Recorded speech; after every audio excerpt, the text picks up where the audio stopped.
could see a late game. But back to Brute Force versus T2K. Are we expecting early or are we expecting late? Because I think early Dude, for me.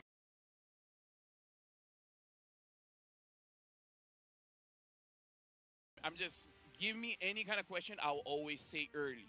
Always early. When do you want to eat? Early. When do you want to shower? Early. When do you want to end the game? Early. When do you want to die? In best of 1 series, should team take more risks or play it safe? Early. We'll ignore my question. Maybe for some of the chat members, you can answer if you want. Wait, what did you ask? You said you will answer every question with early. Yeah. You gave amazing examples. I gave a bad one. I said, when do you want to die? And, that would not, No. that probably won't be early. Oh. That turned really dark, but for Brute Force and T2K, the answer is probably late.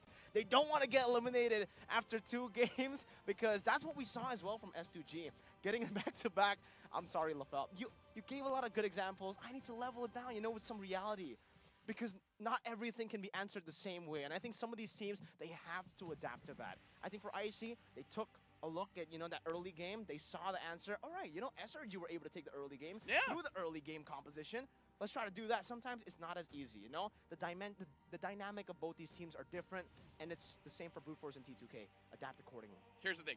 I feel like between T2K and Brute Force, because coming to the earlier question, play it safe or take it risky, right? I believe if you're the team that people don't put your bet on, you play a bit risky, right? Expect the unexpected. Like, for example, they expect you to use an assassin jungler. You're still going to use the damage jungler, but maybe just not assassins. Maybe a fighter, maybe a mage. But before we start the match, you want to talk to our reporter? I want to talk to our reporter. So let's see what our reporter has to say about the matches today. Brute Force are a very one-dimensional team. They play front to back, they play for these team fights all across. It really is about the team fighting for this team. If they struggle to go for team fights, if they can't win out in the neutral objective department when it comes to these team fights, they kind of struggle, and that's where we see a lot of problems to them. But for one-dimensional teams, it's scary when they get to play their style, especially in this game with some of the new things being iterated into their roster as well. Expect some clean rotations coming in for the wild card for Brute Force, and especially watch out for that cheese pick, or maybe perhaps as a pocket pick, that new Ube, but with an EECA flavor. They played S-Test 2 games in the Grand Finals against Team Spirit. Expect them to just be banking on those team fights. And now let's check out Brute Force. Going to be Marvin, Mashiro, Kojik, Black March, and Fanger as the roamer. And again, like our reporter said, honestly, this meta fits Brute Force very well because they want to play for the team fights. They want to fight all day long. And the thing is, we got all day. We do got all day with Brute Force. I wonder if they're going to try to Brute Force their way or if they're going to try to utilize that cheese pick that the reporter said. He was talking about the S-Test pick that actually showed up. But what does the reporter know? I don't know. It seems he knows a bit of T2K as well because it seems we're going to hear from him again. Are you sure? Okay, you know what? Let's test it out. Let's see if our reporter knows about T2K. Let's check it out. T2K, they only want to go for team fights. He does. Early game, you expect them to farm. No, team fights. Mid game, you want to see a little bit more discipline around the neutral objective. No, team fights. Late game, especially, we get more team fights. Yahiko is such a bombastic gold laner as well, in a good way, because sometimes he can go marksman, but here's what's crazy. He can even play those assassins in the gold lane. Expect some crazy moments. I don't think, I would advise them to go for this in a best of one, but T2K will be trying to force and bring and bait out some of these teams that want to play it disciplinedly, want to play with that slow pace, to play their fast-paced gameplay, to go and get corralled over in their skirmishes, their team fights, and even in their composition. All the way from the start, they go for prio picks, but mainly prio picks that can actually fit their agenda. Trained to kill. Team fighting team, bro. We got Masterab, Yahiko, Bobe, Vivich, as well as Apex. And based on what our reporter said in the early game, what did they want to do? Team fight? They want a team fight in the early game? And then what happens in the mid game? I believe he said team fight. Wait. Those are early mid. What about the late game? Usually late game is a bit more bombastic. It's a bit more scary, a lot of dimensions. So I think they need to just team fight. Got it. So we got both teams that just want a team fight. This is one of the situations, I'll be okay if they're just all mid. Team fight all the way. Then they will fit their name. Then they will be trained to kill. Just like the players, we shall also be posing the same way. We are pointing at you for you guys to get the point. The point is that this will be a team fight match. Where's my ring? I didn't know LaFell. What? I Sorry, ADHD. But anyways. Team fighting, right? team fighting. You know what's great in team fighting? Fighters. So I believe that for both teams, we should be seeing a lot more fighters. Either, EXP, sure, we see fighters there, but perhaps in the jungle as well. This is one of those games where, is the Charizla mid possible? Let me think about this Right, one, right, right? right. I think it really... You're not the reporter, sorry for asking you that question, but yeah, like, dude, next time, maybe we should bring in the reporter to cast or something. It seems like he knows a lot about the game. Maybe he should be able to answer your question. But I think I can hear him just a bit right now. And he says, yes, it's possible. No, that's not what he said. How do you know what he said?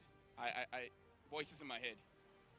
He said no. The reporter is a voice in your head? To be fair, the reporter's voice is in my head. He said no. But no is the only thing that I can see on broadcast. He said so many other things. But short, it's no. But now, I have another voice saying, let's go into the draft, where we'll be seeing both teams starting it off. And let me tell you, Mirko, when you're saying red side, blue side, let me remind you, I'm colorblind. I have no idea what you're talking about. Welcome to the gray side. That's what we're going to be seeing here, because we actually technically don't know as well before we get into the draft as to who's going to be picking blue side, who's going to be on the red side, so we'll figure it out together, LaFell. It's okay. Even if you can't see it, I'm here. Just say I first can pick, be a second voice pick. in your head. Dude, I have so many voices in my head. That's what I was about to ask you, right? Like, I feel like Randy Orton. See what I did there? Yeah, his theme song. Yeah, I do. I Bright went. like a diamond. What? No? What? I went to his dinner once. I was not invited, but I was there. Did he RKO you? Are you okay? Why do you assume he did it to me and not me did it to him? Oh, because if you did, maybe you would be the superstar, Take over his job. I'm the one drinking the Rockstar now. We are Rockstars. With Rockstar Energy, you guys can go ahead and drink your Rockstar Energy back at home as well. And it seems like for the players, they've done that. They're looking energized coming into this matchup, and they really gotta be. We were talking about how momentum is a very, very important thing to have, and it's unfortunate for IHC with their first game result, but for both these teams, the possibility is still there, right? They can go and, man, take the dub. It's... Mirko. Okay, I'm thinking about ways Mirko. that it can actually be a three-way tie still. Dude, we got to talk about the ROG ping test, man, because the players now, they're doing their ping test with the Asus ROG powered by the Snapdragon 8 Gen 3 mobile platform. Asus ROG is the official gaming phone of MSC 2024.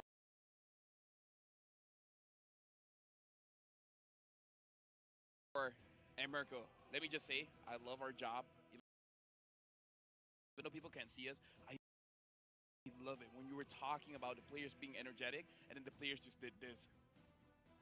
That's awesome, man. Yeah, they were like raising their hands. They were in the raising their sky. hands. They were like intense stare. The intense stare.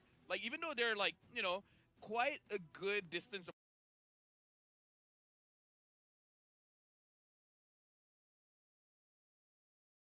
apart, but they're just like cry. it's temporal rain. Temporal rain. Because you say it was a war cry, and I disagree. I really hope it's permanent rain, not just temporal. You know what? I feel like it's an impure rage. You know what I think? What I think it's a war cry. That was the first one you say. You gotta move things around. Say like LaFell, it feels like a quantum charge. There's one thing about me, and it's that I stick to one thing. I don't move on, brother. So I'm sticking with war cry. Dude, I'm sorry to hear that. No, but I'm with the same rules. Oh, okay, So okay. technically, Shout out to I won't move on. your Yeah, shout out to Louis. Oh, nice. The hero or the person? The hero. Louis. Look, Did you say that was a Louis? good diversion. Let's talk a little bit about Brute Force now as we get into the preparation stages. All right, what are you personally expecting from Brute Force, right? Discard what that reporter said, because what does he know? What do you think? Well, for Brute Force, Yeah, Brute Force. it's interesting because now we see Coach Powell on their team, and I don't know. There are coaches that goes into a team where they have to adapt to the coaching style, and there are coaches that comes in and then sees what the player already has for themselves and then adapt to their style. So I don't know if this is Coach Powell. He likes to play more methodical, right? Step by step, how do you win the game? And honestly, step by step kind of play style is more utility jungle.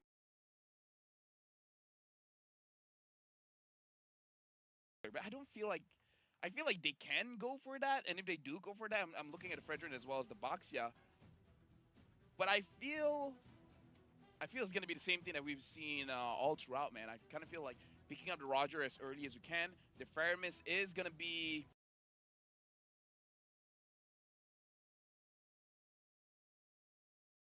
a key factor in both drafts as well. I think so. You know, the team fighting has been amazing. I think we've seen Faramis banned out, and if the Faramis does want to get first pick, usually you see the Valentina on the blue side banned out as well. Fun fact? Fun fact? Faramis has the highest win rate in rank, but not the highest pick rate. Not a lot of people are picking the Faramis, but those that do actually win a lot. That shows you that the people who can play Faramis are absolute beasts at the game. They are monsters at making sure their team don't die.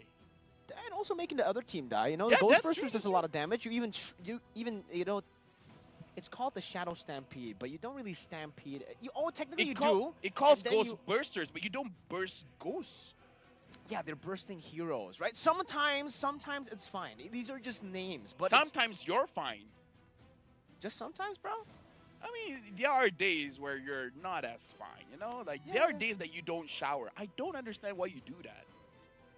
I actually showered, you know. Anyways, though, thanks for that, LaFall. I think you're fine as well, man. But sometimes, you know, there was a comment earlier in the live chat that just describes you perfectly. Really? Yeah. There you go, folks. I am indeed acoustic. But now we got to go into the draft. It is going to be Brute Force going up against T2K. And it looks like Brute Force will be, say it with me, Mirko, first pick. First, blue side. First pick. Oh, that's blue?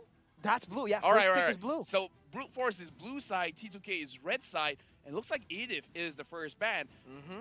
What does Edith first ban tells you? For me, it means that you don't want chain CC. When you don't want chain CC, they might want a fighter jungler.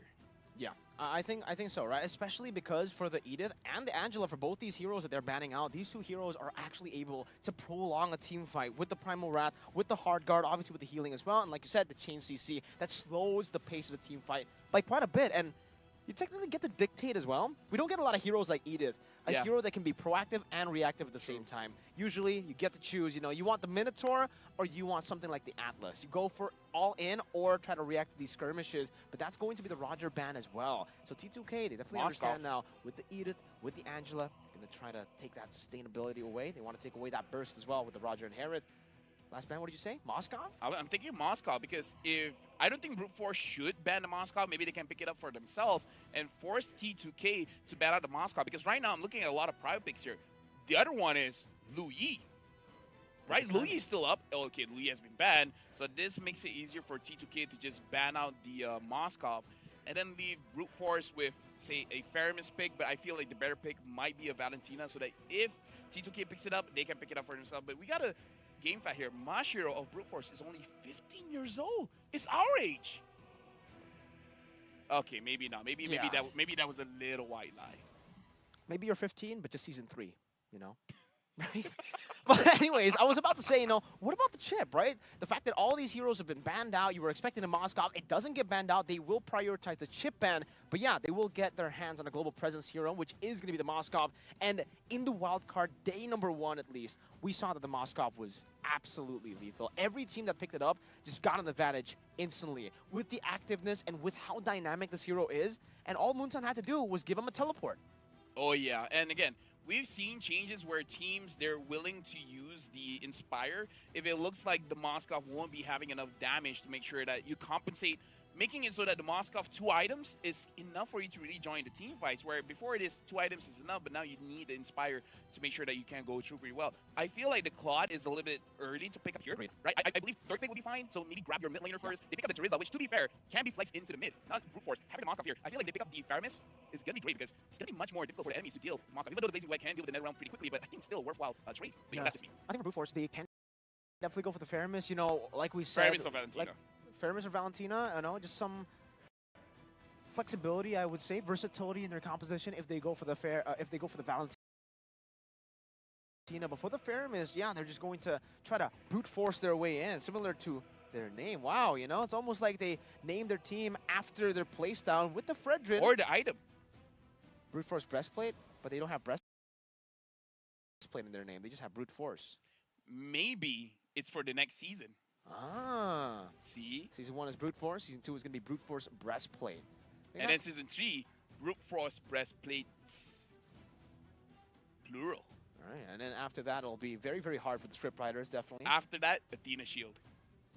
Swapping completely, right? Because as a Fredrin, that's usually what you want to go for. You want to go for physical defense and also magical defense. And speaking of the Fredrin, now it does give T2K an option to go for something like a Nolan, maybe even a Ling, someone that can clear faster and can really shut the Fredrin down just by farming. But the thing is, again, like you said, the Ling can outfarm the Fredrin, but if Brute Force is able to get a very strong mid duo that can really accelerate the rotation speed coming in from Brute Force, say something like a Cho, something like a Grok that can really clear the lanes fast, enter the jungle and exit the jungle, it can slow down the lane long enough to the point where Fredrin doesn't have to farm his own jungle, can instantly go inside the jungle of the Ling. Timing. We got to talk about the first as well as second turtle, because at that point, the junglers, they have a decision. Do they want to go for their purple buff, or do they want to go for the turtle? Because usually we see in drafts where Ling is involved, after the second turtle, we will see an invade coming in from the opposing team. So T2K, at the second turtle, they got to make sure that they are winning the map, because if not, Brute Force is going to Brute Force their way inside the jungle. I definitely want to talk a little bit about how Brute Force technically can also be a bit of a reference for us to kind of gauge the power level of EWC as a whole, because Team Spirit and Brute Force in the grand finals of MCC, it was 4-3. It was a very, very close match. Went all the way to a best of 7, and the fact that Brute Force was able to improve that much in such a short period of time, I'm really wondering if now they've gotten the meta in their grasp. They are going to ban out the Minotaur, so they're already trying to set up for the Fredrin to go for some of these neutral objectives, and for T2K to just respect over to the XP lane. The Paquito for that power, but actually, I wanna ask your opinion on this. With the Paquito being banned out, we haven't really seen Paquito picked up here in the wild card. Even in the previous tournament I casted, I really didn't get to see the Paquito much. Has the Paquito lost the prio? No, I actually feel like the Paquito is very strong, especially with the War Cry. Because if you're going, like, this is ranked games, I'm unsure about the professional play, but you pick up the Master Assassin as well as War Cry, you have about 12% extra damage. So you try to stack up on your War Cry, and then you use your Champion Stance to use your jab twice with the War Cry proc as well as the Master Assassin, and then you have a big burst of damage, and then after that you play a 4-1. You let the Paquito solo lane, and then everyone else do everything else. Now the Paquito got banned here, as well as the Grok, but Brute Force is the one that bans out the Grok. For Brute Force, I'm also thinking, what kind of... Because for me, if I'm fighting a Claude, I like to use heroes with a vengeance. Something like a CC, something like a Tamus, to make sure that he doesn't have as free of a time as he would want using the Blazing Duet. And I think that's great right now for Brute Force, because technically they can still go for it. That is still up for grabs for them. But then they'll have to go for a roamer that can actually initiate. And they might not be able to go for what the reporter said. Kufra. It's a Kufra pick as well. I understand, with the Valentina and the Moskov, technically even the Fredrin with the dash, you can kind of halt them a bit. And especially if the Moskov goes for the Inspired that you mentioned earlier, the Kufra can find a lot of value just pinning him down to the walls and giving a lot of opportunities for the other damage dealers to catch up, forcing the Abyss Walker early, letting the Ling catch up and bully him all the way from the start.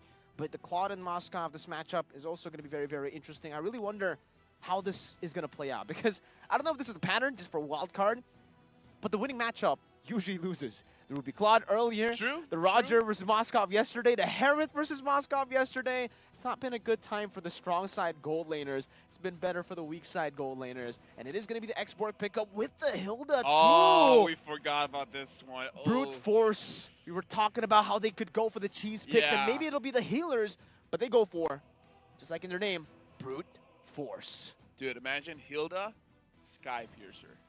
Oh, Right? nice. Think about that. I know Hilda, oh, Sky man. Piercer, because again, You're right. 1,500 gold. Even tank standards, that's very cheap. It's a bit too cheap. It's It's a bargain deal. as a Malaysian, there's no such thing as too cheap. Okay? Okay. It's cheap enough. It's cheap enough. It's cheap enough. It's cheap enough. But I've heard a lot of players say, you know what, this is very balanced. Don't change a thing about the item. I'm just saying what the community has said.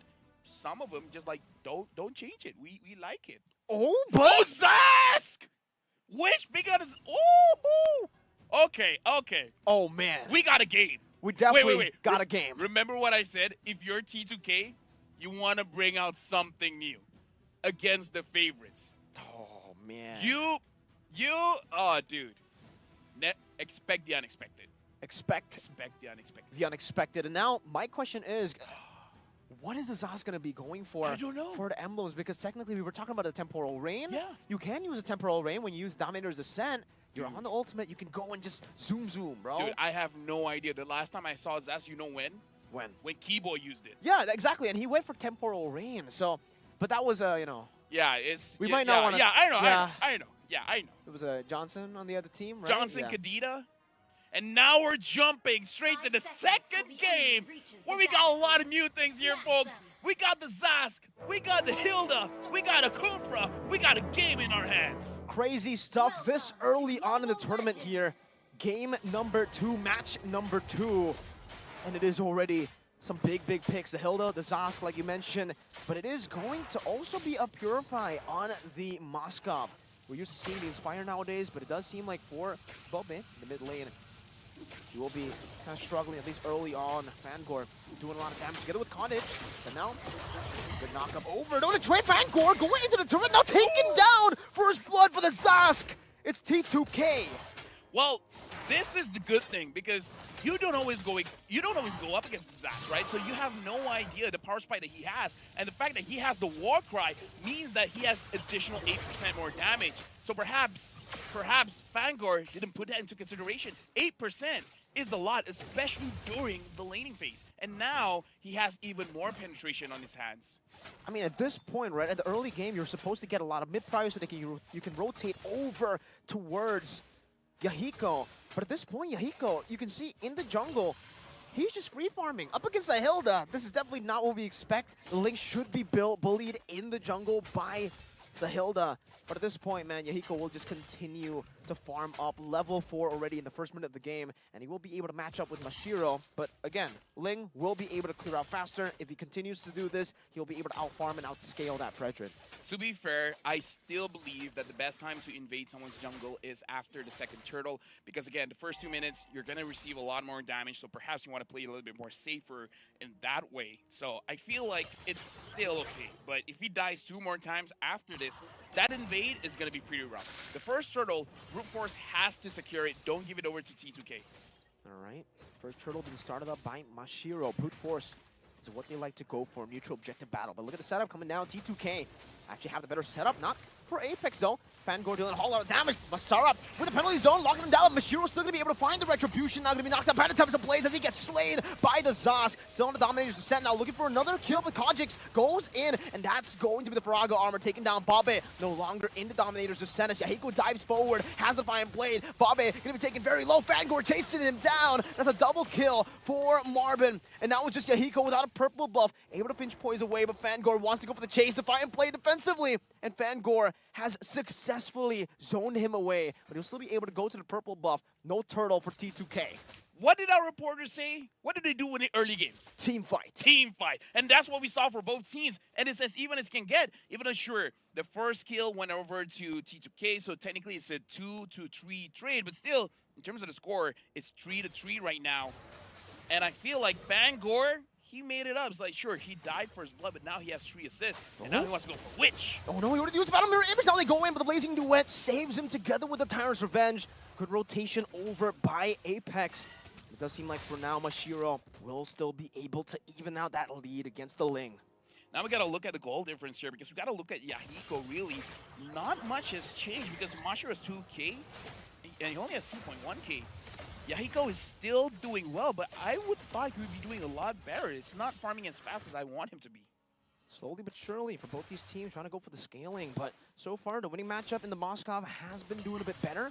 The retribution used up by Yahiko to secure that creep in his own jungle, which forced Root to use the Battle Mirror Image back again. Now onto the waves, we'll still be able to soak in that gold cannon minion. And what does the items say? It shows that the Hilda is going to go for that Sky Piercer. Sky Piercer. He's an official SPA Fangor, the Sky Pierce abuser. And now it's... Is it going to be done by the second turtle? Hold on. Looking at the items here, I feel like once the turtle has been secured, that you do have it. So after the turtle might be the time where Brute Force wants to take a fight. And again, after this turtle, they can go for the jungle invade. Oh, if he had it, he would have taken Witch down all alone in the bottom lane. Apex charging into the Tyrant's Revenge, able to catch only onto Marvin. Now a good time by Mashiro. Trying to look for an angle to go for the last hit on the turtle. He already used the first kill now. That's some Razor's Wrath combo together against Apex, who steals it away. Marvin blows Apex up with the last Insanity, and now they get locked down by Kojic. It's now Yahiko who gets the trade back. It's a 2-for-1 in favor of T2K. They didn't get the turtle, but they will be able to get some hits onto the turret gold. But so does Black March up top. Yeah, Marvin is able to get his War Axe, and Yahiko is able to get his first item as well. So now we're starting to see a little bit more aggression coming in from both teams. But look at the Moskov here. Black March was able to get free farm, same as Witch. So for both teams, let's look at Witch.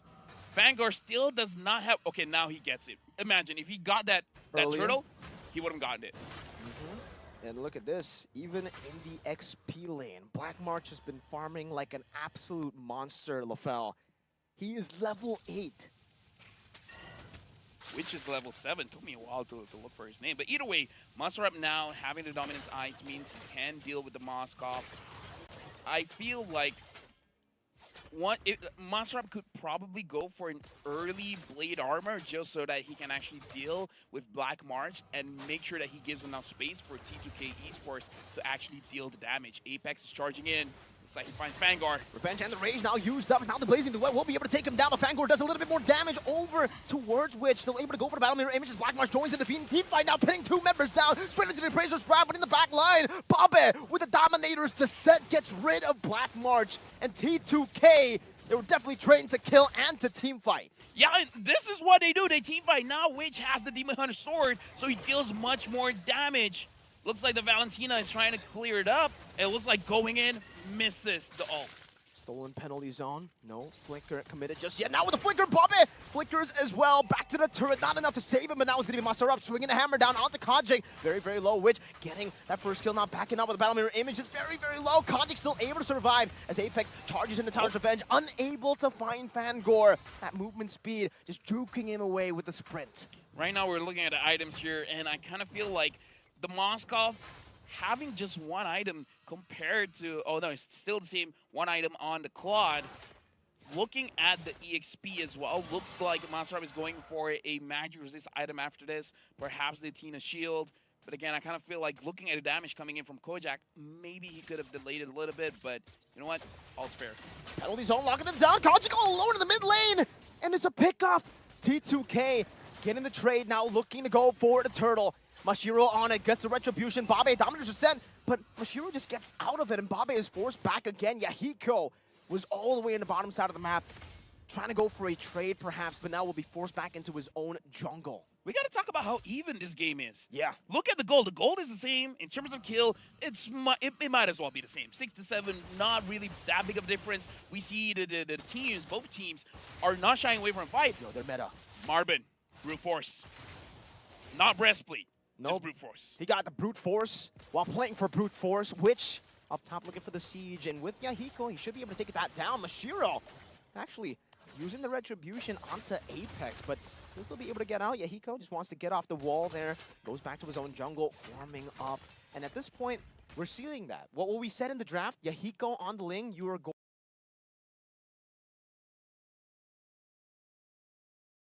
going to be able to outfarm the Frederick, especially when we get to the mid game. Now he's level 11 to level 10 for Mashiro, despite the 2 turtles. This is the bad thing about constantly fighting, is that Brute Force, sure, they got a lot of reason to fight, but perhaps it might be a better idea to avoid the fights and actually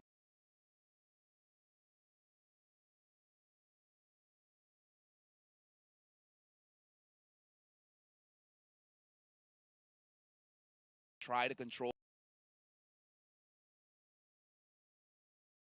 the jungle of T2K, because right now we're looking at items.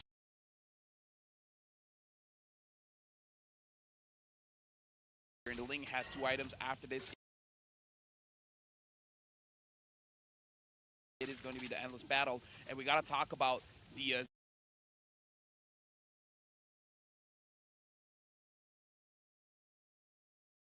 Sask here, having the glowing wand.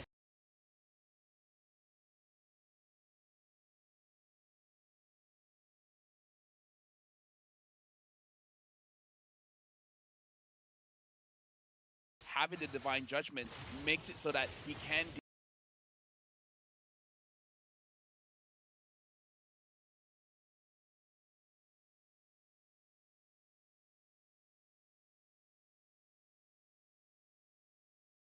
deal with tankier members. So it looks like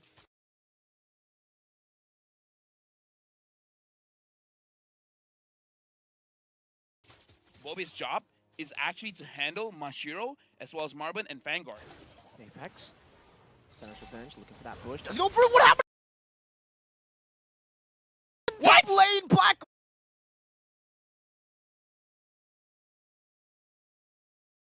March together with Fangor. Yahiko caught all alone, and they might be able to go for a tier 2 turret with Mashiro already placed into the jungle of T2K. That's a free trade. That's a free pick for Brute Force. I mean, I guess it doesn't matter if Yahiko got a lot of farm. Just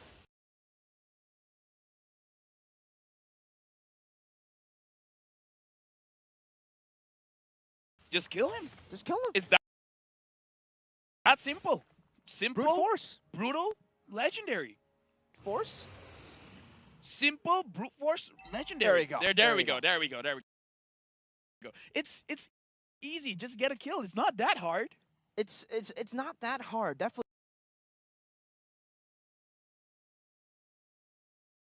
They definitely made it look easy up top. I really wonder what exactly happened there. But Marvin, we're trying to open up the map. Goes in with the fire. Apex stunning him up, and Witch is dealing a whole lot of damage at this point in the game. 9 minutes in. Apex still going to be burnt down. Marvin doing the same towards Apex, just shredding him down, forcing the regen out. And Yahiko. All right, now a big question. Yahiko's farmed up. He's a level ahead, or was a level ahead, but can he 1v1 the Hilda? No. No, okay. No, I don't think so. And right now, T2K, they got to be careful because Brute Force, this is what they want to do because they have the X-Borg. The X-Borg plus War Axe plus Brute Force Breastplate. He wants to play for the long game, right? He wants to chip you down as much as he can and then giving a lot of space for the Fredrin to go for the Lord. Because you got to think about this. If Yahiko steals the Lord, it might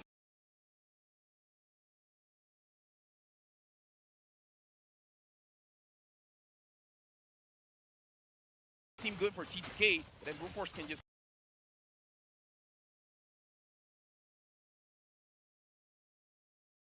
come back and go for the kills. Oh, they're forcing it down. Mashiro's going to be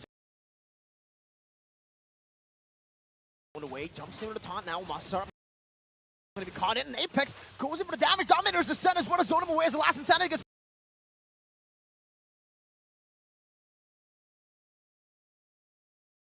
popped in. Masara will be blown up. Now Times of Blaze as Yahiko secures the Lord, which instantly backing away. And Yahiko's going for a few more kills. T2K with a massive advantage, only trading their XP for that big Lord. And Yahiko will continue over to take that purple buff away from Brute Force. Brute Force, they were a little bit all over the place, where if they chose one target at a time, perhaps they could have won a team fight. But the fact that they're spreading out their resources, making it so that everyone is low, but not low enough to get kills. Brute Force was the one on the losing end on that one, especially because I feel like they got hit by the Lord quite a few times. And now the Lord is marching down mid.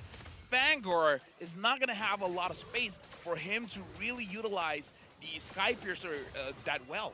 Okay, Temple the Blade used up. Konjik still able to flick around now. Oh, that's going to be a great revenge over to catch Fangor as he tries to go for Yahiko. That's going to pin down the Blaze into it, from which will force them back. Black Mark's going to be caught by the Dominator's descent, and you can see how impressive Bobbit is just utilizing that. Mashiro almost gets shredded down, and they are able to get rid of the tier 2 in the mid lane, but it's just that for now. Yahiko now shoving the wave up top as they get rid of the other wave in the bottom lane, trying to get some more value with the First Lord. Meanwhile, Apex trying to go for a cheeky little pick there, but Black Mark is able to use that Spirit of Misery to fend off Yahiko, taking a few turret shots, almost dying, almost getting punished up top. Yeah, honestly, I want to stay at this item screen for quite a while because we want to dissect what Bobe is actually doing. Getting the Azure Blade early, not really building into anything, just making sure that he has enough mana to sustain inside of a fight. But Glowing One plus the Divine Glaive plus the changes on the Zas. Yikes. What the Zas is doing right now is almost 50,000 damage. It's almost double of the Claude. Like, how much damage can you do with the burn from the Glowing One, with the penetration coming in from the Divine Glaive? You got to talk about how the changes now. Zas from before wants to ramp up, right? With more attacks coming in from the Inspire plus the Feather of Heaven. That's a strong Zas, but nowadays you don't need that. You just need straight up damage because on hit now, there's a lot of CC. There's slows, there's stuns. So, not stuns, but it's like it's slow enough that it makes you feel like it. So, controlling the front line, making sure that Mashiro is not really a factor, Marvin not really a factor, and Fangor as well. Holy Crystal, just as you were talking about, you know, the pure damage for Bobe for Zask, he was already dealing 50,000 damage throughout the 12 minutes. Whoa, 7 blades. A little early. Just to clear out the wave. Oh, walks. Oh, man. Oh. You definitely had to hold your breath for that one. He could have walked in straight into a Moskov and a Hilda. Definitely not what you want to walk into. But Bobe now, holy Crystal. We got to put this into perspective. The Valentina has 3 items as well, but it's not as expensive as the build coming in from the Zas. So the power spike is much different, especially because what Kojik is trying to do is more supportive, but the itemization coming in from Bobe, he's a shredder. He's a tank shredder at this point. And it's good because you're going up against Fangor with the Hilda. The Hilda, if you don't stop her, it's going to be a big problem. But now Bobe, it's like, I got you. Let me handle the Hilda, you guys handle the rest. Slowly but surely, I think all these frontliners actually will be taken out by Bobe, especially now that Witch is also very, very Blade of Despair done for Yahiko in the 13-minute too. All the power spikes for T2K. But for Brute Force, they actually also have something to play with. Fangor, did a lot of damage going for it. No, it doesn't proc the Sky Piercer. It did not proc. Yahiko still able to survive. Fangor gets out, but Mashiro, all during the chaos, they used it as a distraction to brute force their way into the Lord to take it. And now in the 14th minute, that's an enhanced Lord. That was brilliant, because even I didn't notice what was going on. We were looking at Yahiko's like, oh no, he looks like he's going to get taken down. But if Fangor had 4 kills at that point, I believe it was going to be a lethality. It was going to be an execute. The fact that he only has 1 kill, but I believe it has been reset because he died after he got his first kill, make it so that he only has 4%. And folks, you see the difference between 6% and 4%. If it wasn't for the nerf, perhaps we would have seen a kill onto Yahiko. That would have been a very, very deadly one. Oh! Look at Mashiro, man. Purify able to escape. Now Mashiro going for some damage. Apex still able to escape with a bouncing ball. As T2K will still be able to fend off. Dominators to set Bobe!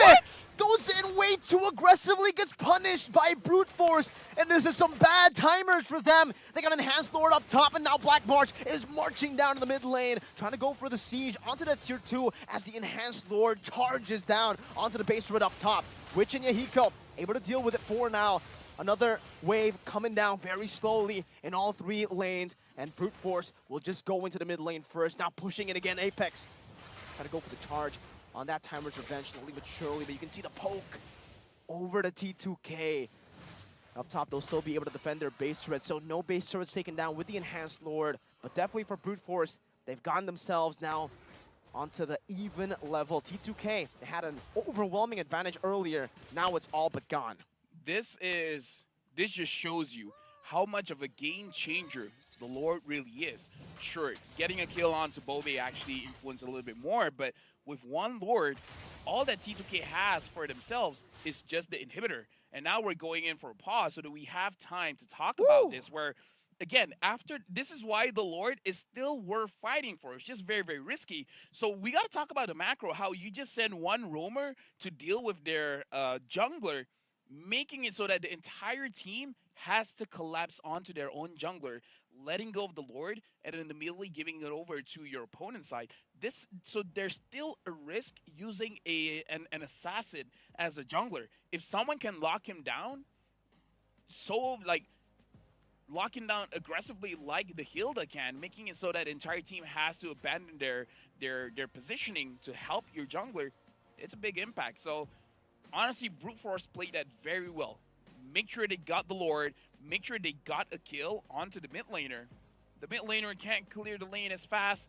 Super minions charging in, and then you go in and get everything but their inhibitor. Honestly, beautiful play coming in from Brute Force. Really well played. The fact that they were able to play with all those forced errors were really impressive, considering they were the ones behind, because I think we're kind of used to seeing those forced errors being displayed by the winning team. That's like a normal occurrence here in MLBB. The fact now that there are some changes onto the Lord, that you can't hold onto it with the lead even, that grants us some more creative plays like that to happen, right? I mean, Fangor, I think at that point he was ready to just sacrifice himself, go for the trade, because even if he went in, died for Yahiko, that's incredible value. But like you said, that 2% nerf really played a massive play there, because imagine if Yahiko was taken down, executed by the Sky Piercer, and they got the Lord. And then they got Bobe, right? Bobe overextended. That was... They might have gotten one inhibitor. And the thing is, one inhibitor doesn't sound much, but you got to consider after the inhibitor gets taken down, super minions will just keep spawning. Exactly. And it makes it so hard for you to protect your base while trying to contest for map control. The auto slow push. Exactly. In the lane that you get the base turret, and now for both these teams, they're going to just, you know, calm down just a little bit now, but... This is a good game, by the way. This is a great game, right? We're seeing a lot of creative angles to come back from the game. We're seeing a lot of great team fights as well from both T2K and Brute Force. Right now we got troubleshooting, 1 minute, 50 seconds to go. During this time, again, I want to talk about Bobe on the Zaz pick because I believe the changes for the Zaz makes the impact instant. And I kind of feel like that's the biggest change compared to Zaz from previous patches where you want to ramp up, you want to get it to a point where the slow is slow enough that the opponent can't move. Now it's instant. The moment someone gets hit, it's the immense slow is applied. And afterwards, you just want to deal as much damage as you can.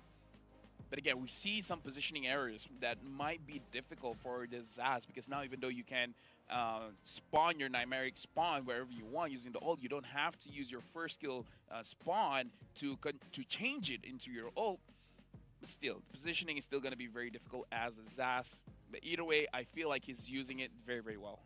I think the positioning and the timing, right? And because the timing, some of those moments, the positioning was already good, but the timing of popping into the Dominator's Descent ended up with him dying, overextending, a little bit of a miscommunication maybe with the rest of the team that maybe were already communicating that they wanted to go in, but didn't take the initiative, and instead, you know, Bobe had to pay the price.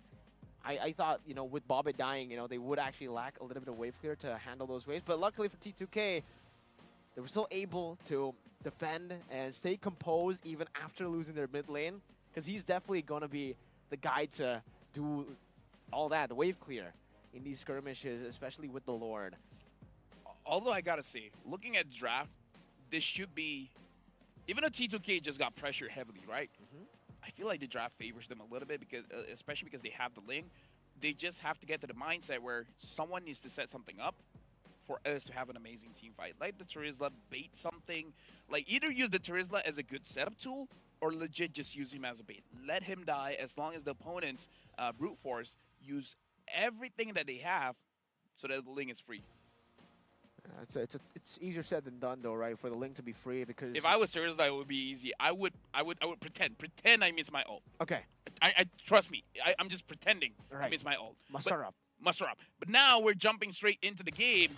And I was talking about Yahiko, but we've got to talk about Witch as well. Has not died an entire time this game, so he's been skating up well.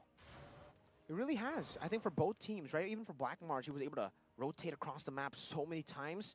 Item check again. The item check that we really have to talk about is the fact that Masarab now having the blade armor means that he can legit be a bait, because Black March is not going to be as free as he would want to go for the damage. Speaking of which, Black March is full items. Looks like the Claude is just missing one item. I'm guessing it's going to be the Malefic Roar. Although, I feel like in this kind of situation, maybe he should go for more of a defensive item. Maybe a Rose Gold Meteor, just that he can survive a little bit more and stay in the team fight a bit longer. But either ways, damage dealt, 61,000 damage being dealt by the Zaz. And the Kupra took almost 80,000 damage in this game. A lot of damage from both these teams. It's all about damage output, as we know, in this meta. Yahiko and Witch synchronized Malefic Roar by together there. Bobe also, Starlium Scythe. that his last item, LaFell? I believe it's his 4th item. It's his 4th item. Oh wait, no, 5th. Oh, Apex gonna be able to get the revenge and the raise down to the penalty zone. They're gonna try to melt Mashiro down, but the last Insanity gets rid of all of them now in the back line. Kaji able to go for the Executed Witch, trying to go for the Kite now, able to go for the Immortality, and now it's gonna be Yahiko who secures it. The Wind of Nature saves him for a bit, and in the end, Yahiko will take the Lord and will take also Marbin out of the game. That's a triple kill for Yahiko in the bush. Yahiko goes in, Kaji tries to go for it, and that's gonna be the Maniac for Yahiko in the mid lane. Kajic, he tried to go for the risky play. He did, and he paid with it with his life. And now with a wipeout, it seems they're just gonna go for the base straight up. It's wide open. They don't even need to go for the base turrets. One push is all they need. T2K get the dub. I mean, I don't want to be that guy, but dude, I called it. They had the draft to be able to do this well. Someone just needs to be a bait. Someone just needs to throw their body to enable things. It looks like the one that threw their body was actually the Lord, because the Lord, I feel, dealt a lot of damage in that game, even though the X-Borg almost turned things around, but Yahiko was free. No one was able to stop him. And T2K starting off with a W. T2K, the team that was considered, you know, the dark horse coming into this group. We were talking about Brute Force, Homeboys, IHC, but T2K, they were able to get the game. And it was all from the early game, like, you know, the reporter said. Team fight, team fight, team fight. We got to talk about the first Maniac as well, right? Yahiko, I mean, to be fair, the Maniac was given to him, yeah, right? I mean, Kaji, that's why I was kind of shocked. That's why Kaji, I feel like he felt he had the burst damage, because we're looking at the highlights here. And again, he could have just go away. Yahiko didn't know he was there, but because of the Maniac, because you were able to take the Valentina down, it was free. Lord was marching in. You still have members on your team. You end the game.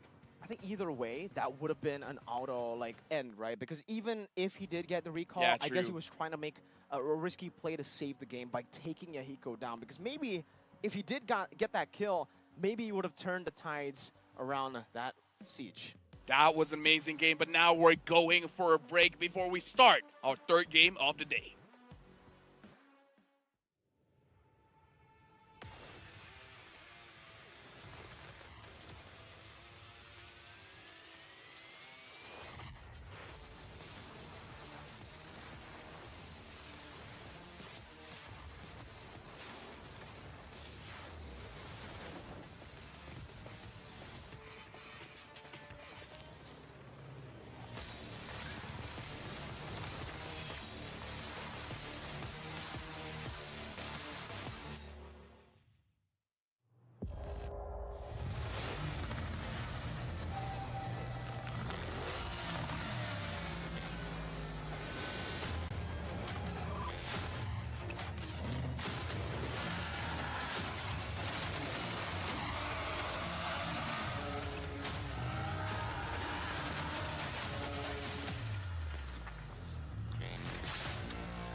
لحظات البداية عاشت معنا.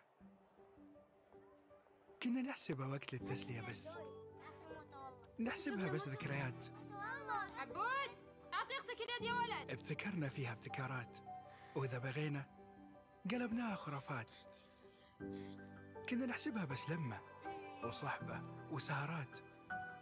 انتبه نوب ترى نوب. لكن كنا نشوف عالم ما حد يشوفه. ليه تعيش الوقت بشيء يفيده؟ عالم كبر وعاش فينا. عالم الحماس فيه يوصلك كل مرة لحلم أصعب، بس ما يصعب عليك. بارد معك وين ما تروح.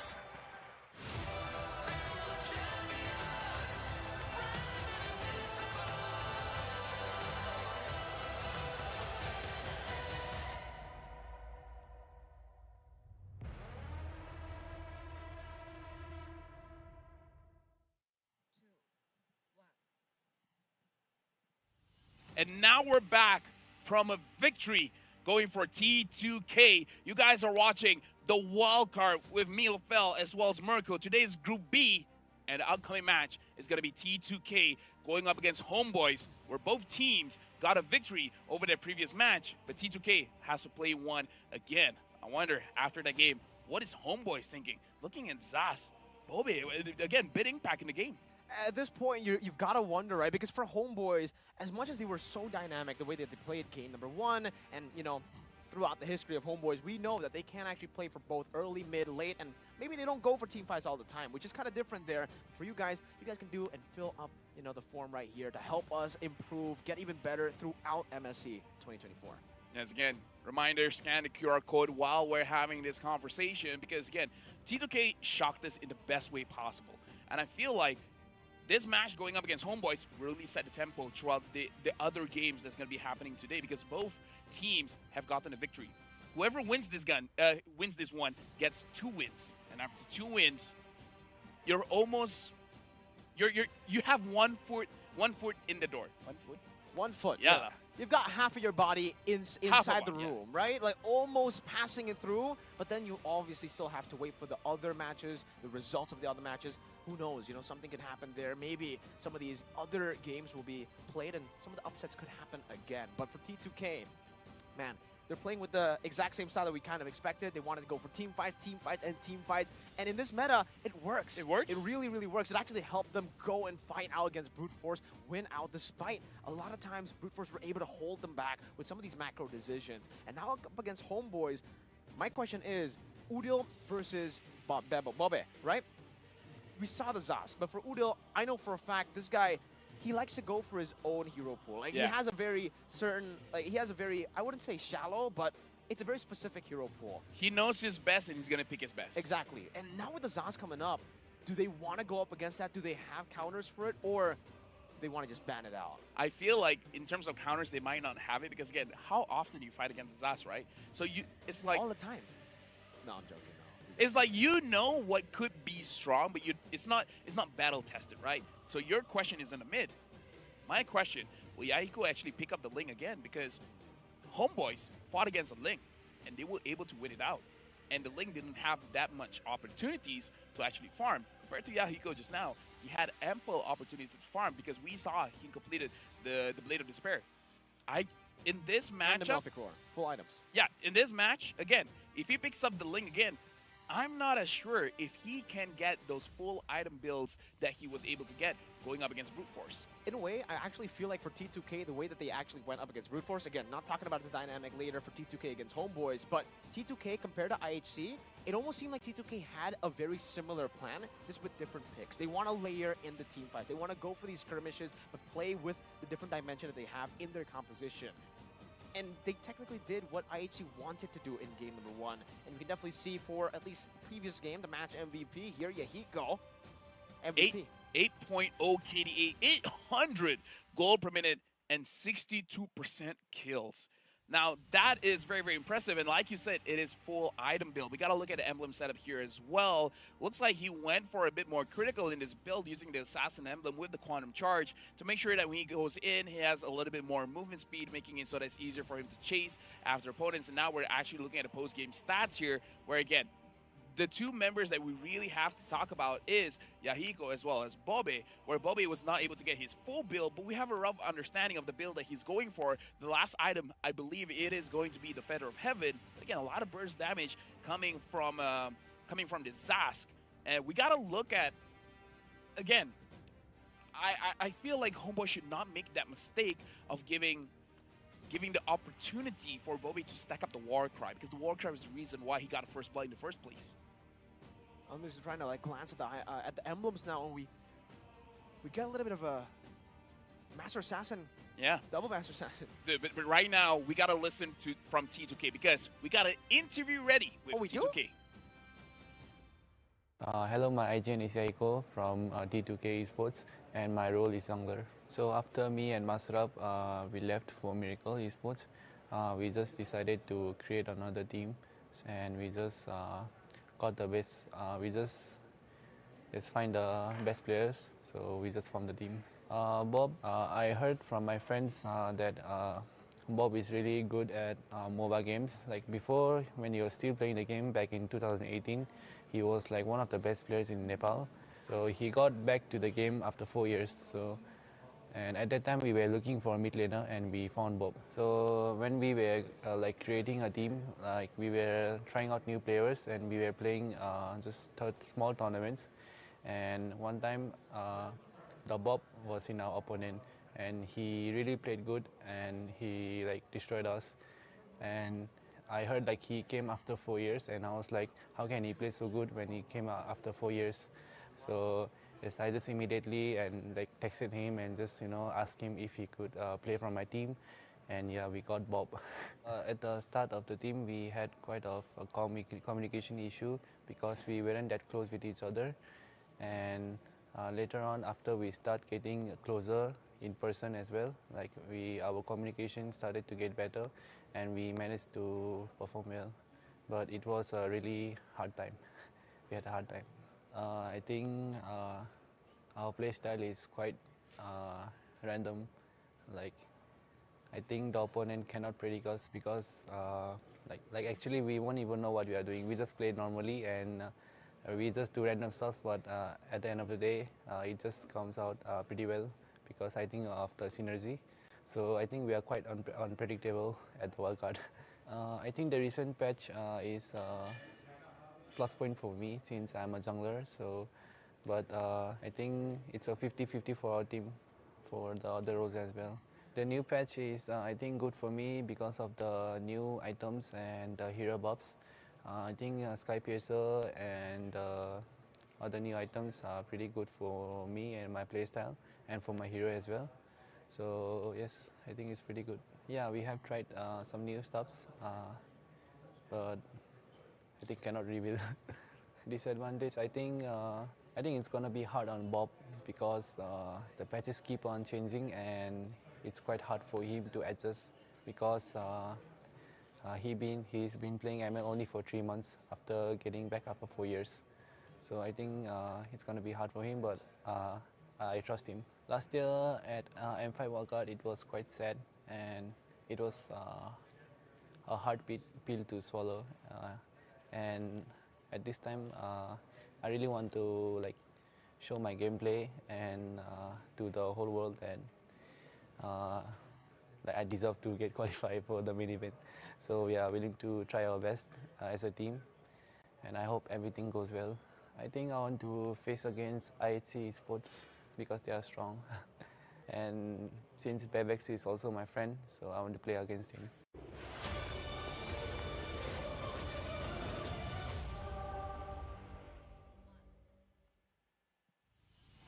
Well, Yahiko was talking about how it might be difficult for Bob to adjust. I think he did well. Yeah. I think Bob crushed Yahiko's team before, and now Bob is looking to crush every other team. Ah, man, the Zosk was amazing for Bob. Remember, we were calling him Bobby the whole time when we could have just called him Bob. Bob sounds way better. It sounds way cooler. It does. It's just Bob, right? Bobby. But, for this matchup, we do have Apex and Zorn, and pretty similar playstyle, actually. Not entirely, but you know what I mean, right? They want to initiate, they want to be the ones proactive, and they want to be the guy to make the play to turn the game around. Because that play around the Lord from Apex to catch Mashiro, that was the game-turning play. And again, this is Homeboys going up against T2K Esports, where we got to see aggression going up against aggression. Who's really the master of aggression here? Where T2K, they want to keep on fighting. So it's really on Homeboys now. Does Homeboys want to fight as well? Or do they want to move away from the fight? It's going to be dictated in the draft where, again, we got to talk about the draft here. Homeboys, first picking the Claude. Are they going for that kind of style again or not? Especially considering T2K just now, which picked up the Claude as well. I don't think it's one of those strategies where you just want to take it away from your opponents, but I don't know, maybe this is just the way that Homeboys wants to draft right now. Instead of picking up priority, they just don't want to show their hand. All out aggression is all about the kill count, and this is my kind of Mobile Legends. Yeah, it's my I kind of don't Mobile care Legends as about well. objectives. Yeah, objectives are for nerds usually, right? We go for team fights, brawl it out, in the mid lane and in these neutral objective battles. And technically, for T2K, he said it as well. Yeah, he goes like, yeah, we're kind of random, so it makes it hard for the opponents to read us. And now that you're trying to like think about all these things, I would say for Homeboys, don't think. Play with your instincts, because T2K, it seems that's what they have in favor of them. That's what they've been able to use as an advantage over some of these teams that, want to go for advantages, macro this, macro that. No, T2K say instincts, fight, let's go. Now we're looking at a lineup coming in from Homeboys. You guys have saw them in the first game for today. That's not hard, but it's okay. Homeboys did very, very well in their match going up against IHC, and this is Homeboys. The main lineup here. Again, looking very strong. Supai, Chibi, Udil, Nets, as well as Zorn as the roamer. And we didn't talk a lot about Udil, but him on the Vexana getting multiple 3-man Eternal Guards is one of the reasons why they keep winning the team fights. As he said back in MPLID, enak banget rasanya. That means it just so it good. Tastes good. It tastes good. It tastes good. That's the exact translation. There's another word that I will not say, that he said maybe it's not safe, but for T2K, Apex is one of he trash talks as well. I've seen the interviews. I would love to see the spiciness from both these teams, Udil and Apex. Here's the thing. It's like, if you give them the mic and you say anything goes, do whatever you want.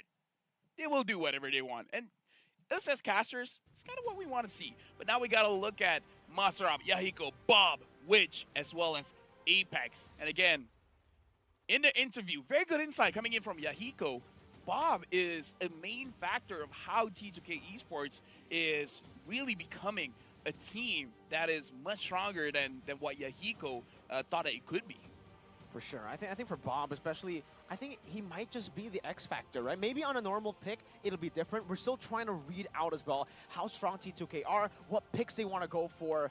But based on game number 1, he found incredible success on a hero that, based on the interview, Yahiko said, he's struggling to adapt.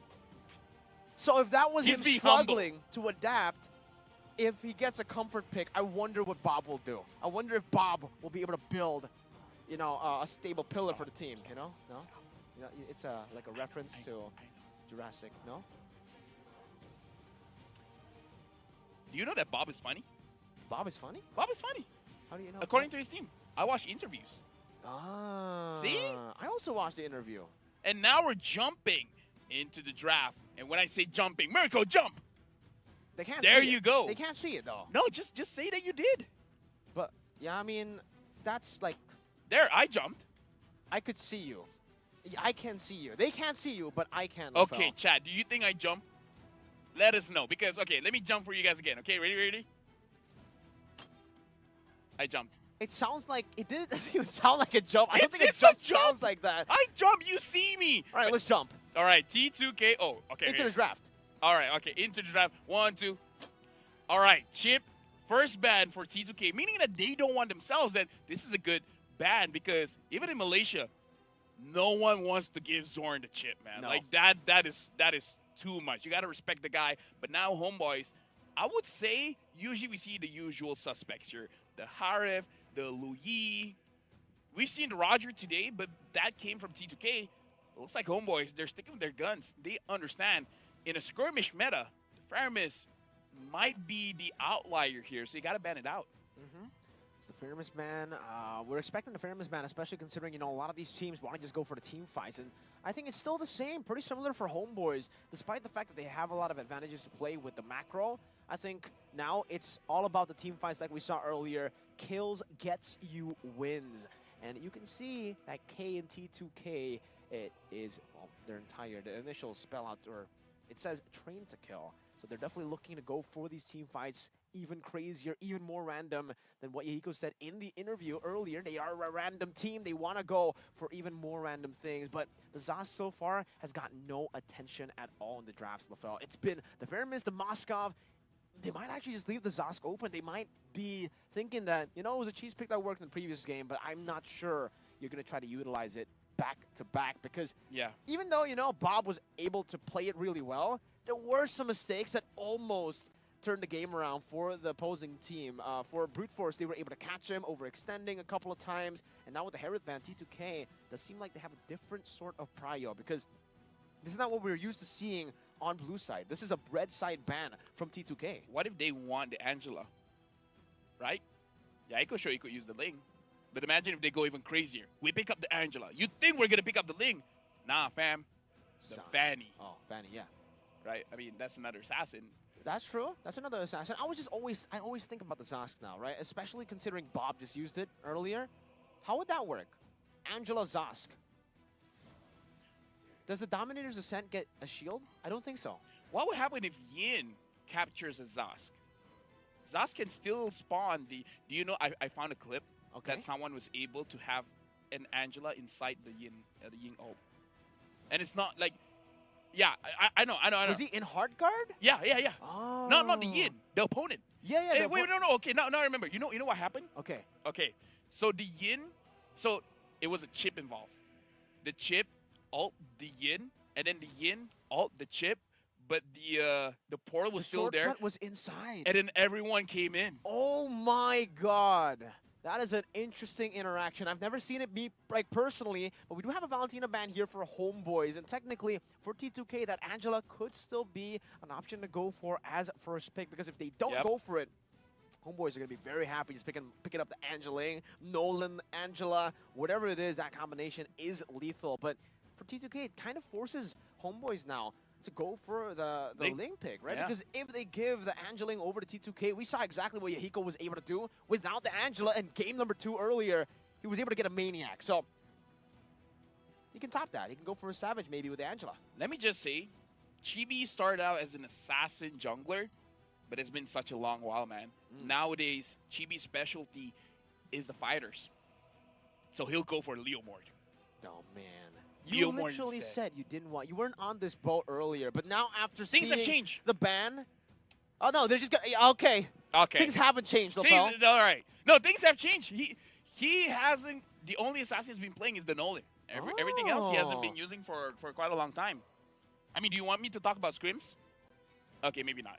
Well, you know, I mean, that's on you, right? Like you can decide to go for it. I decide not to. You'll decide not to, all right, but they will have a Primal Rat together with the Ling, so they have a way to actually, you know, force these members from T2K to stay in the team fight for the lane to deal damage, and this is really, really good for a possible Roger pick later on. If they still want to go for the gold lane Roger, it'll work. It works with their kind of snowball composition as well, so T2K, I believe they should be the ones to go for the Roger first, try to deny that over from the gold lane that can be placed by Homeboys, and you're also setting yourself up for a flex pick, and that's exactly what they do. The Roger flex into the jungle, into the gold lane, we'll see, and the Ruby as well. That's a great flex pick. It is a very amazing flex pick now for Homeboys. They prioritized the Vexana before, and it looks like they're going to prioritize the Vexana again. Looks like they don't mind Nant's hero pool. Perhaps T2K wants to ban out the Claude because that's what he used before this, and he was able to control his lane very, very well. The question is here, I kind of feel like this Roger is going to the jungle. It really fits T2K's playstyle because, you know, the ultra aggression having the Roger as well as the Angela, it's gonna be pretty strong. But looks like for Homeboys, they feel like this Roger is gonna go to the gold lane. So they ban out the Amon. Definitely been doing their research as well with the Amon now being buffed. It could prove to be a big problem for the rest of the Homeboys lineup here. That instant burst almost with the endless shards. We haven't seen it just yet on the wild card, but hey, who knows? Yahiko said they were random. They might as well just go for these big bans. Some of these bans that maybe are just towards the picks that have been doing okay and good, maybe possibly in scrims. We'll have to ask LaFell about those scrim results, but maybe he might not be, you know what, he doesn't want to talk about it. I'll keep my mouth shut. I'll keep my mouth shut. I've learned my lesson. You've learned your lesson, okay. But here's the thing, Mirko. Let me tell you one thing. Okay, one thing, just one? Lessons can be unlearned. Lessons can be unlearned. And sometimes you do have to unlearn lessons to learn a new lesson. Does that make sense? That makes a lot of sense. But now the Claude gets banned out. That's sense as well. Homeboys, if they want to ban his ass, this is the point. Because the Angela can go to mid, the Angela can go to roam, But the way that Yahiko talked about Bob is a carry kind of player. So you kind of, personally for me, I don't like carry players to use the Angela because it's like not using their full potential, if you catch my drift. Yeah, I catch your drift, man. And I think for Homeboys now, they're actually going to go for the Fanny ban, something we expected earlier. If it's not Ling, maybe it'll be the Fanny.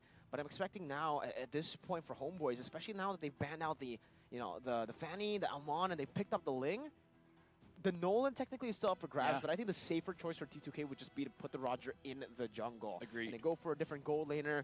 But yeah, that will kind of force the Angela to be flexed. I don't know. I agree with you. It's going to be very, very tough if you put, Bob, a carry, on someone like an Angela playing utility. But that's going to be a Natan ban as well. So really respecting nets on these what if Nets heroes. goes crazy? What is crazy? What you call it? An Esmeralda goal lane. An Esmeralda. You're going up against an Angela comp, and you have a Ling. The Ling will scale. So you don't need more scalers. You just need someone that's very good inside the lanes. Does that make sense, or is that too cope? I can definitely see it, but I think just for the Angela, if it was an Angela Harith, I would be like, yeah, I think we want to see the Esmeralda come up for Homeboys. But at this point, I feel like they already have such a strong first 3 picks here. They're just going to go for a little bit more CC. So layering CC on top of CC. That's Minotaur, Vexana, and Edith, man. They got a ton of CC to play with. This is more or less the same draft that they got. Yeah, it's pretty similar, right? Just they had a Roger in the jungle, so a little bit more consistent damage technically in the skirmishes early on as well. So I'm thinking now they might just have to go for an early game hero in the gold lane too. No Claude, no Natan, no Harith, and no Moscow as well. Huh? Paquito. So you're expecting Fighter in the gold lane. I know Nance, if he wants to go for an early game, the one that comes to my mind right now is Clint. I just don't know how. In ranked games, Clint has been dominating. But again, this is the tournament format. Unsure how we will translate here. I think knowing that they have so much frontline, going for a Brody would be good, especially now because the Yu Zhong has been picked up. It's a great pick into the Yu Zhong if you want to try to fly by. Those stacks will build up, and by the time you land, you're probably going to be already too low. And that's a Julian as well for Yahiko, it seems. That should be the case. That should be the case, yeah. And it'll be a Ruby Roam, Angela mid. We see all the flex picks now going to their roles. And now to the last pick for Homeboys. Will it be the Brody, the Clint, or something entirely different? Honestly, I totally forgot about the Brody. The Brody is a very good shout-out as well. And if you have the Brody can be the one with the Sky Piercer so that the... Go! Mincetar! Okay, so... I was right about a Fighter. Yeah, but not this Fighter. That's a Mincetar. King's calling. King's calling. Call the Kings. And the Kings coming. And then the Kings stop you from dashing. That's a King's calling. I think the King's calling means like the King is calling his soldiers. Oh, because, like, so that's what it meant. That's the King's calling. Like the King calls and the soldiers answer, and then they force you to not. Because Mincetar is the King, right? That would be kind of weird that his ability is calling the King. My bad. Yeah, it's okay. It's on me, man. It's on you. It's all right. I thought King's calling means Kings. Yeah, you want to call the King. Yes. I could definitely understand that. But at this point, I think for both these teams, what do they have to bank on? What do they have to call here? Do they go and, like I said, prioritize their instincts or stay disciplined? Oh, no. Go for your instincts because we're jumping into game number 3. It's going to be T2K going up against Homeboys where team fight might still be the case. But now with the Mincetar in the mix, how are you going to move around? I really wonder how.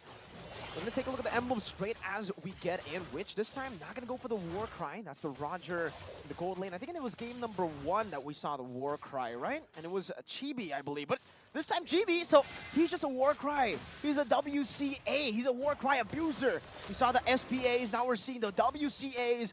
And Babe, that's an Impure Rage. No Temporal Rain even with the Angela. Nah, yeah. You're not a fan? I feel like Temporal Rain needs more experiment going on. But now Zorn is going to take quite a bit of damage. Half HP, but same can be said about Yahiko as well as Apex. Oh, Chibi walking up. Now Apex going to be very low. Able to flicker out just in time as Chibi goes back onto the wall. Now it's going to be enhanced side taking Udo very low, forcing him out with a flicker.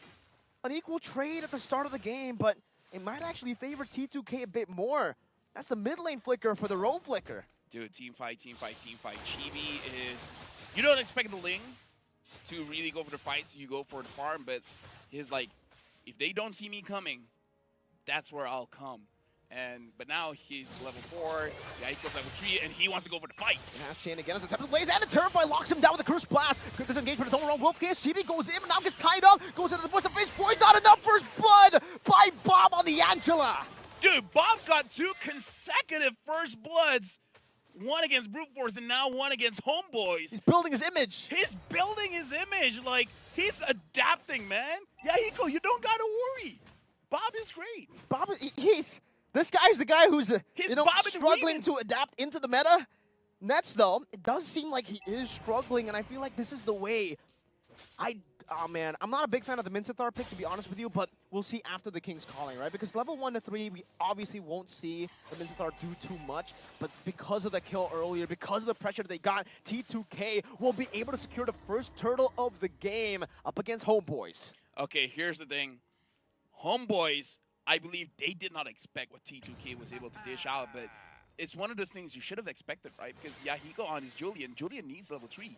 He doesn't mind that he is 1 level behind, even though it's not that big of a level behind, because again, the damage he was able to deal was actually majority on the Zorn, and the damage coming in from Bob was able to stop Chibi, making it so that he can't run away. And looking at Chibi's face, he's okay. He's having a laugh about it.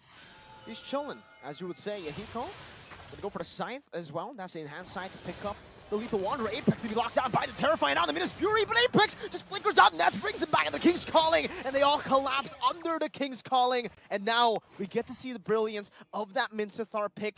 2 kills back to Homeboys. Let me just say, Mirko, whenever we don't like a pick, it's gonna pop off. Right? Nance with this Mincetar, he's gonna show, you know what? I got a hidden strat, boys. I'm gonna show my hidden strat. You're gonna see my King's Calling.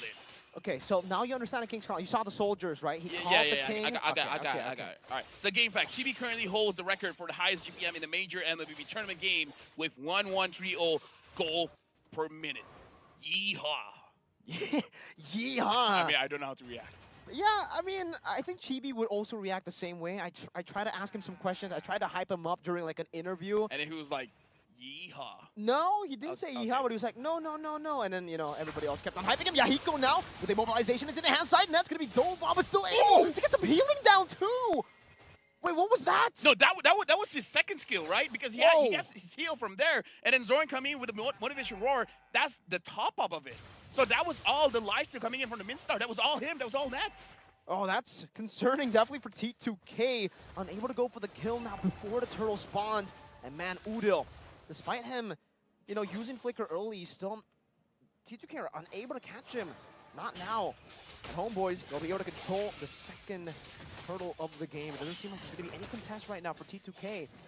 Apex is walking up there, doing a good job at zoning him away. That's turtle number 2 for Homeboys as they look to reclaim that power spike of theirs in the mid-game.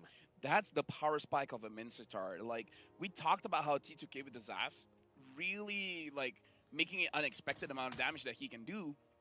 Nats on his Mincetar is more or less the same thing. You don't go up against a Mincetar all that much, but when you do, it's kind of hard for you to adapt on the fly, especially when your instinct is just to go and fight. So the moment T2K dives in, they basically they go all out. Once you're all out, you're caught in the King's Calling, and then after that, there's not much you can do. Look at the clear speed coming in from Nets as well. Oh, that's I'm offended right into the chain. Now the pullback Apex to be caught in the Knights. The King's Calling as Apex gets a hard guard just to escape, and they being able to survive. Woodhill looking for a possible re-engage and a pickoff. T2K unable to get these pickoffs onto the Homeboys members. And take a look at the mid lane. Chibi is going to try to utilize this advantage, but Masarap, great rotation to cover that up. Dude, that was one of the situations where we can see Nets using the King's Calling, not to call the King, but to call the ambulance. But not for him. Dude, that was amazing, getting ganged by 3 men and still able to survive. This shows that Nats, even though he is a gold laner, he can play like an EXP laner, expecting a lot of gangs coming in and then surviving those gangs right now. The kill score is still 1 to 2. So we're seeing a lot of trades going on between T2K as well as Homeboys, not kills just yet. T2K though, I feel like Yahiko is going for that first item, Holy Crystal. And once the Holy Crystal gets built, in terms of power spike, that's huge. The amount of damage that he can deal now and with the Holy Crystal is so different. It's going to be something that Homeboys cannot expect. That's a Holy Crystal, though. It does seem like its first item, by the way. First item, Holy Crystal for Yahiko. I believe this is the same build that Kyrie did an MPLID as well. Just instant damage, pure damage. Because with the enhanced side, technically you're already shredding through these HP bars of the frontliners. But Sapat is already a little bit of a change to how he's rotating. Now into the turtle he goes, leaving the bottom lane, sacrificing it a bit. He's already dealt with a few of those minions earlier. It'll be a trade, though, in the bottom lane. Just a turret for the turtle. 2 turtles over to Homeboys, and 1 turret there in the bottom lane. Traded. What happened to Apex here? They caught the onward and the Earth Shatter early with a terrifying. And the turtle guard Apex flickering forward. Oh no! You hate to see it. A mistap here in the 7th minute of the game. Now it's gonna allow Homeboys to go in. Divine Blade with the Tempest of Blades gonna be used up, forcing the Black Dragon form to be used up defensively now, in which we'll be able to get a trade off in the top side of the map, getting that tier 1. And luckily for T2K, despite the loss, it was only just a roamer, and the gold lead isn't that far off from them. Because right now, I would say T2K, they have the right ideas, right? If Homeboys is mid, you go to the sides. If they're at the side, you go for mid. Basically, you want to try to avoid a team fight, because what T2K can do right now is to get pickoffs. I feel like that's what they should be aiming for, because let me ask you a question. You're going up against a Minstar, you're going up against a Minotaur. How are you going to survive that one? How are you going to get out? Not talking about the Vexana's chain CC, not talking about the Edith. How are you going to get out of a Minotaur as well as a Minotaur? Yeah. Right as you say, we don't talk about the Vexana and the Edith. They missed their skills, but now into the King's Calling. They all get pulled in. Like you said, LaFell, we don't even need to talk about the Edith and the Vexana who missed their skills, because it's all about the Minotaur and the Minsithar. How are you going to get out of that? You know what that's called? That's the King's Fury. I thought you were going to say the Minuan Calling. That would be pretty cool, too. I think both Sapat, again, now walking up, trying to zone them away, and successful at doing that. Now the gold lead. Look at that attack speed. Is getting a bit crazy. Nets with the attack speed. I believe he has the attack speed build, right? Yeah, That's why he's just boom. Dude, let's look at the King's Fury, where he brings them in, use the King's Calling, and then the Minuan Fury comes in. And after that, it was a very clean setup, making it easier for the rest of Homeboys to go in.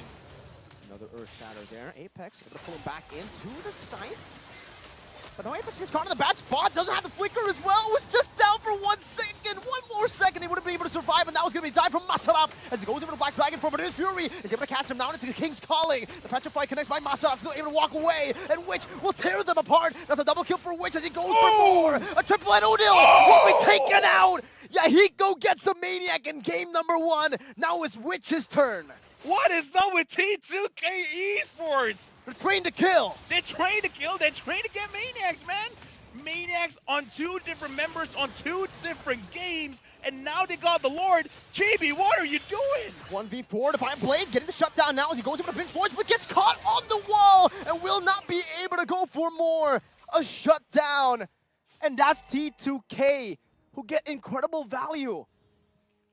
Dude, I'm speechless. T2K found an opening. Let's look at the opening again. It all comes down from the Black Dragon form as well as the Hard Guard being able to isolate 3 targets. During this time, the Ling was nowhere nearby, so even with a very good engage, the damage is not going to be there. In which I'm unsure whether he has the Sky Piercer or not, but if he does, then that would have showed how strong the Sky Piercer is in that kind of situation where you make low targets into a Maniac. Super scary now. Spot able to get away just barely there. There's an Eternal Guard used up as well to deny the chase. But now they will continue with the sieges up top. That's with their forward, but gets terrified down. Good prediction by Udil. Onward into everything. Petrify locking him down, but his Fury knocks every single member up except for Yahiko, who's able to escape with the enhanced sword, which can be chased down now as Masaraf dives into the back line. Sapat still able to survive right now as that 4 members taken. Oh no, the DOT Masaraf continuing the onslaught of damage with the passive as Chibi will be taken low. Able to finish points into the wall of Bob. Somehow, some way, gets the heart waves onto the wall. 3 for 1. Dude, T2K, they might end this right now.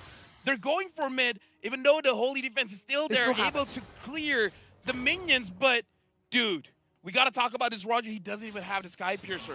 How does he get a Maniac without the Sky Piercer? Doing a lot of burst damage with the Windtalker as well as the Endless Battle.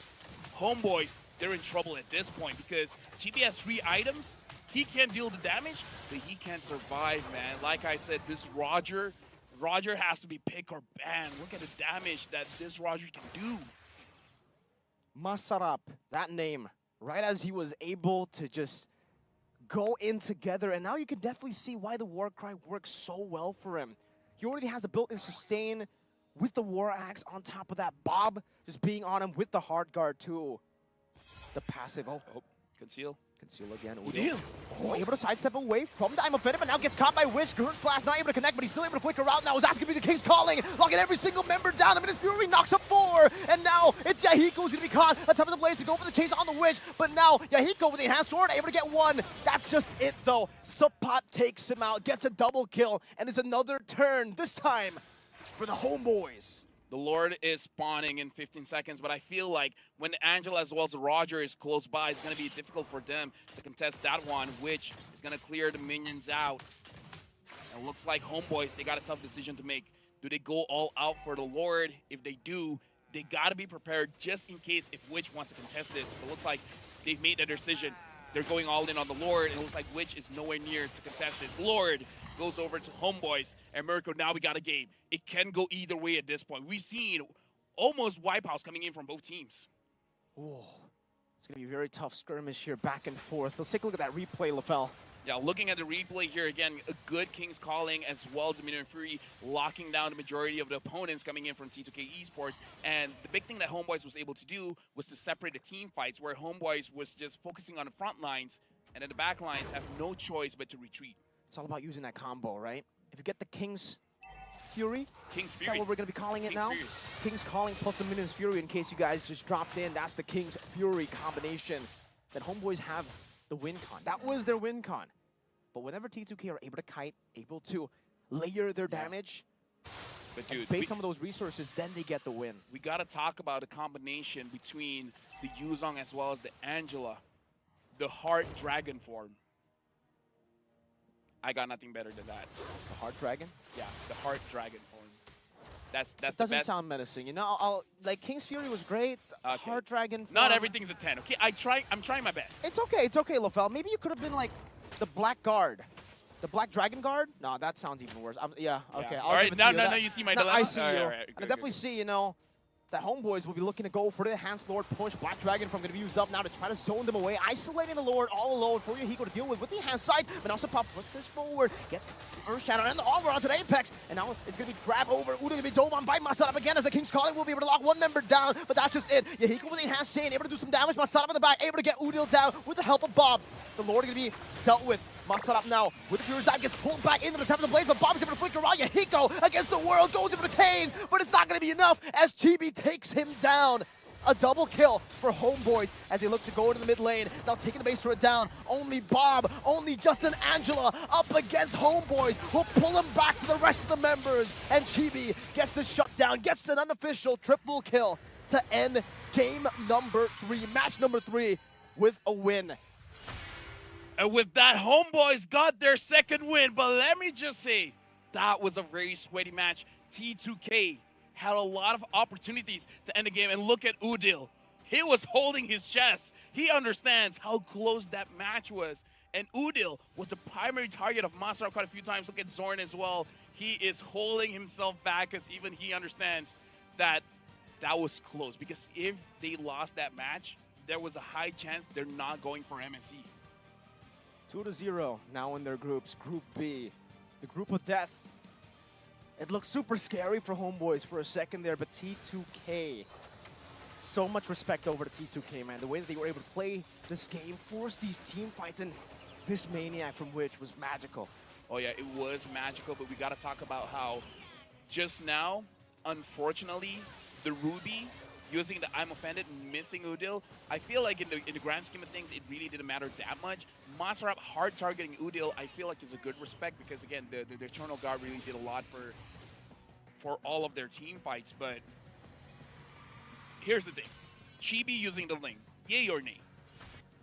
I think Hard to say, isn't it? it's hard to say because I would say mechanics, yay. Decision making, sometimes nay. He's like an assassin it's like he's playing an assassin, but he has the heart of a fighter. He has the heart of a tank a lot of those skirmishes, man. Diving in onto 4 members alone. And with that, guys, if you enjoyed the cast, we have 3 more games after this. But that's all for me and Mirko. After this, it's going to be amazing casters coming in. You guys want to know who? So do we. We're going for a break.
New adventures bring new challenges. Even as the heat rises, dandruff and grease won't stand a chance. With new Clear Men, powered by triple formula technology.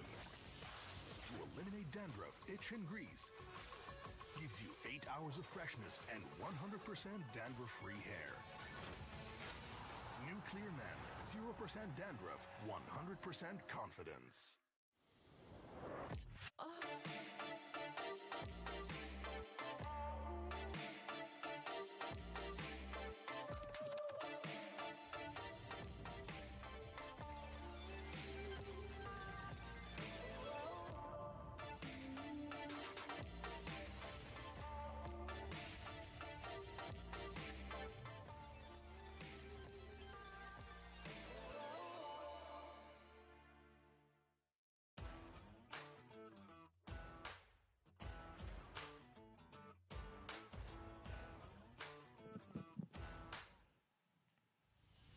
That was too close. I know. Like I know. that game could have ended and T2K would have won. Yeah. What was Chibi doing? Like his entire team died and he went in. Hey, Like what? Does he know how to do his thing? At least you know they made it to Wild Card. You know my team. They Not yet. back. Oh my goodness. Yeah, Let's rock with this. Remember when we say we're gonna change casters? Expect the unexpected. Did you guys expect the casters? Be better than great. Oh wait, no, that's the previous one. Previous one. Previous one. See the world. See, BB. See the world. Absolutely. And now we are going to be talking about post-match here. So yeah, I think you brought up a very big concern as you try to escape the camera now with it seems to be a data. What do you mean? What do you mean I'm escaping the camera? Yo, always won. I know, but it felt like they didn't. They just need one more win to 100% secure their routes. You know what? Here's the thing. MSC. You guys, to go playoffs first. you guys at home, you guys could have scanned the QR code. You guys missed it. You guys missed it. So, Chibi, what was he doing? I think, we'll talk about those for the post-match. I think some of these mistakes by Homeboys, it definitely felt like they were overextending, over-aggressive, and this is a I was very about to good cry. visual representation of that, right? Because data don't matter. They were the better team early game, but if T2K, if some of these teams can force you into a skirmish and get that lead back, it's just ridiculous. It becomes random, as Hiko said in that interview, but I gotta give massive props to T2K for being able to find that angle, that overextension, overconfidence to take control of the game. Oh my goodness, 13 KDA. This just proves it. When I say that I don't like the pick, boom, bang, bada bing. Keep doing it. Keep doing it for Homeboys. For every single team. Yes. That I want to Exactly. win. Okay. Like, this is our own conspiracy. We don't let the audience know. We don't let the commentators know our idea. So the idea is now, you just say you like this pick. You don't even talk about the team. You just like the pick or you dislike the pick. I think you forgot to hit the cough button. Now they know. Let me try that one again. Okay. So, yeah, great draft by T2K. So, yeah, but unfortunately, we weren't able to get it done here, LaFell. What happened? 0-7-4 for Apex, who had such a phenomenal game in previous game. And this time, unfortunately, on Ruby, there were some, mishaps happening, a lot of these micro mistakes, and it's really unfortunate to see for T2K because it looked like they were able to turn the game around. Oh, sorry, I forgot to turn off the comment. Yeah, it's my bad. But anyways, we got to talk about how T2K their only way into a fight is Masarap, right? The hard dragon form was their way in. The only bad thing is that they can't all fully commit. So the idea, I believe, for this team fight is for the Black Dragon form to open the door. And then afterwards, it's all on the Ruby to chain stun the opponents, and then the damage dealers to actually come in and deal the finishing touch, to deal the final blow. But he wasn't able to do that, right? So Masarap went in, but I feel like he dived way too deep into the backlines and not giving time for the Ruby to get into position. So this is about mispositioning aggressively when your engager went too far away from your team, and your team is not in range, in position to do what they need to do. And now we're going for the video. Now the question for you guys at home, after we come back, is it going to be Lafell and Mirko, or is it going to be KB and OG? We'll see. We'll jump into the video.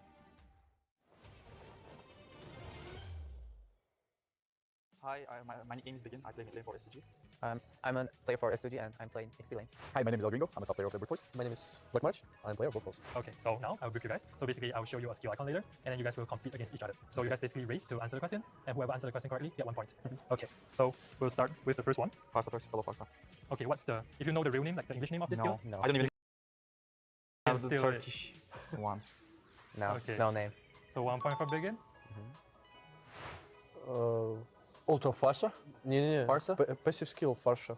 So do you know the English name of the skill? Then you can steal the point. Ah, away. name of the skill. Yes. No idea. No.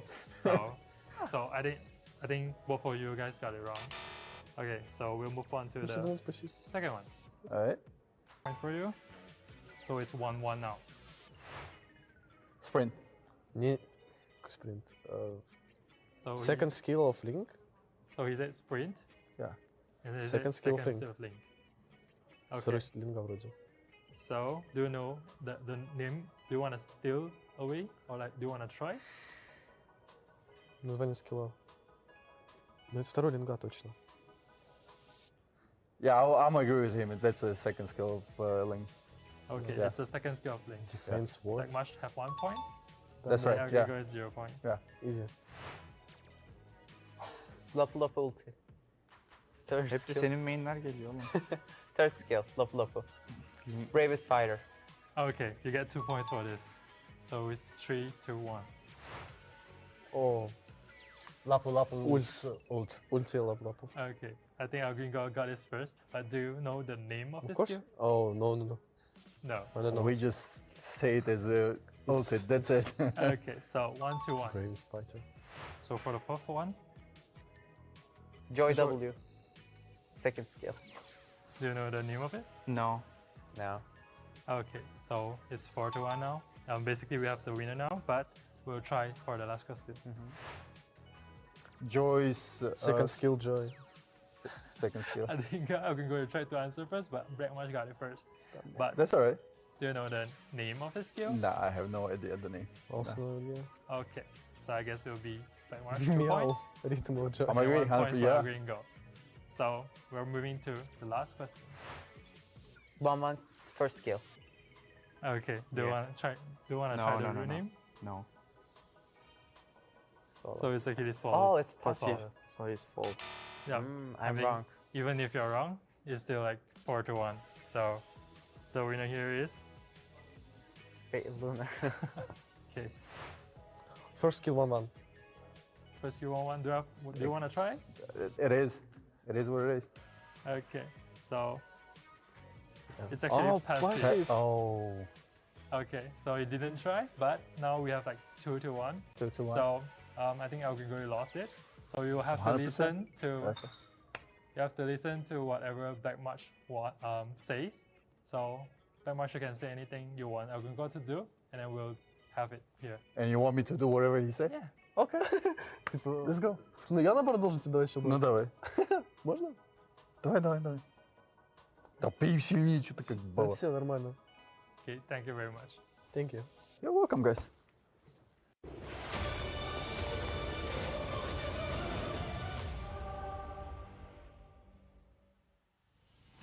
Welcome back to the caster desk here for the second half of Group B for the MSC Wildcards, day number 2. Again, I'm Naisu, and I'm joined once again with Trex. Man, we're looking, we're twinning, looking bro. good. It's like we're brothers.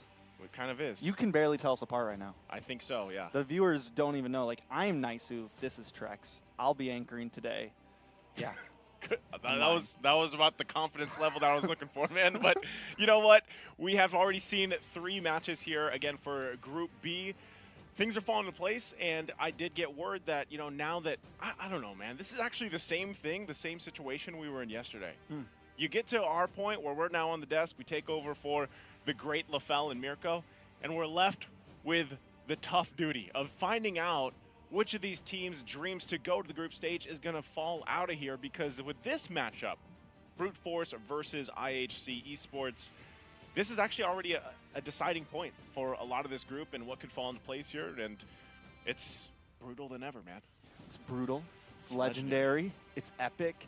It's unexpected, and pretty much whatever team loses this is out. Both of these teams are down 1 game. Both of these teams need this dub, and then they got to hope for the 3-way tie possibilities, because Homeboys is already looking good. I mean, T2K did amazing. I don't want to count them out. A lot of people put them lower down on the tier list, and they have just showed up, taking out Brute Force, almost taking out Homeboys. But now we have Brute Force up against IHC. Brute Force really need this dub. IHC really need this dub.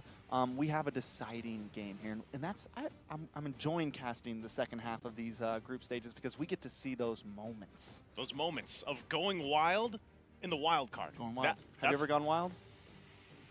A time or two in my younger days, Trex. You know, I was gonna say in my younger days, sure. You know, 1 loss, because this is what's at stake. 1 loss could just completely settle this group here. And you know, that's specifically for Brute Force. So to kind of shake things up, Brute Force basically has to win this. So let's see exactly how they kind of adjust from earlier match today. We're going to take a look at their lineup one more time. We've got Marban, Mashiro, Kojik, Black March, and Fangor. And again, for this lineup, I think they really have to rely on their playmaking potential, because against a lineup like this for IHC Esports. Yeah, and IHC, we got Aizen in the EXP lane, ZXaura in the jungle, Forbid in the mid lane, Bebex in the gold lane, and Ethan in the roaming position. And I think one of the big matchups we got to look out here for, even though they're not exactly matching up, but who will play better is these roaming positions, Fanger and Ethan. Now, Fanger played in Wild Cards before. He was part of Umbrella Squad, up against Ethan, who also has experience. I mean, all of IHC now have experience, aka, you know, Little Gun, hashtag pew pew. Yeah. Hashtag, was that the actual official hashtag of them? No, I made that one up. Oh, you made that up? Okay. Hashtag bang bang. I was going to say hashtag bang bang Mobile works Legends. Too. But, you know, for IHC, I think a lot of people coming into this, they had their own expectations for them. Brute Force, I know. I love to see everybody's predictions, by the way, because, you know, whether you watch the chat, whether you watch online on all the social media, everybody is throwing team names around here. And really, Group B was that group of death for the wild cards, where a lot of people didn't know exactly where things would fall in place. I think naturally people are like Homeboys, you know, because the team, the experience, the journey that they've had themselves, you know, and just the way, I think this patch is good enough already to see that teams like Homeboys and teams like even IHC and Brute Force, like the teams here in Wild Card, and as we said, this is a wild card, a wild kind of approach to the game. With the patch and some of the changes, the heroes being picked up, teams like this get to really shine for them and come through. So, you know, I want to see exactly pick-wise priority, because so far we've seen some pretty interesting things. I did not expect Zask to get picked up already today. And T2K made it work, right? They made it work very well. I mean, they were up against Brute Force, able to pop with the Ling and everything. They also bring out the Kufra. I mean, just overall, T2K had a great game. We saw Minzadar. What's crazy is there's been different picks from even what we saw yesterday in Group A, and it just goes to show how wide the meta is and how much it's probably going to whittle down as we go throughout MSC, kind of back to the topic of what we were saying yesterday, but how much teams are willing to test. And it kind of goes back to, it's like, do you think the testing has been paying off for teams? Because so far it kind of feels like it has. The teams that have kind of pushed the envelope have been getting the dubs, whereas the teams that are falling back to what they know with the utility jungle, or, you know, just the same old meta that we saw 3 months ago, are kind of falling behind here. So I think it's going to be huge for IHC, Brute Force. Who's really going to be able to push through here? IHC has seemed to be a bit more of maybe the aggressive team in a sense. Yep. Brute Force, we saw them still pick up the Fredrin last time. They did go for the Hilda pick to counter the Ling, so we know that they're not a slouch in terms of drafting. We know they know how to counterplay. It's just, can they push through with that? Can they actually make it work against IHC? And I'm also wondering, is IHC going to kind of stay on this highly aggressive comp? We saw them in game 1 against Homeboys. They picked up the Ling. They were ready to go Assassin. They had the Farza. They had the Grok. I mean, they had a pretty aggressive, divey comp. Homeboys were just able to kind of get the better than them, but it did go the long haul. I mean, no, they got stomped in game 1, right? It was 11 and a half minutes. I was going to say it was about 11 minutes. So we'll see, man. I mean, and T2K took Homeboys to the wire. So where do the standings really sit? I think this is where we're finally going to see things get interesting. Taking a look at these drafts now, Arlott, Edith getting banned out, and that Chip and that Harith. Yeah, I think this is where we can say, at least for the bans, we're seeing kind of a pattern already, like, develop. Again, you also have to keep in mind that it could change when we make that transition from wildcard over to group stage, but so far this seems to be the norm. And even in other tournaments that have gone on for MLBB after this patch, you know, you're seeing a lot of those bans for the Luyi, the Chip, which is still surprising because I feel like some of the changes that did happen for these heroes, it still takes a certain type of team to really, like, utilize those kits and utilize how chaotic a game can get when one of those heroes are on the team. But so I think it's safer where they're just like, you know what, ban it out. We don't want to deal with it. Angela tends to kind of be in that area as well. Either it's picked up first pick to go for the rising of assassins once again. You know, you even have a Ling popping up so much more again. And Angela is just a great pair for any of those assassin picks or any of those aggressive picks, really. So good bans from both teams, honestly. Valentina being picked up first here for IHC. Probably, I would say, a safe choice for the mid lane for the most part because, you know, again, the enemy team that goes against a Valentina kind of has to base their next picks off that with always something in mind of, you know, what ultimates technically are we going to be giving up to the Valentina. Yeah, we saw Entity 7 first pick the Valentina yesterday. Yeah. Pick it very comfortably too, and I was kind of questioning it, but it worked very well for them in terms of draft. And I think in the terms of how open the meta is right now, it makes it so you can kind of, in this first pick, normally it's always like you have to try to get the trade up front, right? Or you have to pick, you know, the Roger, this or that, or the Moskov, or whatever's powerful. But right now we're in a place where you could throw something like this in, buy yourself some time, look to see what they're picking, which right here it's the Moskov and the Farza, and now counterplay, even when you're on the blue side, right? Even when you're on the blue side, you don't have to prio something always up front, at least not yet in MSC, right? I'm sure something will kind of rise to the top, as we would say, but we'll see how it happens. They do pick up the Farza, so they have, right now it's very kind of front to back already. We know Moskov, it's kind of up close and personal. We have something that can siege from the back line with this Farza. I'm excited to see how IHC, with the Farza, I think a Ling, again, could be a strong pick so far. Ling's 2-1 in terms of win rate today. He's lost one, he's won twice, but he's been in every single game so far. Yeah. I think the Ling, just seeing that Farza, could be solid up front here. It's just, do they want to go for it? They go for the Roger instead. They keep things simple. They do pick up the Terizla, which is also a decent counter to the Farza. Yeah, it's, I mean, Farsa is more so, like, I'm surprised you picked that up because what Brute Force is saying when they pick up the Farsa for Kojik here is, we're okay giving up the Feathered Airstrike. Like, give up the Feathered Airstrike to the Valentina. That's a possible ultimate. Most likely that will be taken, especially early on. And you're just fighting fire for fire, basically. You know, you're relying on, you guys also have enough damage with Brute Force eventually once they round this lineup out that they're okay with it because the advantage of Farsa really is that mobility, the covering fire that she can provide with the Feathered Airstrike, especially around these objectives. And one thing we have to point out, man, is the objectives have changed. I don't want to say completely gone are the days of turtle dances and lord dances. It's a different kind of dance. It's just a different dance. It's yeah, a tango now. It's a tango. It's no longer a waltz. It's I feel like it's Before more like it was salsa. a waltz. It was like a, salsa, it's tango. like salsa. They're both high pace, you know? Yeah, they're high pace. Before it was a waltz, you slowly move. Maybe it's, step by step, you know, 1, 2, 1, 2. I'm not a dancer, Travis. Now it's like a 1, 2, 3. All 1, 2, I know 3. is 1, 2. I know.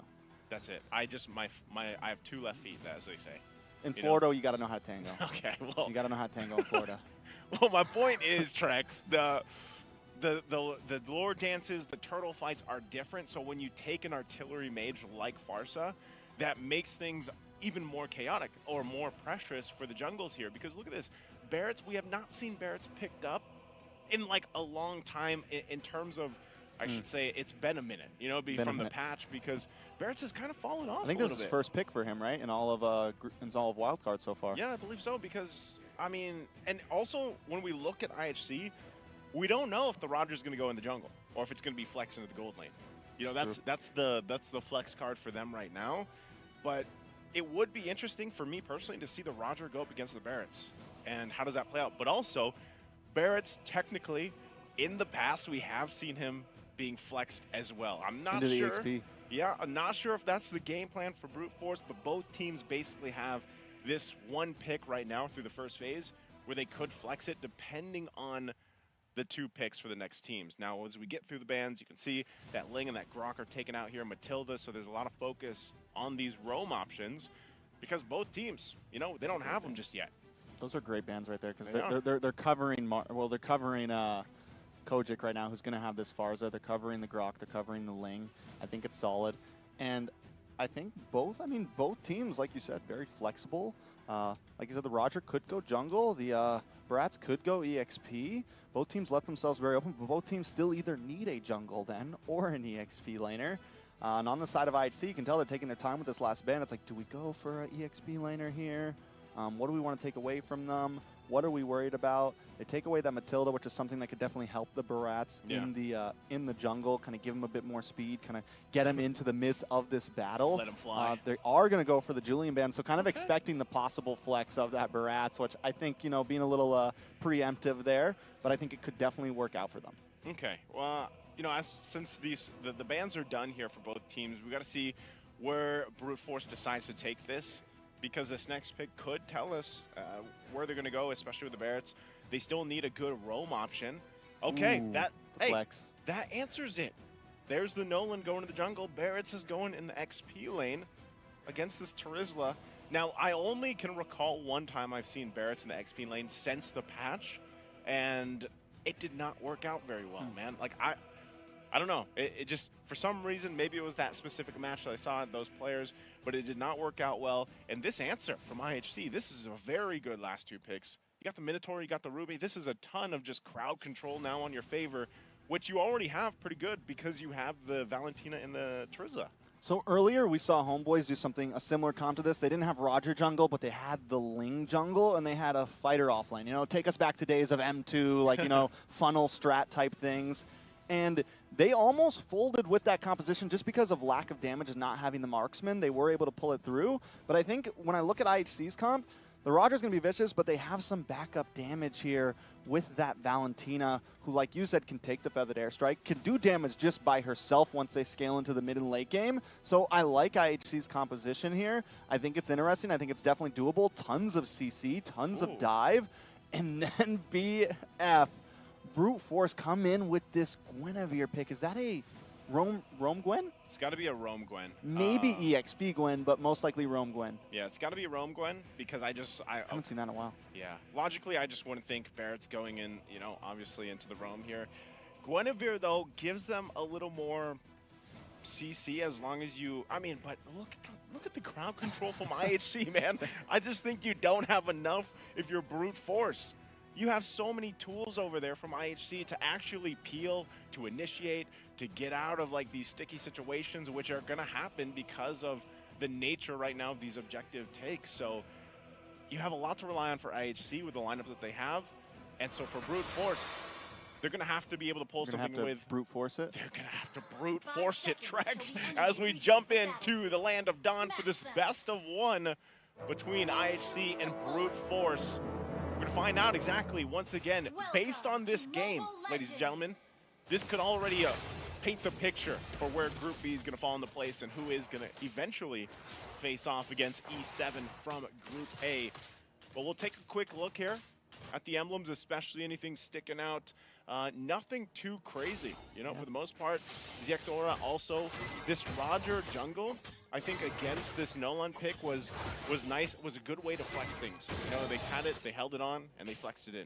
One interesting thing is, I'd see confident that they're not, ooh, a little bit of damage on it, Ethan there, but in comes ZX Aura, able to get the first blood on to Fanger there. Well played, and that's already a kill into that Roger's hands. And if we recall back in the days of Jungle Roger, it's, feed Roger. Feed Roger. And as long as you're able to do that, the composition will scale around itself. Yeah, anytime that happens, for Roger especially, you already start this snowball effect. You can do the same thing with a Nolan, though. From Mashiro here, you can do that. So if they are some way able to brute force themselves into getting a kill early on or a couple, even by the time it's the turtle, then they can actually get the snowball in their favor because both these lineups are good for that. What's kind of big here is nobody on the side of IHC picks up the Purify here, which could work very well for Fanger here. Could get a bunch of those knockups. Same thing for the Farza getting stuns, and same thing for Marbin on this Barats. IHC getting a little bit risky here, kind of maybe relying a bit more on their mechanics to kind of dance around these team fights. But if Brute Force does get any big play, if there's a 3-man knockup, Violent Requiem type things, it could be the turnaround at any point in this game for Brute Force. They do have that play potential. Yeah, the only thing I see, though, is even if you get like a good setup for Brute Force, it would be kind of difficult to get a quick kill off that. I mean, depending on what Forbid takes for his ultimate, most likely the Feather Airstrike, I don't see anything really else worth taking for them. That could turn the tide of some of these fights. So they already start up this first turn of the game. Let's see how Brute Force goes about this. I like the way Fanger's making his way around. He doesn't have level 4 yet, but in comes the Daytona's welcome with that flicker. ZXOR going to be able to take the turtle, but how are they going to respond to this? Marbin taking a lot of damage. Down he goes. Mashiro as well. IHC comes out on top, taking the turtle and 2 kills in that fight. And that's 2 kills on ZXOR.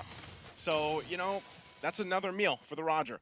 Continues on at that scaling, that momentum thing we've been talking about here, and you could see it. It was really good usage from Aizen.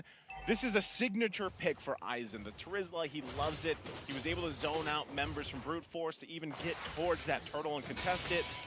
And unfortunately, Forbid. Damage on a Forbid. Forbid is able to just get away, though. Kojic pops that Feathered Airstrike, and that's going to be nothing for Brute Force. Yeah, nothing they could pick up on. And, that's the thing. You really just kind of have to go about this. Also, real quick, don't forget, throughout our event, to go ahead and grab the MSC pass while you guys can. Get that started early while we're here in the wild card stage. I haven't done that yet. You haven't done that yet? The skin does look nice, though. It does. I definitely want to. I guess coins, like, I don't know if you've used. Oh, you haven't done that. You have? A little bit. Guess coins, yeah. NACT's got guess coins now. We do guesses, yeah. Oh. It's legit. NACT. That's new? Guess. Yep. Last season started. Well, welcome to the guess coin. Yep. Addiction. Because that's what it feels like sometimes. Oh, I lost all my guess coins. I think for most people, though, when they kind of watch these wild cards, I don't know who to guess, because that's why I don't like doing predictions for wild card, man. When you even look at this, IHC having a heck of a game. Already getting that flicker out, too, from Kojic. There's a response with the Feathered Airstrike. He got his own, though, so now they might actually go at this one more time. Ooh, Fanger, though, able to get the Violent Requiem, but nobody's there to help him out. Is he going to be able to get away from this? ZXOR gets the kill under the tower there. Brute Force getting pushed against right now. Mashiro looks for the fracture. They're able to dash back, but he's going to get knocked up, taking out a double kill for ZXOR. Now, Brute Force 5-1, 3K behind. IHC Esports taking control. ZXOR is going to go ahead and grab this objective on top of everything he just did. Is he still going to go? Ooh, the Detona's welcome does lock on, but he's just got to be able to try to get away from this. The knockup comes in from Ethan. In comes the penalty zone as well, an aggressive one at that.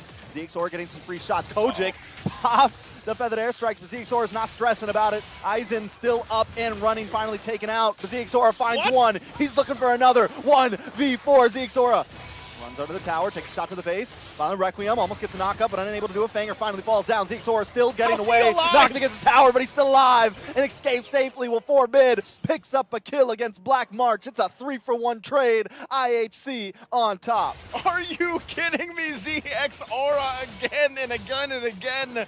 Brute Force was trying to just get the kill on ZXOR, and they couldn't even touch him.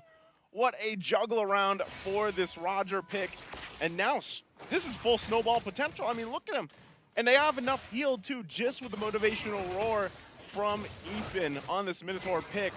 So you're seeing that. That was a full-on extended team fight that we just witnessed, where, in essence, Brute Force should have been able to possibly pick up a kill on ZXOR, but they weren't able to. They're lacking the damage department. 6-0-2 for ZXOR right now. Just locked in the endless battle. He's going to be packing even more of a punch, more cooldown, the whole kit. And that's a fast Raj right there. He is moving. He's got the War Axe in. He's got the magic boots in. I mean, he's got the tough boots in. I mean, and we just saw him. He had no fear, ran into the Farza while the Feathered Airstrike was going down up against 4 members. What is the answer to ZXOR right now? Oh, man, the answer is really this. They got to somehow lock him down. It's just what I was saying in the draft, Trex. Part of the difficulty for Brute Force to be able to do that is working against this crowd control. Oh, Bebex. Bebex going to get caught by the Detna's welcome. Pushed back. Wait a second, Ethan here with the... Oh, no, the Minoan's Fury. Able to get the knock up on a Marvin. Marvin going to get pushed back, taking out 4-bit. Able to get the kill there. It's another one in the books for IHC. Write it down, Fanger. Unable to even get vision for this turtle. IHC going to take another one. They're going to take this next objective 3 for 3 now, and they'll continue to take the resources around the map too, waiting for that orange buff to take from Brute Force. Going back to it, man, you know, what Brute Force has to do is very difficult because they're playing against the crowd control. Ooh, penalty zone up against Kojik. Kojik able to get away though. A little bit of damage on Mashiro. Final hit, Aizen picks up the kill. That's 1-3-0 for Mashiro. We were wondering which jungler was going to scale first, and it feels like ZXOR has got it with a sidestep. Coming away from Fanger. And now they may be able to take this tower here. Brute Force has to do something about it. Yeah, they're not going to be able to hold on to the tier 1 turret right now. Feathered Airstrike already used. I'm offended. Locked up. ZXOR takes him out. Make that 2. A killing spree for 4-bid. IHC just brutalizing Brute Force right now. Yeah, they're the ones being brutal here. Nearly legendary at that point. Nearly legendary. My goodness. Black March using the Spear of Destruction, and he's like, nope, I'm not going to follow up on that. I mean, even under the tier 2 turret, there's no entry point for him at all. He's got, guys, we need some more time. We're not even at the 10-minute mark. It's only 8 minutes in. They still have a Lord coming up here in about a minute. And the way things have been going, IHC should have full control even throughout the Lord. If Brute Force tries to show face around that Lord pit later on, they're most likely going to get just dismantled here. They need way more time to build up as we look at the items. They're still in the mid lane. You know, this is actually, they're so far, they're so close to possibly getting just pulled in, and that's alone from Bebex. You know, like I said when we saw the draft, there's so much crowd control available to IHC to either initiate, peel, play defensively, and that's what they're doing here. So for Brute Force, you ask me what the answer is for them, man, they need to just buy time. I mean, we're talking about like 5 to 7 minutes maybe. Yeah, and I think the real what they're buying time for, right, has got to be this Moskov. Yesterday, Definitely. we saw a lot of teams that fell behind, and Moskov could carry. The possibilities are there. They also are going to have huge burst potential with this Farza. Not only that, but with the Farza, with the Moskov, they have some siege potential. They can kind of hang out and wait, maybe let first, second, you know, let first Lord, second Lord come to them, and they could defend. They have what it takes to be able to do that as long as they play it right. This could really be time to just turtle up. Because you're right, there's not much you can do against the Exora except run and hide until that scaling slows down for him. Yeah, my goodness, too. On top of that, he just got the Malefic Roar, so, you know, ZXOR is actually just, he's a major problem for Brute Force, but there's also just everything else from IHC, because so far what we've seen from them is overlapping their crowd control really well, even if it means, you know, sacrificing an ultimate here a little bit early. They play around this the timings really well with the setup that they have. And as we look at the items here, you can already see it. Look at the disparity here, especially, you know, for the gold lane. You know, it's tough to work against. He didn't pick up Spear, the new Sky Piercer, and we've been spawn? seeing that a lot on Roger, right? Yeah. And he didn't pick it up. He went for War Axe instead, which is something we haven't been seeing a lot for a new item. So I think it's an interesting take, at least for IHC, and the way he's kind of using this, getting some spell vamp there, getting some stack damage, but definitely a different route than a lot of Rogers we've seen in the past. Well, with that, they're going to have to go ahead and defend against this Lord. Conceal already going to be used. Not sure if Fangor wants to jump into that, but it looks like Brute Force will go ahead and clear out the Lord for now. They might still hold on to these base turrets. That's what they want to do. Ooh, penalty zone into the backside. Followed up by the Minoan's Fury, but no one's there to back him up. Bibix goes into the backside, speaking of it. Able to get a kill, but goes down for it, but he finds Kojik. A pivotal moment to find that backline mage. IHC able to finally break through the siege. They take 2 inhibitors, looking for the next one. Are they going to move up for it? They don't have the minions. Might be time to back off, go to the jungle, get some gold, and try to starve out Brute Force. All right, IHC's happy with that. Again, first a Lord, they get 2 base turrets out of it. They don't have to just force this game to end. They can take the discipline route. They're nearly up 10, well, they are up 10,000 gold. Brute Force, you know, you're looking at how they're trying to defend this, and really that's kind of the winning condition for them. Black March needs these items to be locked in, and then even when he gets them locked in, his positioning has to be crucial, and that takes a ton of micro skill when it comes to these team fights because of the amount of CC thrown at him. Also, game fact here, Bebex decided to be a pro when he was the first to top the leaderboard in Mongolia. I guess that would be a pretty good decision. You know, you top the leaderboard. Listen, I'm the best. I'm one of the best. Why am Best I not? in the world. Why am I not getting paid to play? You know what I mean? Fair. Make that money, man. Because you're top of the leaderboard. Chase that bag. I don't know. You know, have you been on the top of the leaderboard track? I was actually top 10 USA Khalid for a little bit. Well, my goodness. That was not what I That was was a long expecting. time ago. That was a long time ago? That was a long time ago. All right, well. Back in my wild days. Back in the wild days. But again, you guys look at the items here at front of the place. You can just see how far Brute Force is behind.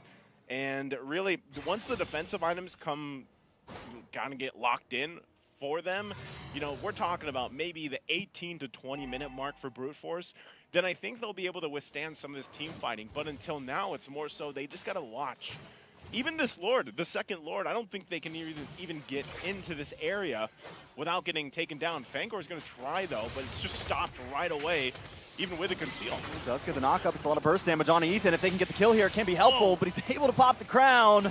Banger on the run now. Black March looks for an angle, still unable to find it, gets knocked up, taken out. Another kill on the board. 13-3, Black March down, and that is the thing that is supposed to shred down the Lord here. Brute Force out a valuable piece of material here.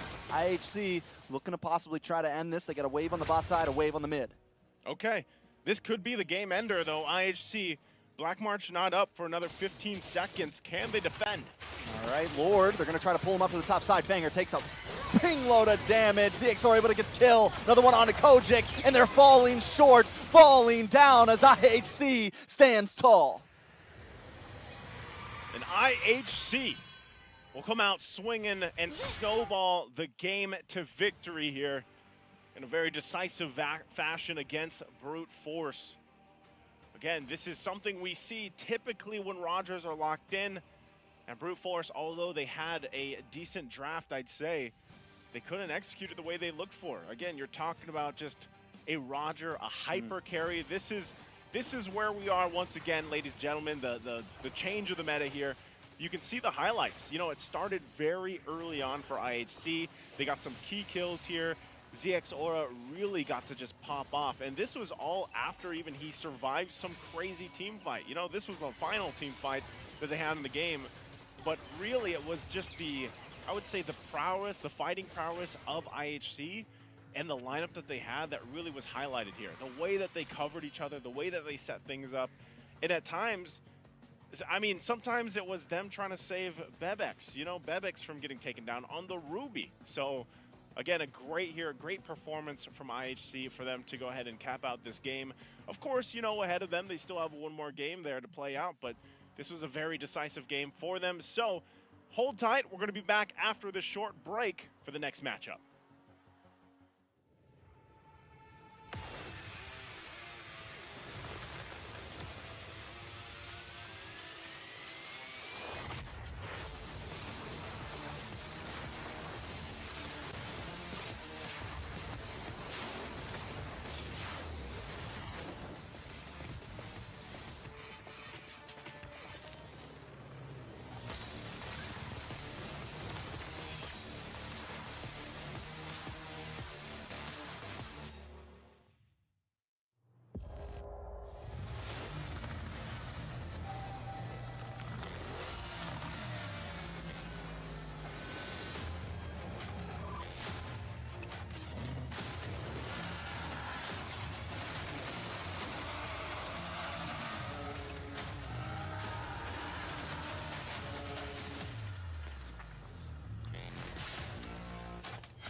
لحظات البداية عاشت معنا. كنا نحسبها وقت للتسلية بس. نحسبها بس ذكريات. عبود أعطي أختك اليد يا ولد. ابتكرنا فيها ابتكارات، وإذا بغينا قلبناها خرافات. كنا نحسبها بس لمة وصحبة وسهرات. انتبه نوب ترى نوب. لكن كنا نشوف عالم ما حد يشوفه. ليت يشغل وقته بشيء يفيده. الله عليك على صوت. عالم كبر وعاش فينا. عالم الحماس فيه يوصلك كل مرة لحلم أصعب، بس ما يصعب عليك. بارد معك وين ما تروح.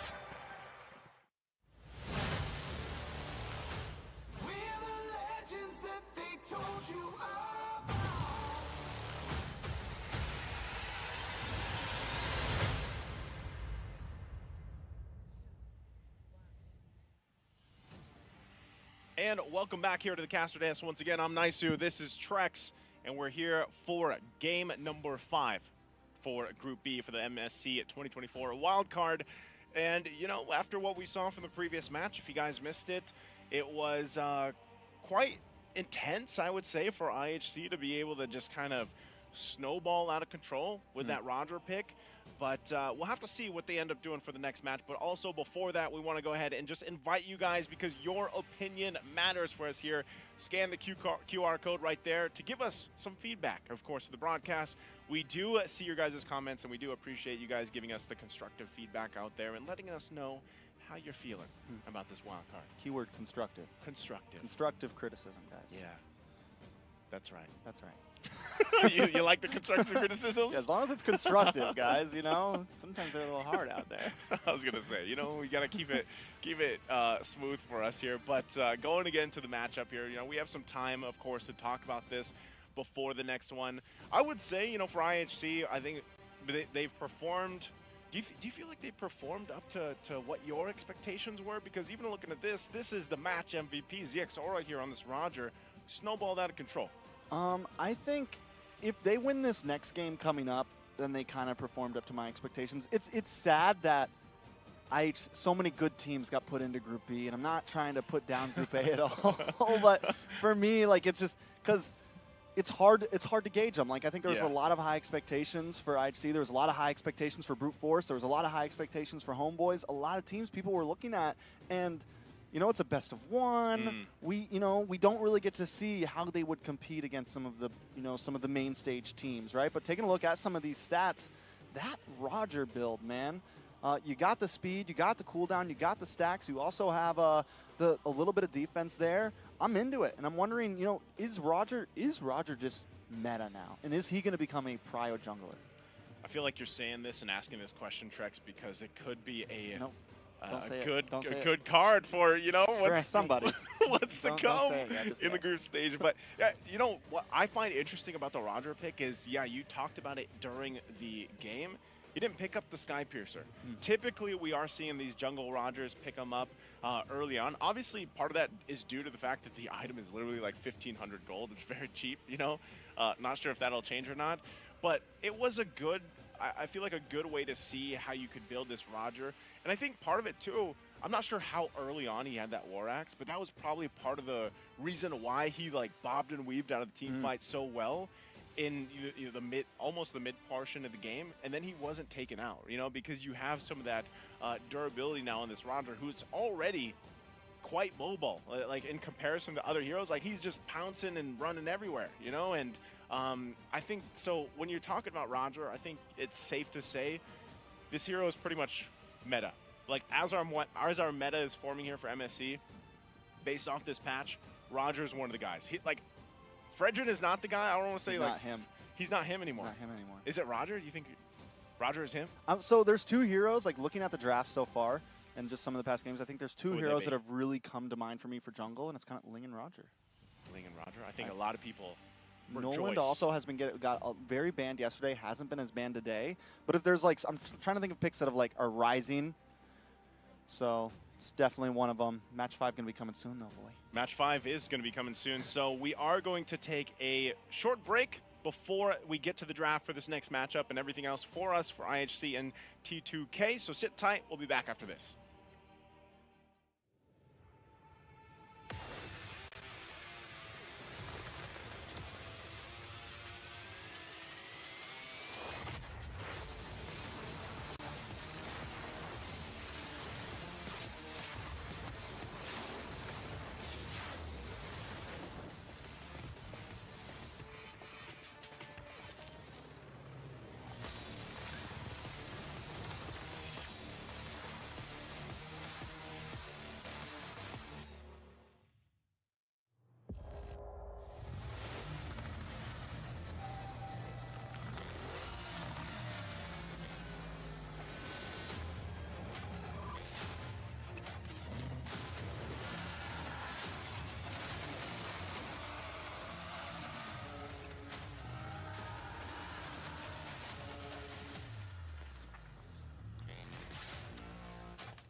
new adventures bring new challenges. Even as the heat rises, dandruff and grease won't stand a chance. With new Clear Men, powered by triple formula technology.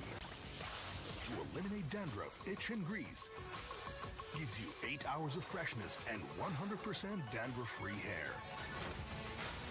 New Clear Men, 0% dandruff, 100% confidence.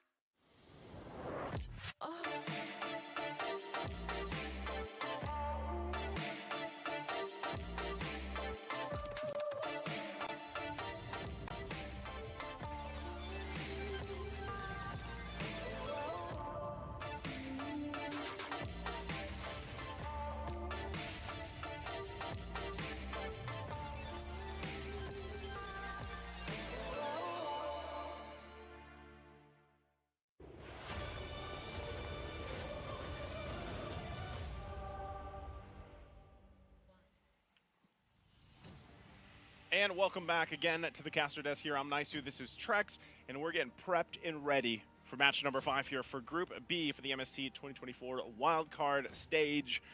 And so far, if you guys are just joining us or you missed some action here, things are falling into place for Group B. And we are going to pretty much get the confirmation soon on is it going to be the team that we're thinking going against Entity 7 tomorrow. But right now, we have to focus also on this matchup, IHC versus T2K Esports.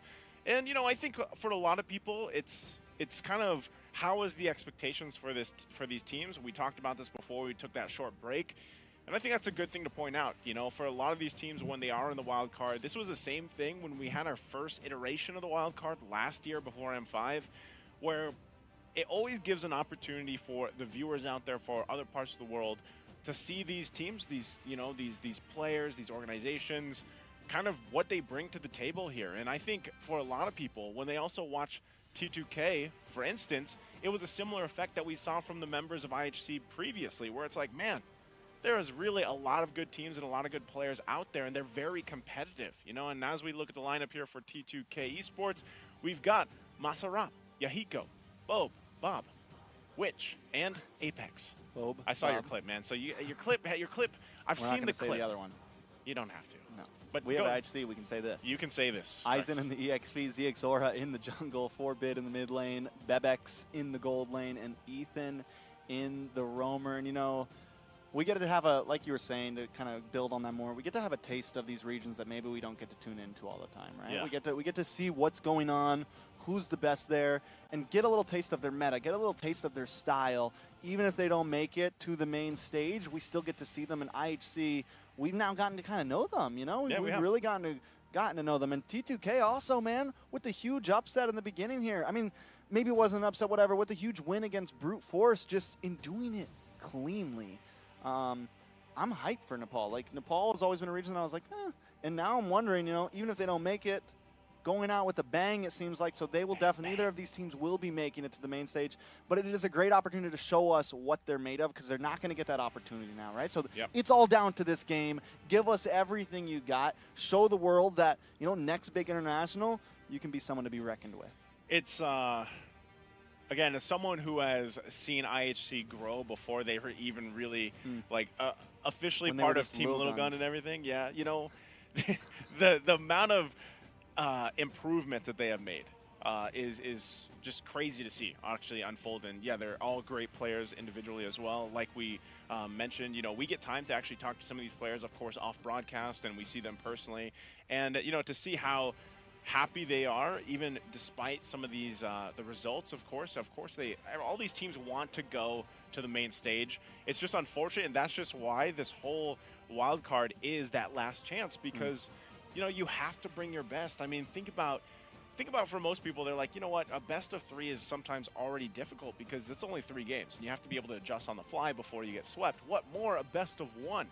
You know, a best of 1 is you got to bring all your A game to the table in every single lane and hope that whatever composition you bring to the table, you're able to execute it well and make it, you know, make it work.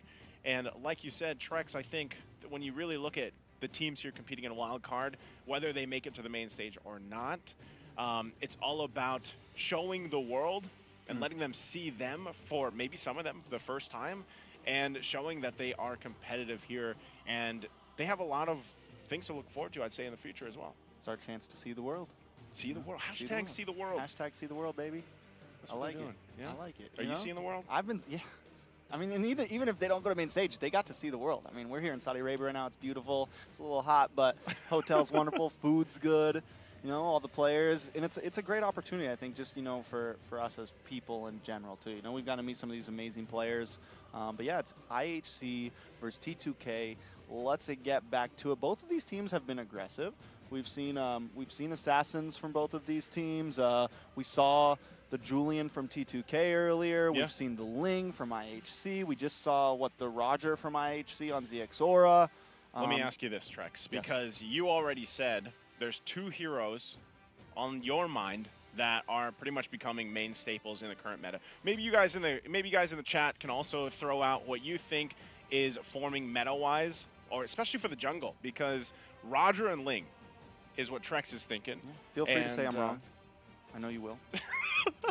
speaking from experience here, that you're not Mr. Fear anymore, man. It's okay. I'm sorry. You know, it's all right. I actually agree. Roger and Ling and some of this, some of the other assassins that haven't necessarily been picked up just yet, I still feel like there's a lot of room for them, especially when you're talking about, you know, maybe some of the unorthodox assassins. Like, where's the Hanzos?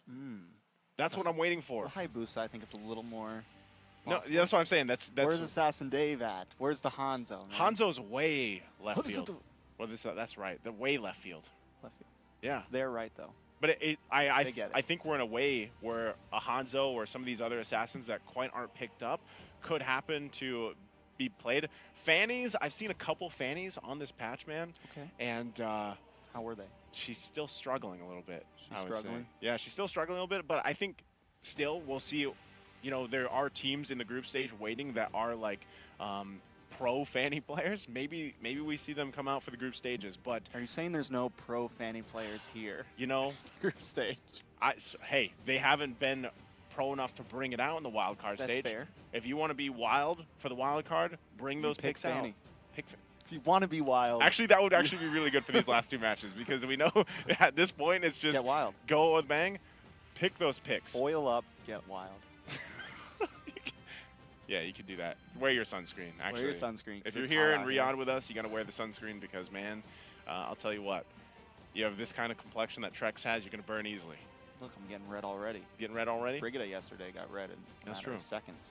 That's true. All right, we're jumping into the draft here in just a second, it looks like, as both teams get it situated. I think, honestly, Trex, I think this is where, if you want to see some unorthodox picks, you bring it out at these last 2 matches for Group B. T2K, going to be on the blue. IHC here on the red. And if anything, I know you mentioned they both play very aggressively and they have like they opt for these snowball-y compositions. Who do you think, Trex, has that better kind of potential to go full snowball here? Because so far, both lineups have made it happen. Does T2K match the aggression that we've seen just previously from the last match from IHC? If you asked me a week ago, I would say IHC. You would? But right now, after seeing T2K's performance, yeah, and I'll be the first to admit it, I was a doubter of T2K, and you they have showed up. I'm a fan of T2K now, and I can't decide. But what I can tell you is we'll find out right now. We will. Well, in about, a few minutes. Draft. Because, yeah, we got to get through Unless one of them picks Fredrin, then, then we won't get a snowball comp. You know what's weird, though, is even if Fredrin is picked up, I feel like he's in this position where you could snowball a Fredrin. Like, he could still work. It's just you can't. The main thing with Fredrin is you just can't tank up a Lord the way you used to.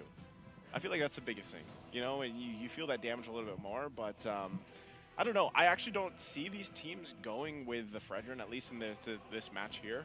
Maybe they do. Ling's already banned out. Angela's still open. Typically, we see the Angela open. Lui and Chip being taken out by IHC, so they've got those duties here on the red side. And next up, again, for T2K, the last ban for the first phase, they might not even take out the Angela, so they take out the Edith. Roger ban, maybe? Roger ban? I think this is just a with the Ling ban now Roger coming in, yeah. Or Nolan ban. I mean, now that we're seeing the Ling pop in, which we haven't seen like a lot today, at least band-wise, because we're getting picked nonstop. We're starting to see the respect to some of these heroes that we were talking about rising to the top. So does IHC say, Because they picked the Roger earlier. Do we see them maybe say, we want to ban this out, or we want to try to play for the pick here, play for the trade up? Because again, like we were talking about, it's not only a good jungle as we've seen, it's a good flex. It's a great upfront first phase draft pick. So I think the possibility is definitely there. Okay, well, we'll find out. There it is, the Angela. I was expecting that to be banned out. And it looks like IHC is going to have all those duties to take out those heroes plus the Angela. So I think this is, going back to it, Roger, there he is, picked up, like we said. You know, it's Roger and Ling right now for the jungle, at least throughout the wildcard stage. Now, the answer here from IHC, with a lot left on the table, they could go ahead. Valentina's banned out, so this also means that the mid lane could possibly be a little bit different, right? Novaria still being a really good mage, I'd say, that you could pick up.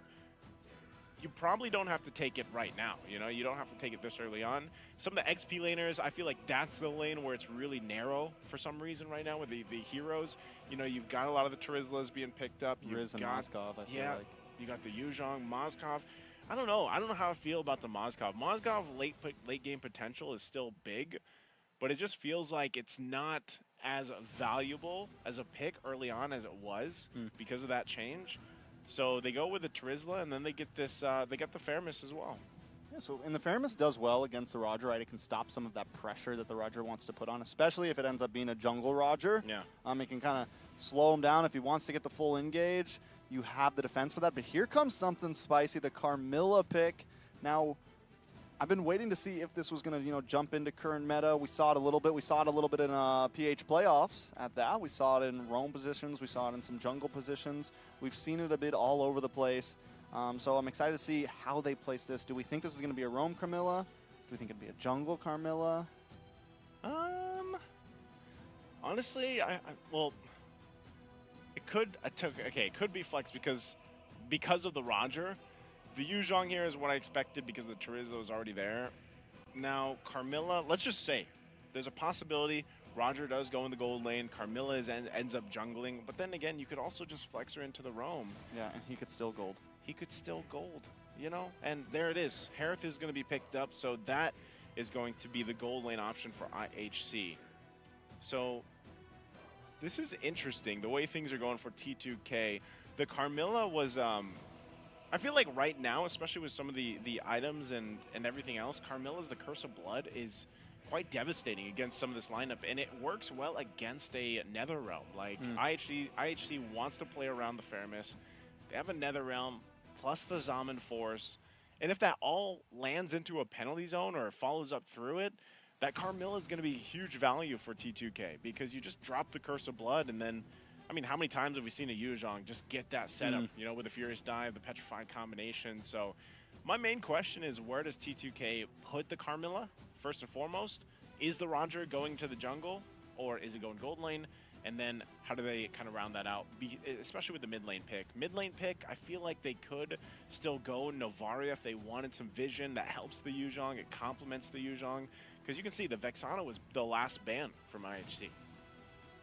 I like it. And I think, like you said, T2K, I think both teams have what they want to do with their comp. IHC, group up. T2K has some of the answer to that.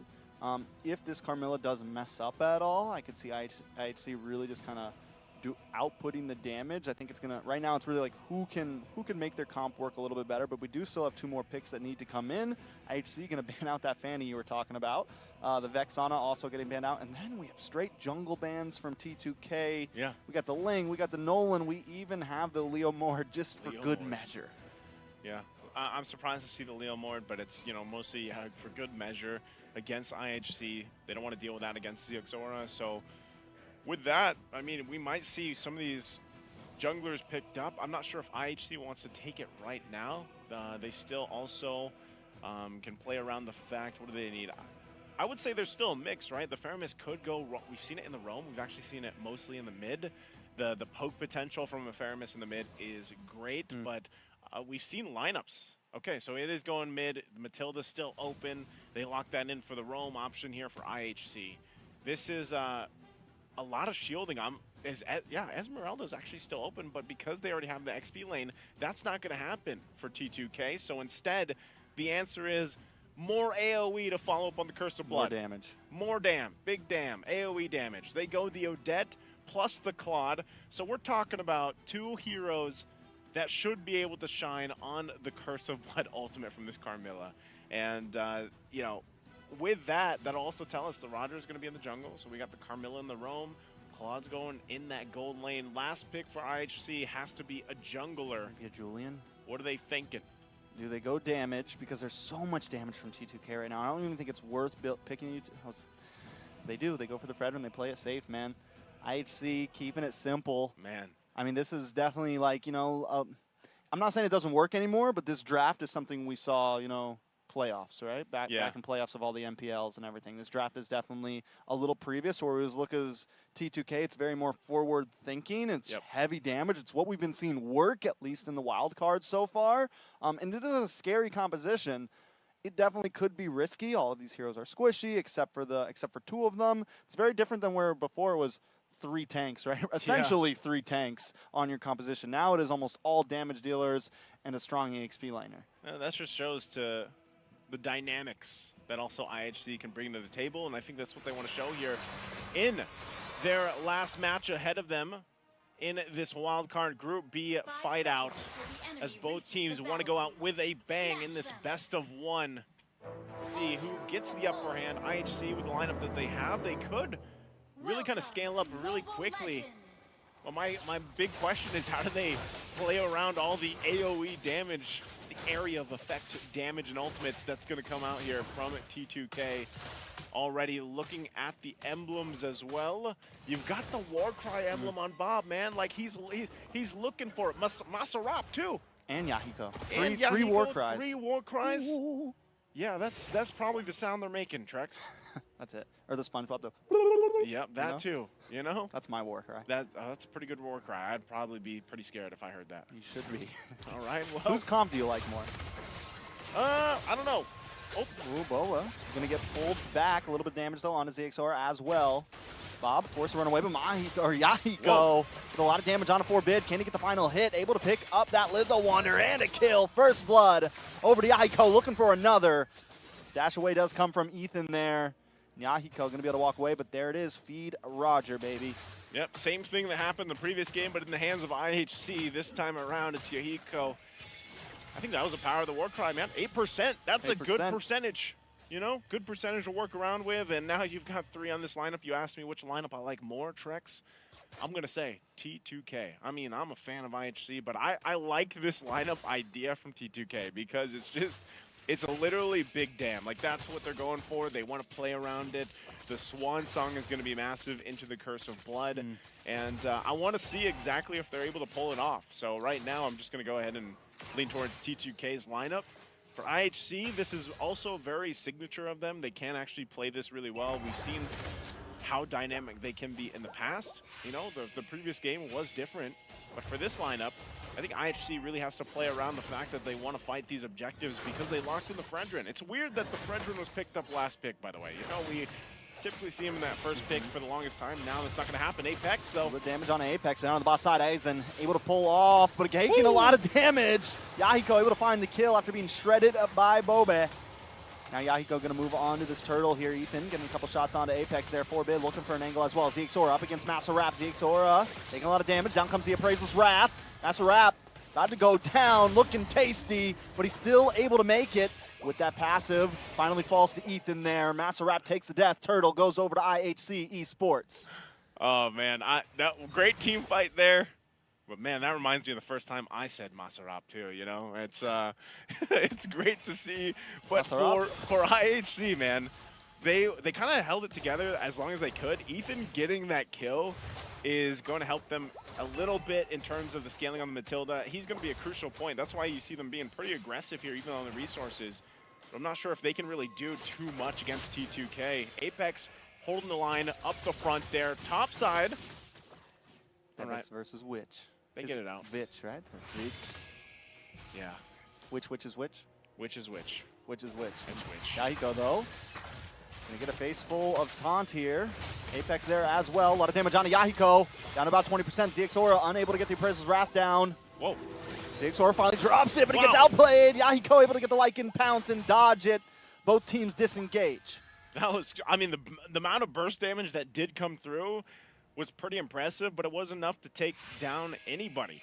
And again, this is part of the strength of also Fredrin. You know, he doesn't even have too many defensive items just yet. Still could also pick up some magic resistance for himself, but overall able to kind of tank a lot of this, and that's the power of this Charizla as well. Body Smith, Apex should be fine. And I think that's part of the hard part for IHC. Whoa! Ooh, a lot of damage from Bebex. A 1v1. Bebex able to secure the kill. Taking down Witch there. It's 2-2 right now. About 800 gold lead for IHC. Still a game. Man, they've been going 1v1 for a while now. I feel like every time we get a glimpse up there towards that gold lane, they're just duking it out using the ultimates they have. But this time around, like you mentioned, you know, Witch gets it. And it's like the Blazing Duet just is not there just yet. That's why Bebex able to get that kill, win the 1v1. But how long does that last? You know, if you're Claude, you obviously need more time. Ethan? Okay, Circling Eagle. Whoa. Ooh, big penalty zone onto Bob. Onto Bob and Yahiko. Out comes Swan Song though, and Yahiko shreds down Ethan. Bob goes down. Forbid able to pick up the kill, but Aizen will be the next to fall. Forbid now on the run, and he's going down as well. A triple for Yahiko. ZXora by himself in between 4 members, but he's ready to go. The Apprentice's Wrath comes down, but it locks on a turtle. Wow. ZXora still able to find that objective. Finally falls. Maserap taking the kill. 2 down, a turtle for IHC. Was it worth the trade? Yeah, and there's, again, here in the gold lane. They're still going. They just keep going blow for blow, punch for punch. Hey, that's what they got to do. But, man, talk about that last team fight. Did you see what I was talking about with the Curse of Blood? The way that is used, that's the way that's dropped down on multiple members, and then you just swan song follow up. You saw how fast the Netherrealm got taken away, you know? And some of the first items aren't even locked in, man. You know, the War Axe is there for Yahiko, but, you know, that's about it for now. And there's the Corrosive Ice now locked in for Vich. So they have that. And, you know, when you're playing around this for IHC, they kind of have to be cautious of that set of potential, especially when it gets towards these objective fights. Glowing Wand also picked up, now available for T2K, which is going to help them with some of that, you know, sustainability, because that Necklace of Durance now is in that Glowing Wand. Plays here. Oh, nice taunt onto Apex. Will get stunned up, though. A lot of damage on ZXora. Swan Song does come out. Forbid taking a face full of that one. Look at Bebex. Look at the runaway. Drops him on Force. Look at the outplay. Finds Witch. The Lycan Pounce does come down to Yahiko. Able to get the kill. The triple make it. Looking for the Maniac. One more shot in there. It is Yahiko. 9-0-1. This is more of a snowball than IHC for their Roger in the previous game. And again, it's going back to the point, guys, where we're saying Roger is the new him. You know? He is picked up so many times because of this potential to snowball. And we're talking about even when you saw the Sky Piercer picked up, so he's got the Sky Piercer now. Yeah, he goes completely online, 9-0. And that Warcry emblem was really part of the component to get him to snowball this early on and pump out that kind of damage. So IHC, you know, you think when you see their lineup, they have the tools to deal with this Roger, but right now it's more so of just kind of being a little hesitant to fight against this AoE composition. So now in the mid lane, they're going to be taking their time. Turtle's going to be up here. T2K, though, they are going to go ahead and just take their time as well. IHC has done a pretty good job at securing themselves the objectives, but that's why, you know, this gold lead hasn't snowballed too far out of hand. Black Dragon does come out. Maybe just trying to zone right now. ZXora look for the angle in. Comes Maserap. Penalty zone does land on Yahiko and Witch. Out comes Swan Song, and they're all caught in the middle of it. Yahiko with the double once again. Yahiko looking for more, making the triple. Can he get another Maniac in this game? He's going for it. He's hungry. Finds the Maniac. There it is, baby. Yahiko turning up in the wild card. He might not make it to the main stage, but he's showing he's him. He's going out with a bang. And Trex, that was a great sound effect. No, that was Leo, actually. That was Leo. I'm sorry, Leo. That was Leo. Leo, Shout out to great Leo. sound effect. Great sound effect for that Roger. That's 2 Maniacs at this point. Ooh. Oh, Swan Song. All right, going to be used. Ethan's going to be fine, but man, talk about IHC. What are they going to do here? You see these team fights breaking out against just the Turtles. You don't want to see what's going to happen once those Lords are up here. You know, taking a look at this. This is the replay that we see, and just look at that. The burst potential, the damage. He even gets the turtle, and then he goes for the Maniac. You know, and this is the snowball potential of a Roger right now, and it might be, we might actually see this change, or in the group stage to the knockout stage for MSC, Roger is possibly banned out for some teams because they just don't want to deal with the potential of a snowball like this. Because when this happens, man, whatever composition you have, it's very difficult. I mean, look at this disparity. 13 kills. 13 kills in Yahiko. Like, he is the kill score here. He's that. He's him. He is. Who's got the other one? Maserap. That's the only one. Maserap has the other one. You know, but it's the lineup that allowed this to happen, Trex. It's the lineup that allows Roger to shine like this. It's the emblem that allows Rogers to do this. And it's just the state of the game, the meta. I mean, look at his damage. Big damn. 38,000 damage, even against an Odette who is doing, you know, AoE with a Swan Song. And then he picks up the Malefic Roar. So this is getting to the point where IHC, if they're in this game and they want to kind of stall this out, I almost feel like they should just defend. They should just get in the defense mode. ZXORA is kind of checking things out, but I don't think really anything can happen here, even with Bebex down to the bottom side. So they're just going to watch it get taken, and they'll have to get prepped and ready for the defense. They could actually come out with a successful defense if everything falls into place, and that has to come in the form of Aizen getting a good penalty zone, locking people down, hopefully even Yahiko. But that's the thing, every time they choose to fight around the penalty zone, which is their main setup, or the circling eagle, it's like Apex is like, all right, perfect timing, Curse of Blood, let's fight. Well, here we go. Force does come down, the chase. The Black Dragon's already goes off the map, and now he's looking for the re-engage, gets a little knockoff onto Ethan there. Good distraction. Back in the base, though, T2K just poking away right now. Lord going to be coming soon. Okay. I see. Look at this. Maserap keeping Ethan from going back.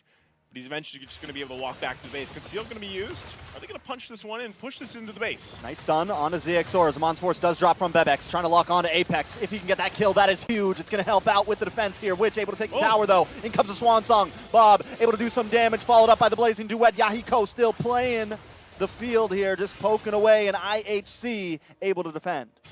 Okay, IHC able to defend. Again, this is only that first Lord, and T2K is going to be happy with just getting that one base turret. And looking at the items here, you can already see that crown available as well. For Bob, has that. You can actually just punch in, especially when the flicker is available.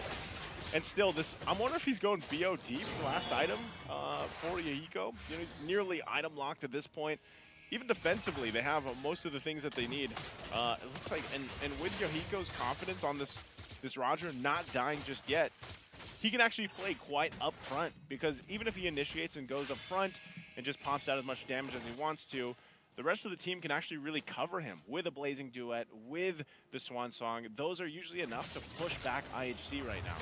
So it's even so, like IHC is, I mean, the fact that they're trying to defend against this in almost a 10,000 gold deficit, you really got to wonder where's the winning point for them. Oh, comes out, ZXOR in trouble. Lycan Pounce does come in. Yahiko able to pick up the kill. Wait a second, big penalty zone. Witch goes down, Ethan able to find it. This could be chaos. Bob will fall next. Yahiko falls as well, and Maserap is on the run. IHC finds a beautiful response there. Maserap, will he fall? Bebex able to pick it up. He's 6-1-2 now.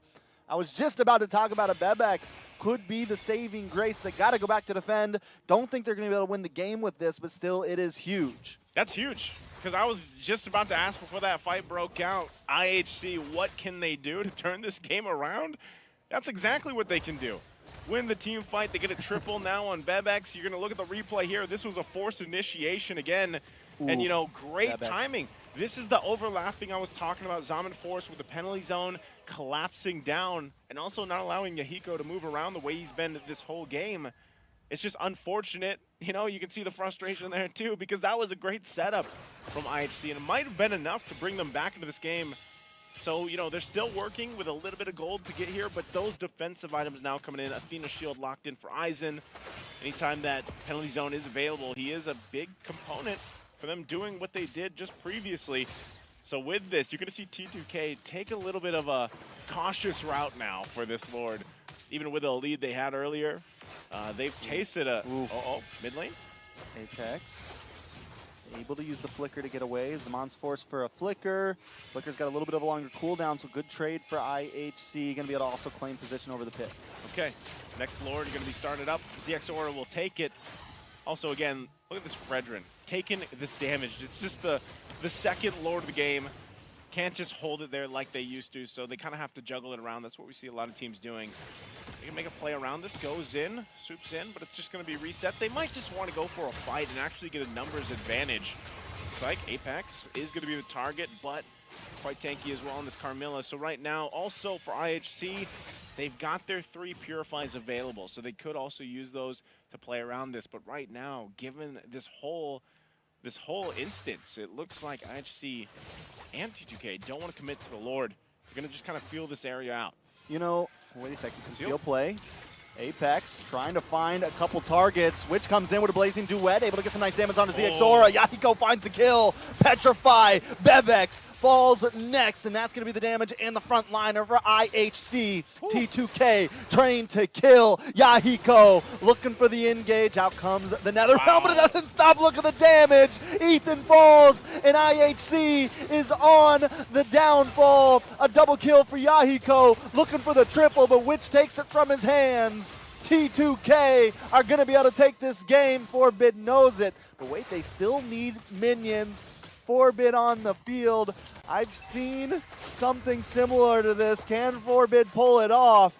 Yahiko look for the angle. All going to do is focus base before Forbid push to the wall, and that is it. T2K shows up. T2K will be the team with a massive snowball here. This Roger this time around against IHC as they cap out this best of 1 for them. And man, was it a snowball to say the least with the Roger pick. This is something that I think we're going to continue to see teams utilize really on the compositions that they pick up. Warcry Emblem looks like it's a nice, good addition to a lot of these team strategies when they want to pick some more of these hyper carry assassins, if you will, in the jungle. And, you know, it looked like there was a moment as we look at the highlights here where IHC was like, all right, we can fight back. But then all of a sudden, it was an idea, it was a call. Let's conceal, let's force Apex up and collapse down on the hopes of IHC, and that's exactly what T2K did. It's good that they did it too, because they still had the upper hand, and I feel like if they would have hesitated and stalled out, that gives more of a chance for IHC to turn things around. Again, great initiation and great overlapping here from IHC on this defense, but this is where they go in, great play, they force them all apart, and the Sky Piercer is just taking out ZX Aura here and collapsing down. I mean, what did Yahiko end? 18-1. 18-1. Insanity. And 21 kills in the game here. So what a massive performance, you know, for this team. Of course, T2K going out with a bang, of course, ahead of them. And we'll see, once again, exactly what happens here. But we're going to take a quick break, so sit tight. We'll be back after this.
لحظات البداية عاشت معنا.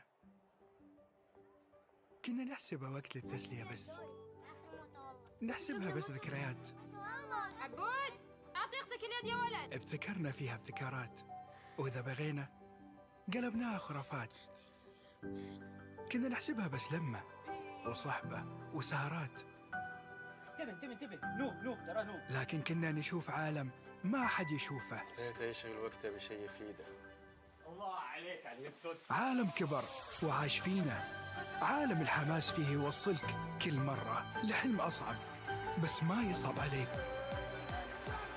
بارد معك وين ما تروح.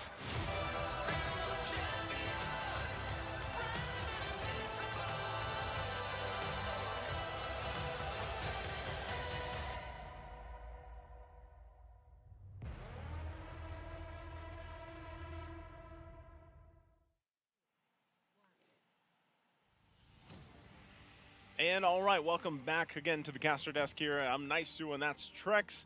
And we just witnessed match number 5, kind of closing things out here for T2K and IHC.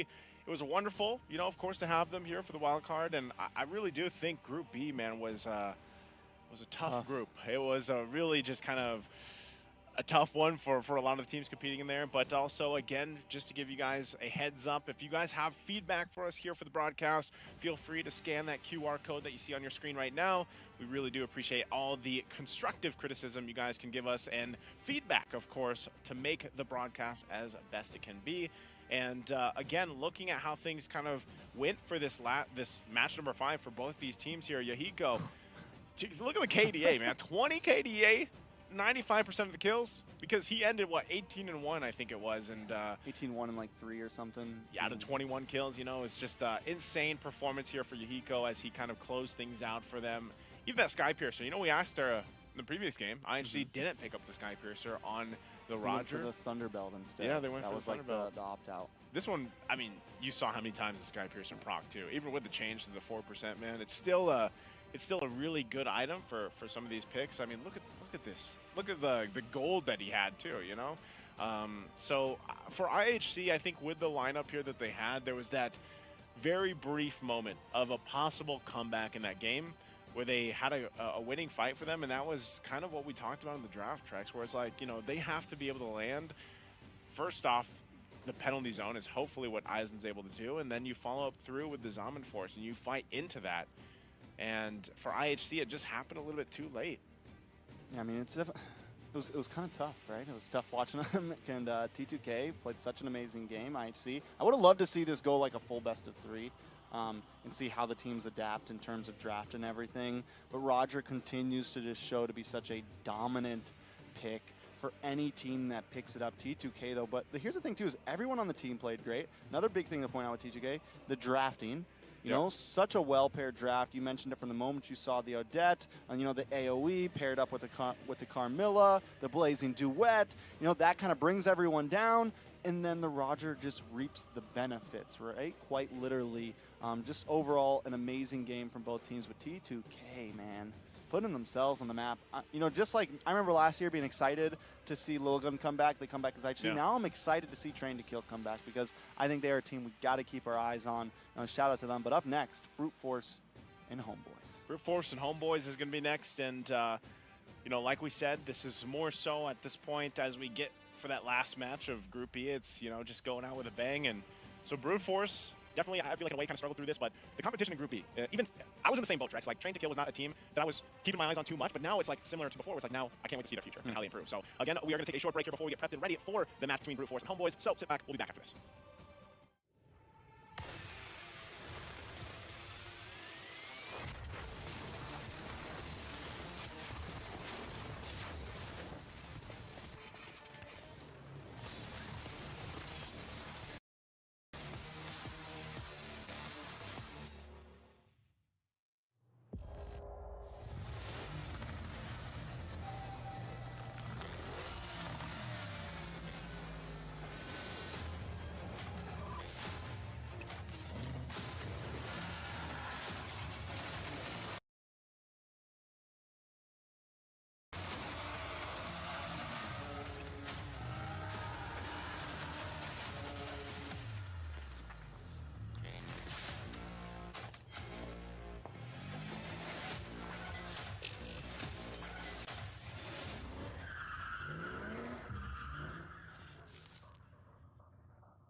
New adventures bring new challenges. Even as the heat rises, dandruff and grease won't stand a chance. With new Clear Men, powered by triple formula technology.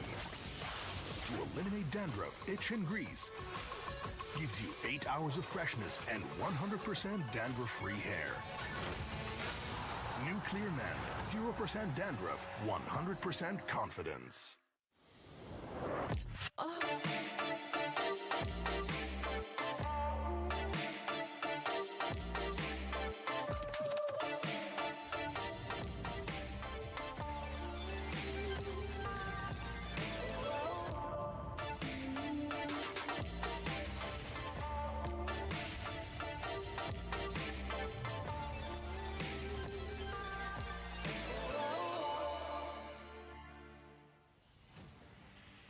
All right, jumping into the next matchup here, Homeboys and Brute Force, the last match for Group B to round out our next contender. Of course, it is Homeboys that's going to be going on tomorrow, but this is all about Brute Force. If they can go out with a bang here and get a win, it would be great for them, of course, for a lot of teams that were supporting them.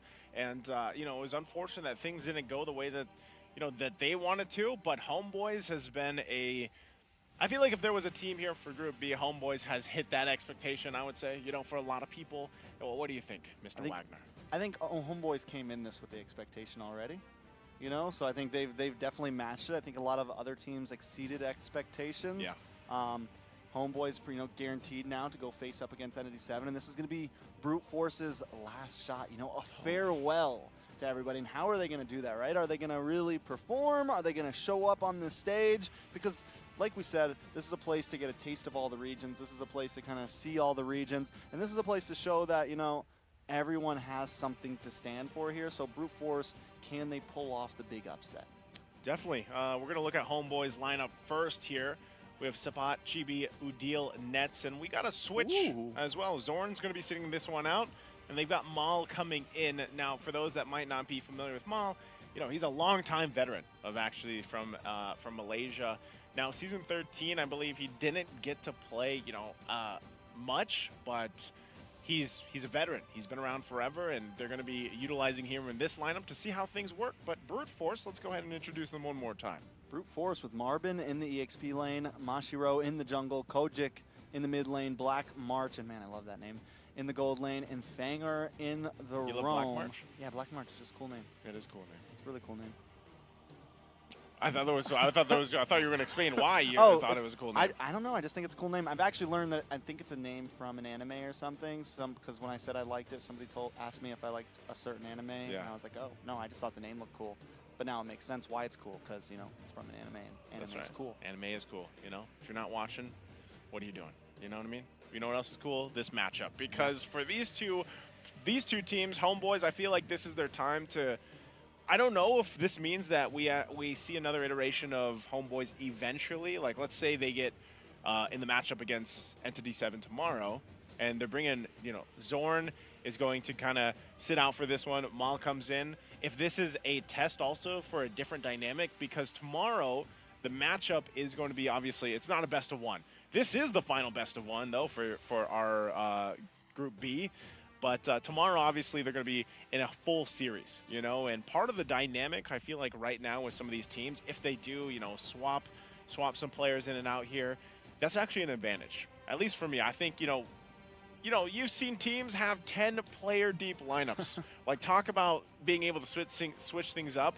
But I think with this, Zorn, again, a lot of people, you know, they have a lot to say about Zorn. He's a very he's a fun guy. He's a fun guy. He's known for certain things, of course, the game too.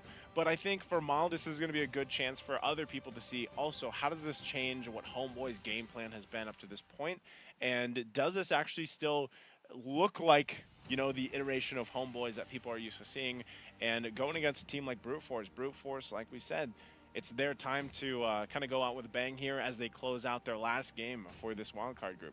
Most definitely. I mean, I think it's you know, either you're letting Zorn get some rest, you're letting also one of your bench players play and see maybe if this is a card you want to pull later on, right? Yeah, it's kind of like a niche pick almost. Yeah, it could be a niche pick. They could try some things here. This is a good, I mean, overall, this is a great opportunity for Homeboys to kind of, you know, test some waters here. maybe in terms of the players they put in, and also in terms of draft. You know, I'm trying to think here with Homeboy specifically, if between what we saw yesterday, because we did the second half yesterday for Group A, and now we're doing, you know, Group B here, I would say for both the play styles of, you know, the teams that will eventually be going at it, even Brute Force,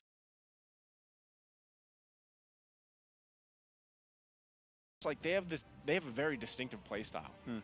Against Homeboys, that is a lineup that I feel like has the most easier way to fit into this meta that's shaping here.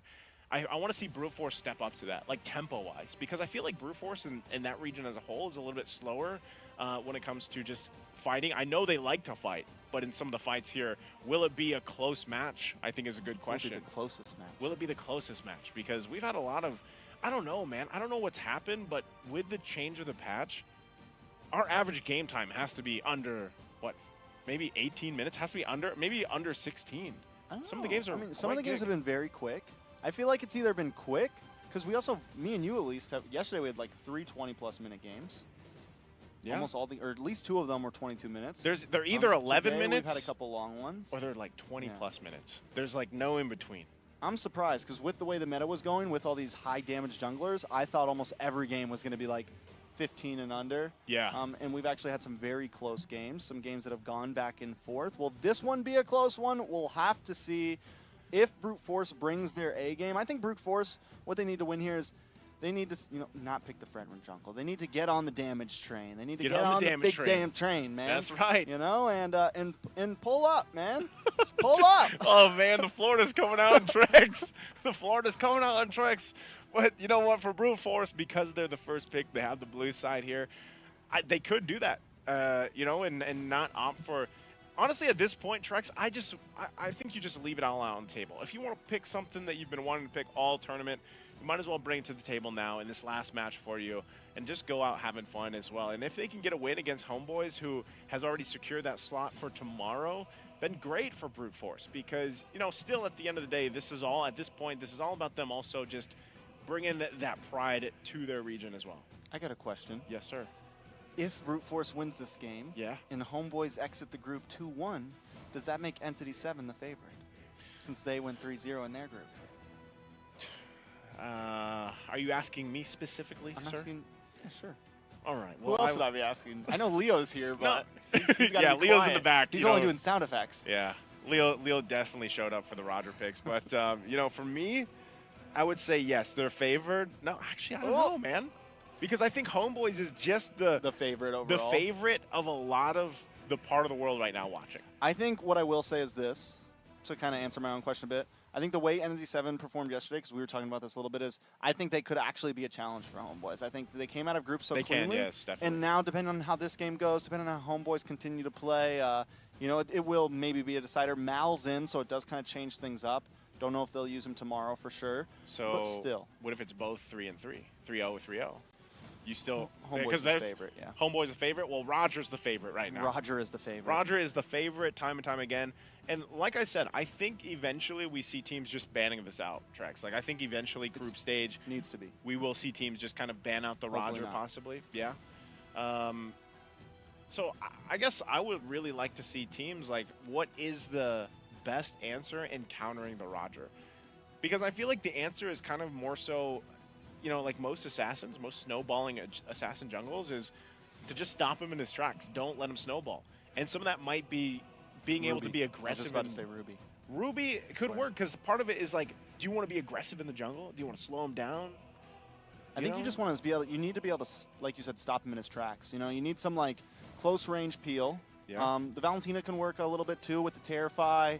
In the past, when he was gold lane, we saw the Fredrin, Valentina, Ruby. We saw some things like that kind of work, because once he tries to engage, you just boom. You just, you know, give him a little tap on the face. Just and terrify him. He can't come exactly. Unless he's able to get the outplay with the Lycan Pounce, which some high mechanical players are able to kind of dance around and pull that off. But I think the Ruby's a great answer. Same reason why it's a decent answer like the Cho. Anyone that wants to get up close and personal, the Ruby just locks you up real fast. You know why Ruby's a great answer? Why? Have you heard the story of Little Red Riding Hood? Yeah. And he's the wolf. That's right. The wolf. The wolf. He's the wolf. Is he a wolf or a wolf? Or He's a wolf? Lycan. He's liking. So Ruby is Little Red Riding Hood. She is the answer. If you guys have been wondering, forget the tier lists. The direct counter is Ruby. The lore. The lore tells us so. And with that, first phase is going to be done here. Ling, they also got the Ling. So this is, just fighting aggression with aggression. You have the assassins here.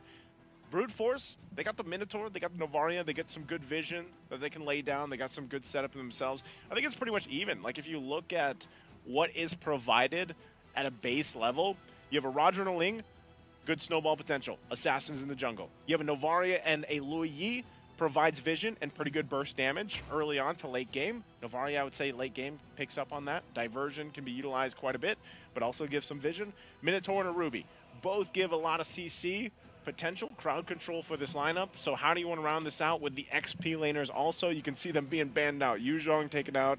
Terizla is usually, again, I don't know. I think as we go through the stages here, man, we got to get some more XP laners. Where are the Paquitos? Like, I miss the Paquitos. So earlier when Homeboys picked the Ling, they went double fighter off lane. So it's very possible this Ruby could be an off laner. Like, they have a lot of flexibility here, at least with what we've seen in the past for them in terms of picks. It could be Roam Ruby, which I think if this is going to end up being a jungle Roger, yes, we put it in Roam. But we've seen a lot of possibilities. Earlier, I think we saw from maybe IC, I can't remember. The stats are somewhere. But either way, we saw the Ruby, I think, in gold lane, and it was outputting some damage. That was Bebex, and it was monstrous. So we cannot count out Homeboys exactly where they're going to put anything right now, I feel like. Same thing for Brute Force, flexibility. This Novaria pick, though, it's a prime target for that lane. It is, definitely. And Paquito being banned out here, so wondering exactly what the game plan is from both these teams in the XP lane. I think that's something that teams have to play around, the fact of flexibility treks. Like, you want to have a hero that is always flexible, and this has been the case actually even the previous meta before the patch even came out. Teams would actually, even if they first picked Fredrin, they'd put him in the XP lane. Teams would also even put him in the mid lane. And you play around the flexibility that can pop up here. So interesting that Terizla is the last ban from Brute Force. So I think they're also just trying to change the pace of the XP lane. With those bans, the Yuzhong, the Terizla, the Paquito, what is left for them to go ahead and bring to the table for the XP lane to battle it out with both these lineups that they have here? Well, luckily, Homeboys does have the Ruby if that's, if they want to leave it there. If they wanted to go, yeah. If they feel like there's no other options. Edith gone. There's not a whole lot, right? Yeah. What's some of the older stuff? You go for like the Esmeralda or something like that. You could go for EXP lane Grok. Yeah, I was going to say, technically, even though the Grok is locked in and people would naturally think Roamer, he can be played in the XP lane. Homeboys' whole draft right now is just, literally.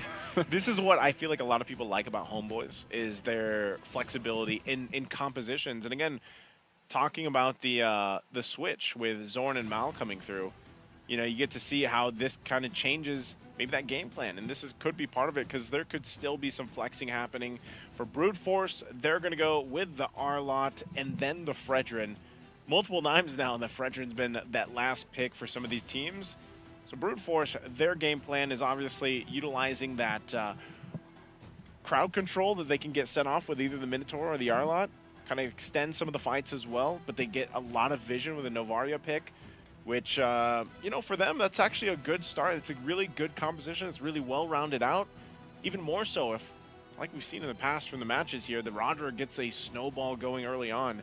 Novaria is going to be crucial in the late game if they can get there. Again, we haven't seen too many games get to that late game, But right now, this last pick for Homeboys. Daps are in. What are they going for here? Yep, the Dabs are in. They've got it locked in, but let's see what it is. Around the lineup up. Oh, okay, Carry. So Carry is going to be the gold lane pick. EXP lane Ruby and Roam Grok, most likely. Yeah. I like it. And then, so we get the Ling who can do whatever he wants. We have the rest of the team that can kind of stick with this Lui Yi, hit the diversions, kind of a little bit tighter. And also with the Carry and the Ruby, it's hard for Roger to really get in there. It's hard to find pickoffs, I would say, because those 3 or those 4 with the Grok are going to stay pretty tight, right? They're going to be able to stay tight, stay close to the Ruby, who can really peel for the team whenever Roger wants to try to engage. One of the things that Brute Force has as the answer to that, though, is going to be that final slash. We need to watch for the final slash play, because if enough displacement can happen, if he can, pull 2 members to the right, leave the other on the other side, maybe catch 1 or 2 off, it's going to be perfect opportunity to Roger to reap the benefits here. But we're going to be jumping in to the last game of Group B wild card. Can Brute Force show up today, or will they fall short? Homeboys looking to try to clean sweep things. Yep. So for Homeboys, when you look at it, that's kind of the main thing they have to do, is just go ahead and see if they can get the clean sweep through the group. Now for Brute Force, it's all about just kind of ending things on a good note the best they can, and want to see exactly how they respond to even the switch that Homeboys made, the roam option, Zorn not being here, Mal, pretty much. I feel like, again, as a veteran from Malaysia, you're going to see probably similar things to an extent, but already just kind of going at each other. It's just a Minotaur and a Grok just whacking at each other. Nothing's really going to happen there. But also, in terms of the emblems, we're seeing so many more Warcry emblems. Mal, though, this time, Flickers, he's fine. He's fine. He should be, unless he takes a meteor to the face here. Yeah, okay. He's able to get out of there. But going back to the point, I like the Warcry emblem. I don't know. Do you agree? Because for a while, it was like focusing mark for the most part. That was just that percentage that you could get.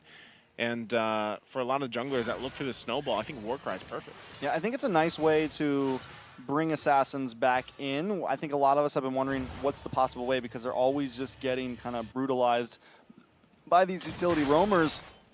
But I think now, instead of exactly overkilling Assassin's power level completely, you give them a good emblem, right? You give the Roger a good emblem, you give the Ling a good emblem, to where they still have to sacrifice another emblem, right? Like maybe they sacrifice movement speed, maybe they sacrifice this or that, depending, right?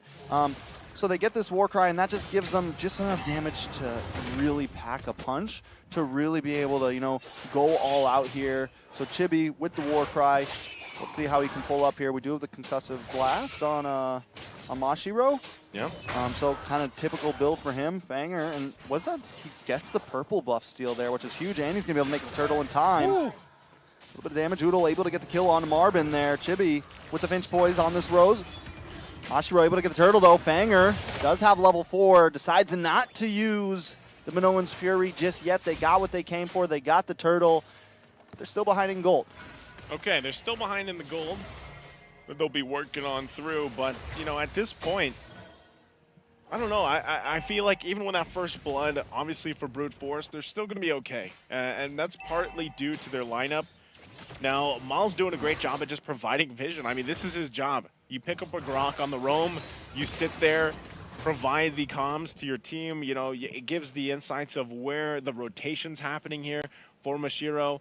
And, that's what they're doing. That's how Homeboys is kind of rotating a map the way they are. They know exactly where everyone is. Look at this diversion. Divergent play coming in with Mal and Oodle. Ooh, but Wade Fanger calls it with the Minoan's Fury. Gets a double knockup. Black March looking for the kill. A nice meteor strike as well. Black March looking for the final shots, but he's taking too many hits to the face. Nets with the response. Down comes the Tentacles of Blades, and Chibi falls. The response was wonderful, but Brute Force, but Homeboys read the card, and they pull it. Black March goes down. All right, Black March goes down. Homeboys still playing around this momentum that they've garnered themselves at 4 minutes in. They might still look for more plays, because so far, they've just, Mashiro has been farming up, but because, like I said, with the way that Miles playing this and just, he's planning himself on that side of the jungle, getting the information, Homeboys will make the plays where they want to. That's one of the advantages also of having the diversion in Udil's repertoire with this Lui Yi. Being able to go in a glimpse. Now, I know the cooldown was extended a little bit for that diversion play. You have to be a little more kind of decisive in how you want to utilize the diversion. Looks like they're going to use it here. They go towards top again, but, that's something they can play around with. Looks like Brute Force might want to make a play up here, but Turtle's going to be up. So they should be able to go ahead and get control of this area, this zone, and we'll see if they're able to secure themselves another turtle. Homeboys, though, Marvin taking a lot of damage, able to get the final slash. Able to dash through. Black March picks up the kill on Oodle. Chibi able to get the head of some blades. Able to just back off. Marvin now taking too much damage. Chibi goes down. Kojic able to snipe him off the Finch pose. Wait a nice time offended from Sepat. Do a little bit of damage on Mashiro. Mashiro responds with a couple more hits of his own. Now Homeboys low down a Chibi. It's Black March up against Nets as well on the top side. Trading blow for blow. Shot for shot, but the gold crab should go to Black March. Okay, they at least deal with that. They get themselves in a position where Brute Force is still going to be okay. Good flash through the Oasis being picked up too that they can play around with. That sustainability is going to be one of the key components of utilizing the Minotaur pick in some of these fights, right? Because dealing with how much burst could come from the lineup from Homeboys, you know, overall that healing will play a point and the setup, so half health on the turtle here. I mean, this is the same second turtle right here. Nobody was able to take it last time. This time, Chibi will succeed. Mal, though, in a little bit of trouble, able to use a flicker, will be able to get away there. Homeboys now going to take that lead a little bit farther. About 1.5. Nice time offended on a Fanger. Ken Oodle and Setback at the final hit, though. Fanger, after picking up the Blast of Oasis, does have the heal to be able to escape. Black March on the top side getting bullied once again. Homeboys starting to take the wheel of this game a bit. Yep. That's what they're going to do. They're going to hit their timings. You know, at this point, Skypiercer also picked up now by Chibi, so he's got that available to him.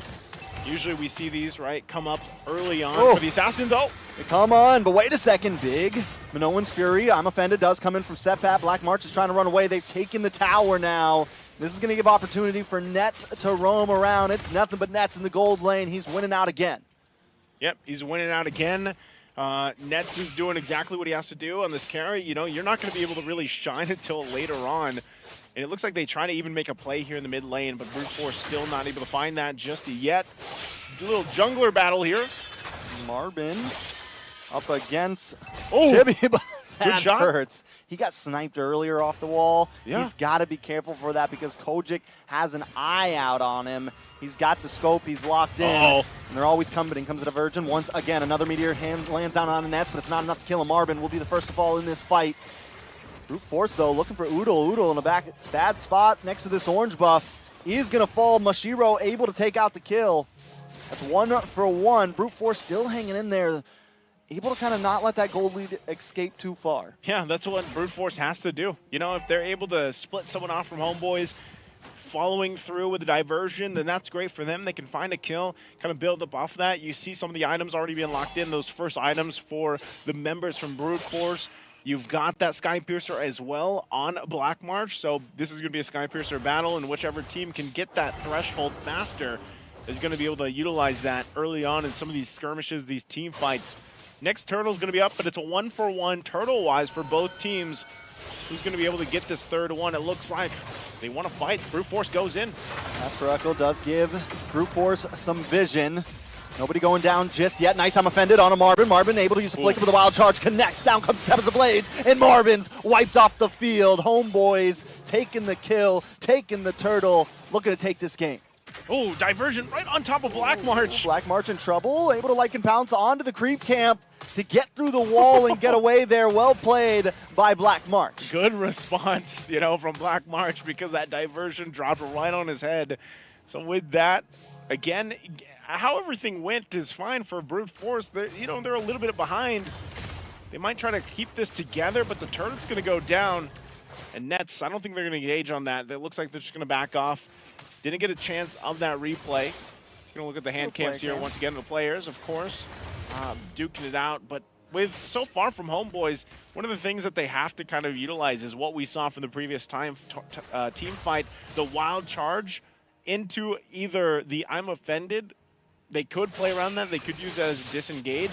And I think all this is going back to the point. Oh, Marbon. Chibi versus Marvin, man. It is nonstop. But Tempest of Blades going to slam down, get the knock up, and take the kill.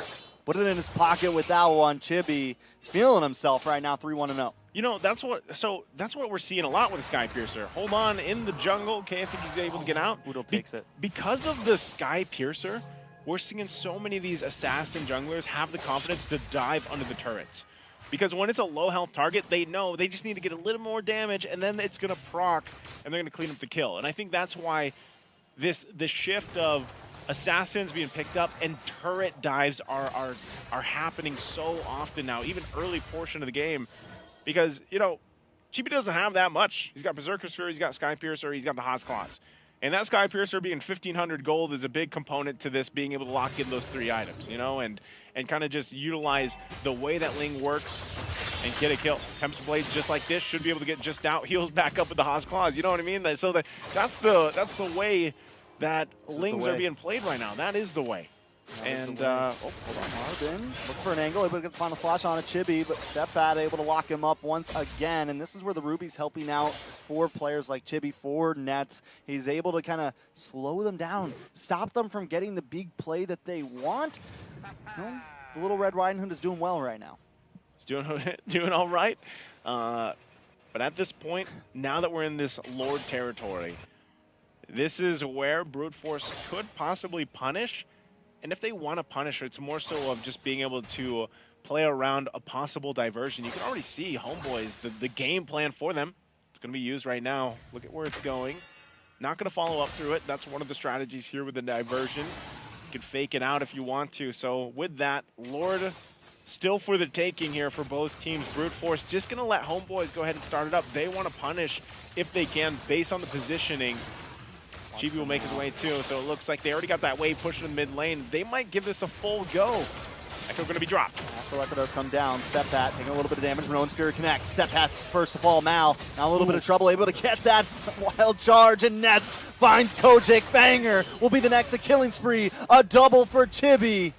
It's all for the price of Seppat. It's a 3-for-1, and Lord is going to be the next target for Homeboys. Brute Force in shambles. Worth for Homeboys. I mean, that's exactly what they want to do. If that's Seppat's life, that's fine. They get 3 kills plus the objective. And so Homeboys looking very good, utilizing this pick. Black March so close. Oh, he's going to get out? No, he's not. Oh my god, a lot of damage. Black March in trouble, maybe looking for the 1v1, but no, Chibi still gets the kill. So now it's much more than just a good trade. It is a great trade for Homeboys as the Lord encroaches on a Brute Force's base. Yeah, so they're going to have to deal with this. Again, it's going to be a bit for Black March to be back up. By that time, Homeboy is going to be knocking on the door, on the home of Brute Force. So they'll go ahead and clear out the lanes the best they can. But at this point for Homeboys, with the lead they have in this lineup, they should possibly get these shields. I don't know if they'll actually be able to get a turret just yet, even though they're ahead, almost 10,000 gold, unless it's a forced initiative. Seppat doesn't have the flicker available though. Echo's going to be dropped down. The turret's going to be worked on, so actually, do they actually fight? Inhibitor right there. Marvin does get the final flash on the Seppat, able to flicker away. Black March trying to clear the wave, but the Lord still coming in. Homeboys maybe looking for a quick finish here. They don't have a wave down the mid, so it's going to be hard to try to transfer anything over to the middle inhibitor. Homeboy's going to play a safe back off. Look at the bottom tower. Minions take it on their lonesome. Homeboys with a huge win off the first Lord. Okay, I take that back. I didn't know if they'd be able to get multiple turrets. I actually expected Brute Force, even with the lineup they have, they might have just, you know, swept in the minions with the final slash and then cleared things out, but they end up losing 2 turrets and maybe 3. They're looking for a third here for sure. Chibi on the top side by himself, but he's going to buy space for the rest of the team to take that mid tower. They send, you know, Brute Force uses 3 of their members to go after Chibi, and Homeboys are like, that's fine, you can try to get him, you're not going to be able to, but we're going to take your tower. You're going to take the tower, and you're seeing this too. You know, the Wishing Lantern was picked up by Udil, has that available, gets that extra. It's very easy with a Lui Yi to pop off that proc. It's about, I think it's 800 damage. Yeah, you get a 10% current HP damage that procs with that Wishing Lantern. So great pickups here already for Homeboys, but that's expected because they're massively ahead. You know, 11,000 gold ahead, they're going to be able to do that. So for Brute Force, it's on the defensive. You know, how do you deal with this amount of damage being thrown at you? And you need some of those defensive items, and you have to hope that you can withstand that, because magic damage is going to really wreck them. As we get a nice close-up look from Homeboys. This is for Zorn. Feeling good. Yep, that's for Zorn. They got the whole formation going on, because really at this point, even with the lead they have, you kind of just, I think they're just going to go ahead and wait for this Lord. Even with this situation of, you know, they've locked in tomorrow for them, it's all about the foundations, the discipline, going through those motions and keeping them refined before tomorrow. So for Homeboys, unless they go for a pickoff, Lord's going to be up now though. So for Brute Force, They'll have to be careful on approaching this. Looks like the buffs are just going to be stolen, and then Homeboys will go ahead and start up this Lord. Yeah, so we got minion waves coming on bot and top. Brute Force got to do something about it, while at the same time trying to worry about this Lord. And at this point, with an 11,000 gold lead for Homeboys, they can't even contest it. They've lost all the towers. And watch for the diversion play. The boss side, they're going to try to collapse onto Mashiro. Marvin taking a lot of damage, gets the final slash on the Nets, but he still falls. Setback able to get the kill, and look at Chibi on the chase. Finds Kojic. Tempest of Blades to crash down on top. Outplays, gets away from that Minoan's Fury. Setback does go down, but he has immortality still. Homeboys just waiting for the minions now. It's Fanger, Mashiro, and Black March against 5. I don't think so. You know, they got to wait for this Lord. It should be everybody up for Brute Force, unless somehow, some way, Homeboys, there's the I'm offended. Not going to connect. Gonna be okay though. It's 4 members around the boss side. Lord still coming. Can Brute Force defend once again? Mashiro down about 20%. Black March getting shredded by the speedy light wheel, but that is it. The base goes down, and Homeboys with a clean sweep onto Group B. Homeboys will do it just like we saw in Group A. Group B will also be a sweep throughout the series. Homeboys securing their match against Entity 7 tomorrow in the final match for the wild card teams here, of course. And, you know, Nets looks like he's like, yeah, it's another day, another game for them. And I think even with Mal coming in, man, like, this looked like Homeboys. You know, it just maybe a little bit less on some of the recalls here, but they paid tribute in the mid lane earlier on. But overall, looking at their team fights here and seeing them in the highlights, you know, this was Homeboys that is very true to their play style and the picks even that they have here. And they just utilized Chibi, especially on this link. Yeah, Mal played a great game. And, you know, speaking of it, the way he kind of invaded early on, kept tabs, it was very, you know, it's very Homeboys. And I think, honestly, if anything was to happen, like if they wanted, I could see Mal possibly, you know, getting subbed in at some point. Played a great game. Yeah. So if, you know, Zorn needs a nap or something, they can always throw Mal in. Gotta hydrate, you know, Yeah, stay gotta hydrate. hydrated. It's hot out there. It is hot. It's like 40, what Wants is a it, snack? 45 degrees? Oh, wait, sorry. You don't work in Celsius. Yeah, I don't. You work in Fahrenheit. Well, technically, I'm working in Celsius here right Yeah, now you are. because That's it's hot, true. and That's I'm true. working. That's true. Well, But there no, it is. I don't know. Yeah. Once again, Homeboys, as we get another look at them, had a heck of a game, had a heck of a run through the Group B, honestly. And it makes, I don't know, I'm going to go back to your question, Trex. You know, you asked, is it if it's a sweep, Entity 7, or is it going to be Homeboys tomorrow? Maybe you don't answer that. I hold no opinion on this. I was going to say, maybe you save that for your content. They're both going to do great. No, there only can be one winner, Trex. Yeah, but they're both, who do you got? Don't ask me. You know, but you guys can, we can ask you guys for your feedback, of course, for the broadcast by scanning that QR right there on your screen. Let us know your guys' thoughts, you know, and we thank you guys too, because I know we've had some stuff we've had to work through, and as we get through these days of the wild card, I would say things are smoother. Hey, we didn't get hell-curted today. We didn't get hell-curted. That is a plus. That is a We're plus. on the up and up right now. That's right. Hey, you know what? Again, though, for this matchup, it was great to see Brute Force as well. It's a team that I feel like if you look at their history and where they, you know, some of these players as well, the way they played, there's definitely some improvements there, but it just feel like there's a big, what's happening for these teams on this new patch, I would say, is teams like Homeboys, teams like those regions that love these scaling up assassins, these snowball lineups, are really shining here. And I think that's even going to be the case once we get to the group stage. And for Brute Force, I know, like I said, they like to fight. This is what we heard even in, you know, some of the interviews from them and those parts of the world. They like to fight, but unfortunately they lack some of the ability to go against the momentum set here from these teams like Homeboys. As you see, you know, Chibi had a great KDA, had a great time on this Ling pick. And I think too, you know, Warcry emblem is going to be a hot-picked emblem throughout MSC. I would love to see teams bring the Temporal Rain, man. I want to see Temporal Rain utilized and successful. You know, I was actually, so that was something I brought up. I was like, are there assassins using it? Because you get the recall. But so many assassins already have small recalls. Yeah. I remember Mirko saying it. He was like, they all already have Small such great cooldowns? recalls. Yeah, great cooldowns. So I was they like, don't need recalls? I know. They have great cooldowns, so they don't need, like, they don't need it. Yeah, you know? yeah. So we'll see. Might work well on some tanks or some roams that have the longers, something, you know, or some support roams that want to get those ultimates as fast as possible. We'll see. What people have been doing in this time frame is cooking. Like, they've been cooking up strategies, and I think, you know, that's what we're seeing here. And I think by the time, like I said, that we do get maybe even tomorrow in our final matchup for Wild Card, you see something new that we haven't seen from day 1 to now day 2.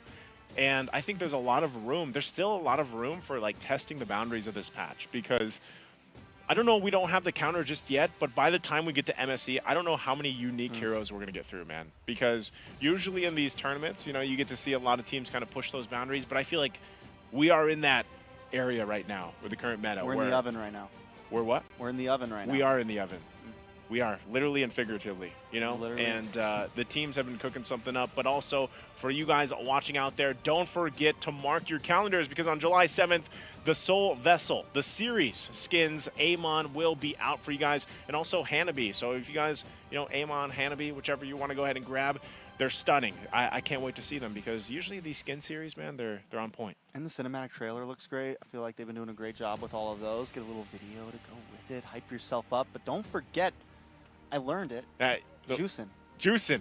Juice. Well, juicing, or I mean, Juicing? Juicing. Juicing.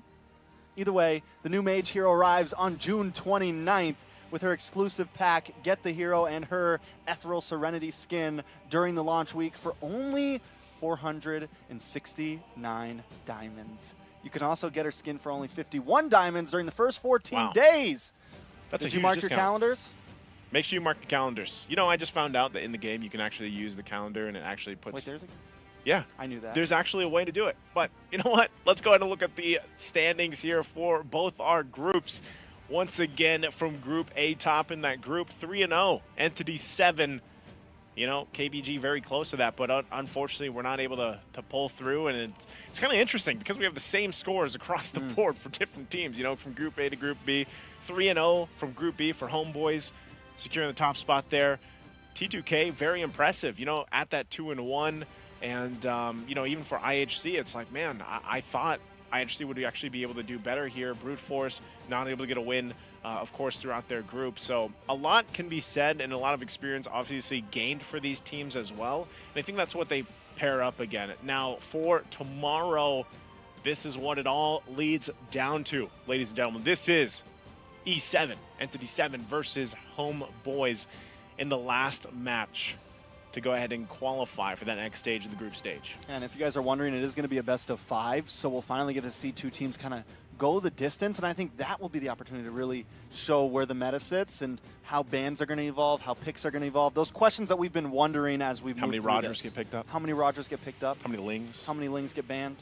Or picked up. Or picked up. You know, there's a lot left. I would say, guys, it's been 2 days now of best of ones. Best of ones. And so now that we go to a point where we finally have this match where it's a best of 5. Best of 5. And this is our first glimpse, mind you, of a full series through this new patch for MSC. Wild cards, of course, but this is going to be interesting, I think, because of just how do the teams change their game plans from game to game. Are we going to see similar bans through in and throughout? You know, a lot of them, and even with this last match, this was probably one of the most successful games I've seen from Alua Yi being utilized here. Because Alua Yi has kind of like, since her, you know, like minor nerf, she's struggled a little bit for teams. And I feel like this usage that we got to see from Homeboys, it's still strong, man. It's still, like, diversion is pretty strong. It's just not as often that you see the diversions. 60 seconds, yeah. So it's, I think it's 60 seconds all around. So as long as you use every one to the T, you got to be efficient. You got to be efficient. One thing I can say is on this best of 5 tomorrow, if there's one thing about it, you got to expect. What do you expect? The unexpected. The unexpected. Well, you can also expect that it's going to be brutal. And legendary. Yeah, definitely. You know, these people keep asking me, is that me? Are you? It's not me. Are you? You know, the voice. Yeah, it's not me. It's me. Yes, it's definitely Trex, but... Because I'm nice. That's right. You know, tomorrow you get to actually watch that best of 5. Yeah, plug. No, I'm just kidding. You get to watch that best of 5. Is there anything you're expecting for tomorrow? Like, if you well, you're the hot take guy. So what's the hot take for tomorrow, Trex? I think the game could be closer than maybe we expect. I think the way that Entity 7 performed was very well. Yeah. And I was a doubter. I thought Entity 7 wasn't going to do as well as they did. I'll say it too. I was too. Listen, I talked to those casters out there. Everybody was. Except for Mirko. He put them as second. So at least I'll give props to Mirko. He did put them as second in group. Give him another video. Give Mirko another interview video and let him talk about it. So sorry. You know. But yeah, I mean, I think after the way they performed, I think it could be a close game. I hope it's a close game. I hope 3-2? The unexpected happens.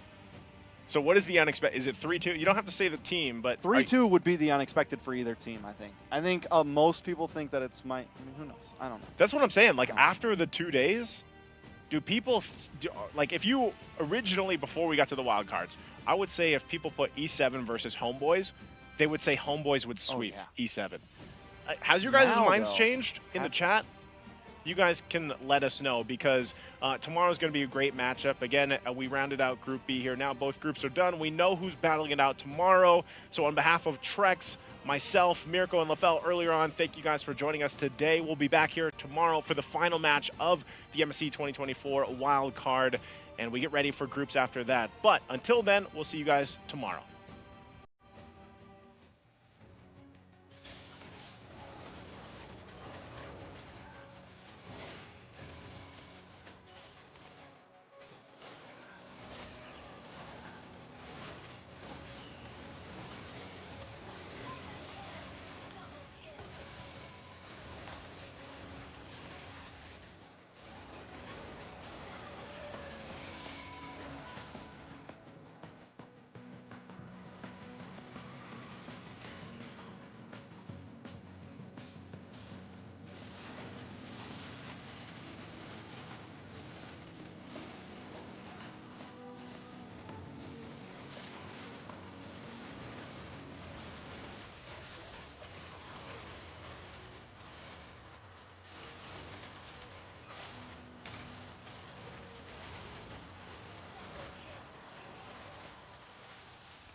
So just check it.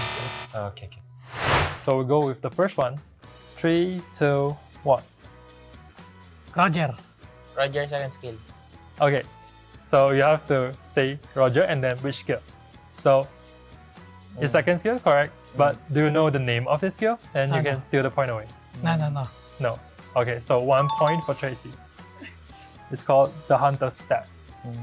Never mind, we're going straight into the draft. In fact, right now, we're watching the teams getting ready, and we definitely see on the phones, looks like, yes, the draft is indeed ready. So Homeboy is going to be first pick, IHC is going to be the second pick. It looks like Homeboys, they're going to pick up the Faramis as the first ban. Now a big question, right? Because for the most part, the blue side, the red side, we've had a lot of different, opinions on who has the upper edge. I think towards the later stage of the playoffs, when it comes down to most of the MPL regions, IDPH, MY, it starts off as blue side dominant, but then as we get to the grand finals, the lower bracket finals, it starts to actually favor the red side. Maybe because the red side gets more respect bans out of the way. Maybe you're more reactive in a way. But still, right now for Homeboys, it's all about taking away the hero for Bebex, which is going to be the Moskov, something that allows him to scale up to the late game, but also participate in the early fights with our Spear of Destruction. And obviously with IHC, you got to respect that team fighting prowess. Taking away this Faramis, I think, is a very, very good option. But as we see these two bans, we can also see that IHC have definitely done their homework. Homeboys were able to dominate their games in MPL Malaysia with the Loyi, with the chip. And now we got a game fact here. Zorn is the only player to have competed in every season of MPL MY. Again, just MPL MY because I believe in the Philippines, they have their own version of Zorn where I believe it was few that competed in every single MPL seasons. But either way, we have finished up the ban here where Homeboys have a focus on the mid lane, banning out the Faramis as well as the Valentina. I see they ban out the Loyi as well. We've seen a favorite pick coming in from Udil, which is the Farsa. I wonder if that's going to be one of the picks that's going to be picked up. IHC, the final ban is going to be the Harif. Now we got to see Homeboys. Are they going to prioritize the Roger, where yesterday we saw a lot of Roger picks? Angela is open as well. But again, Angela is not really a Zorn hero. And this is a Claude. A Claude first pick. How do you feel about this? Not a big fan, honestly, looking at, my previous data for Homeboys has got to be the grand finals. And in the grand finals, it's always nets on a late game hero, a hero that scales, that actually loses them the game. Like you said, it's all about that early game. And for IHC, they're already banking on the early game from the start, especially seeing that Claude pick. They might go and pick up the Turizla, go maybe for a jungle early, and then they'll pick up the gold lane. It's probably going to be Roger, but even now, I would say picking up a Roger would be solid. I would feel like because you already see the Claude, you can go for the Roger if you want to bully the lane, but now that you know it's a Claude, you can pick up something that scales, something like an Atan if you want, but now that they pick up the Turizla as well as the Ling scales up pretty well, it kind of gives pressure onto Homeboys. If Homeboys doesn't pick up the Angela, it gives IHC the option for themselves to pick up the Angela. So Homeboys, they got to consider this as a threat, right? Angela is still very, very strong in combination with the Ling, as well as if they pick up a Roger, the Roger is going to be pretty good with the Angela as well. So again, pick up the Angela now or risk giving it over to IHC. That's a big gamble to play if you are actually going to leave the Angela open. We know how lethal the Ling in itself is in the current meta with the Sky Piercer, with him being able to farm up, and even without the purple buff, some of those changes to the energy leaves you kind of open to go for farm still and scale up in the lane. But it's going to be the Vexana pick for Homeboys, and they'll leave open the Angela. They'll go for the Edith instead. IHC have a chance to go for the Angeling with the Turizla. Amazing setup already, but will they go for it is the question. Maybe Homeboys know something we don't. Yeah, because here's the thing, the Edith can still be flexed into the EXP, so I'm really looking at Homeboys, and this is one of those drafts where they can pick up the Cho and Nolan as the last pick unless IHC bans it out. IHC, if they don't pick up the Angela here, it's going to get banned out, but it looks like they're going to pick up the Ruby. For now, looking at the drafts here, IHC, they got a lot of crowd control with having 2 fighters on their field. For Homeboys, a lot of crowd control as well, but it's coming from the Vexana as well as the Edith. We still don't know where this Edith is going, but if I was IHC, I might ban out the Nolan. Because Nolan is one of Chibi's favorite hero here, and again, I would respect it because he, on that Nolan, was able to get the highest gold per minute overall. I was about to say that, right? I mean, the 1,100 GPM, and just like that, we do see the ban coming in on the second phase, which is already weird usually when you go to see a Homeboys game, especially when the Nolan's up for grabs. I think I saw a reaction video of Chibi when the Nolan was open. He was already celebrating as the Nolan was left open in the first phase. But it seems Homeboys have adjusted to that, right? They're not really going to go for these prio picks. So they'll maybe just Julian? go to what the team needs. That's the synergy that they want to play with. And yeah, the Julian becomes a good option, but at this point, do they need a bit more frontline is my question, LaFell, or do they want to stack up on the damage output? Because even yesterday, we did see a few patterns here and there where damage output compositions, teams that can all rely on 4 or more damage dealers tend to do a bit better in the skirmishing meta. I feel like they kind of do need a little bit more damage because looking at the draft, it looks like they want to scale towards the mid game. This is one of the drafts where you can give the Claude double farm, giving him the gold lane as well as the mid, because the Vexana with her passive can clear the lane very, very fast. So it is an option to give double lane towards the Claude. But again, with that, it becomes the question of Chibi is very good for... Oh! What do we talk about, man? You pick the Leomord, you lose in MPL Malaysia, but maybe that's because it's a best of 5, a best of 7. But in the case of a best of 1, it has been buffed. And the Temporal Rain technically could be used as well. Let me just say, when we brought out the Leomord, I did not thought it would be a conversation inside the draft. Let me just be clear. Yeah. I didn't thought it would be banned. I thought, you know, for MPL Malaysia reasons, I was like, all right, maybe don't go for the Leomord. But for the best of 1, I think that's something that they could use as a curveball. And for IHC, even if Homeboys don't want to go for it, I think it's a good ban right now. They need to get rid of these cheese picks that can kind of like stomp on their own compositions, because in a composition like this they really want to win that initial burst. And the Leomord in that skirmish, once he gets with the Steed, it'll be very, very difficult. That's an Avaria ban too, by the way, from the side of Homeboys, so eliminating some of the vision control that they can get, but they go straight for the Grok, and that means the Ruby will actually be going to EXP. Hey, wait. The gold lane. The gold lane, yeah. Or mid? Mid? No, I've seen Terizla mid. I've seen Terizla mid too. Okay, so it's a very flexible draft for IHC, and maybe the red side, that's why they've gone for it. And that's... So Homeboys might need more damage here, right? Looking at all these tanky guys. So it looks like the plan for IHC is to slow the game down, because imagine if this is a Terizla mid, how are you gonna invade? And we gotta remember how Zorn likes to play. He will go inside your jungle, trying to slow down your jungler, but if you're going up against a Grok and a Terizla mid duo, you can't really do that. So maybe the draft coming in from IHC is that they understand how Homeboys plays, they understand how Zorn plays, so they want to slow it down. So now the Roger as well as the Minotaur gets picked up. The Roger, again, it has been nerfed, his passive damage onto max HP, but I feel like it's still good. The only thing is, I wonder if it's going to be enough to really destroy this heavy front line coming in from IUC. Yeah, I think it's all about adapting to the odds that they have and the composition that they have against them at this point. Because for IHC, they have a lot of lockdown, a lot of re-engage and disengage too, and they can play around with the CC, deal more damage. My big question is, if the Terizla does go into the mid lane, they might need some sort of a hyper carry maybe, because Natan? Initially, yeah, probably something like a Natan, but it does seem like he is hovering over the Beatrix. That would make sense for Bebex especially. He loves playing that Beatrix pick, but they go for the Farsa instead. So it is going to be Ruby Gold. They're going to play with the Farsa as that mage in the mid lane. They needed a little bit more magical damage, but as you can see from the pick rate and the win rate here, it's been picked up twice, and it has a 0% win rate. IHC with a very brawly composition that relies heavily on a snowball, but technically they can still and look to scale with the lane. The only thing is, I'm looking at the lanes here. Gold lane, Claude going up against Ruby is kind of uninteractive, where the Claude is just going to farm out, and he's not going to be in lane long enough. He's going to go somewhere else. But then when it comes to the team fight, it's probably going to be on the Claude to use his BMI to get onto the far side and use the Blazing Duet to disrupt her using the Feather S-Strike. So looking at the drafts here, a very interesting draft coming in from IEC as well as Homeboys, where it's kind of going away from their usual style. But either ways, we're jumping into the very first game of Group B in day number 2 of Wild Cards.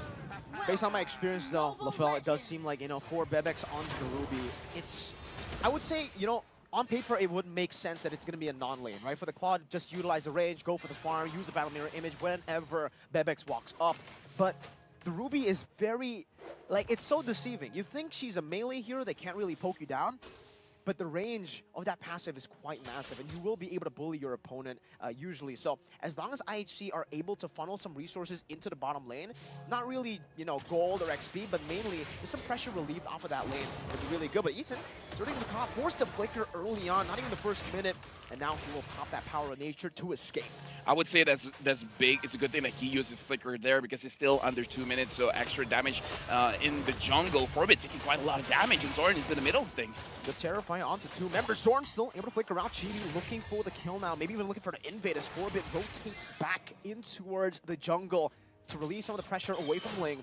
But in the bottom lane, Nets is doing a very good job at just suppressing this force of the Ruby in the gold lane. One small thing that's a little bit unfortunate, I think Chibi was absorbing one minion coming in from the mid, so perhaps Udil is going to take a little bit more time before he gets his level 4. But again, it's a small thing, probably wouldn't matter in the grand scheme of things. Zorn finds Xora. Xora is already level 4. Zorn is already taking quite a bit of damage. He doesn't have the flicker. That is a very important thing to note down as a turtle will spawn in 13 seconds, but he's giving the Warcry, by the way, for the Roger. And for Xora, it's the QC, not the Warcry we are used to. Zorn walking up, getting knocked up. Ethan doesn't have the flicker. Now that's going to be Xora jumping in, but Chibi does a whole lot of damage. Already took the purple buff earlier. Xora will be able to walk back into the purple buff. Both teams not setting up for the turtle. I feel like Chibi has the right idea here. You got to make sure that IHC Esports is always like below 50% health. Oh, but Zorn taking a lot of damage. Looks like he's going to get taken down. No, he still survives. And the Eternal Guard actually turns it around. That's the penalty zone, but it will not be able to save Forbid in the mid lane. First blood over to Homeboys. I was going to say, Homeboys, their idea is to make sure that everyone coming in from IHC Esports have very low HP before contesting anything to make the threat of Chibi actually going in with the like compounds being very, very high. Sorry, he still wants his supply, gets him. Mid-air, he catches him with 100, and Zora is going to be bursted down by Udil. Now the turtle taking Chibi, walking up into the enemy jungle, invading already, trying to take as much as he can to punish Zora. Looks like with this draft, Homeboys is able to pick up the tempo. IHC Esports, having a jungler, a Ling as the jungle, you want to make sure that you're able to farm up as safely as you can. Looks like he's having a little bit of trouble, but even so, in terms of the gold, it's only 500 gold difference, and it does look like Xora is going for a Berserker Fury first item, so he's not going to be that far behind. Walk up again, Forbid going to be knocked up. Ethan used the power of nature earlier. Bebex has rotated, but in the early game, I can't help but say, for Bebex at least, he's kind of failed to utilize that pressure. Udil, that's not a barrier, not able to really go for anything. Bebex, with I'm offended onto 2 members, right in the middle. Fury, the wall charge with the Feather Airstrike, gets comboed together. Xora would attempt to blaze, jumping into this fight, but Suppot will also rotate much quicker. And now Bebex caught all alone, running away. That's gutting him down slowly but surely with one last battle mirror image to the front to take him down. I don't know whether that is worth it or not for IHC Esports. That was a good engage. Make sure you're doing something and not nothing. But the fact that you gave Nats an assist as well as a kill makes it so that he gets his Trinity item faster. And this is why I was questioning the Ruby going up against the Claude. Even though, yes, like you said, having more range is going to be good, but Nats on his Claude, he's very careful. When he's using this scaling kind of marksmen, he doesn't trade all that much, and it looks like it translates into this game. Replayception! Replayception. This is the replay earlier in that skirmish. It was such a good layer of CC from IHC, but Homeboys just played it well. They knew only 2 of their members were caught there. Looks like Suppot's going to be taking some damage, but he does still have the Primal Wrath, and IHC will not decide to commit under that tier 1. And again, one thing that you got to take note was that during that replay, we saw Nats actually controlling his range very, very well. He's making sure that his positioning is good. As I say that, he's standing face-to-face against Bebex. You know, maybe, talk about timing. Yeah, maybe you don't try to predict things, yeah, but you taught me this at M3, man. True. Maybe I should stop talking. Good barrier. You want to try to slow the pace of the game down because Homeboys at this point with, hey, actually, if we take a look at the gold lead, it's not that big. You can Terrify with the Eternal Guard. Udil being able to chunk Ethan, but he has the power of nature, walks up now as Xora does some damage. Suppot not going for the armor just yet. Pops the Primal Wrath, assassin-leading wall charge into the back line. That's a steal from Xora. As Suppot deals with the Charisma, Ethan in the back, and to be ran down by Chibi as Xora gets terrified mid-air again, knocked up and taken down by the hammer of Zorn. Now walking up with a 2-man knockup, team 4, IHC. They'll still be able to get a trade off of that, but it's 3 for 1. Yeah, but again, we talked about this, how both teams, they really like to brawl. Even if, for the first part, you see like, oh, this might not be a good trade, but still, the team will go for it because in terms of mechanics, they're amazing. Bebex was able to steal that one. Chibi getting a turret up top. Now we're starting to see a little bit of difference coming in from the gold. Now it's 1,000 gold lead for Homeboys, but considering it's 7-3, it's not that big of a gold lead when you compare it to the amount of kills as well as the amount of gold generated. Homeboys, they need to make sure that they start to take more turrets so that they can start, well, I would say choking Zexora out of farm, and then you can really get your win condition. Because as of right now, looking at the EXP earned, the Ling is still earning quite a lot of EXP. He's not being stopped all that well. Look at this.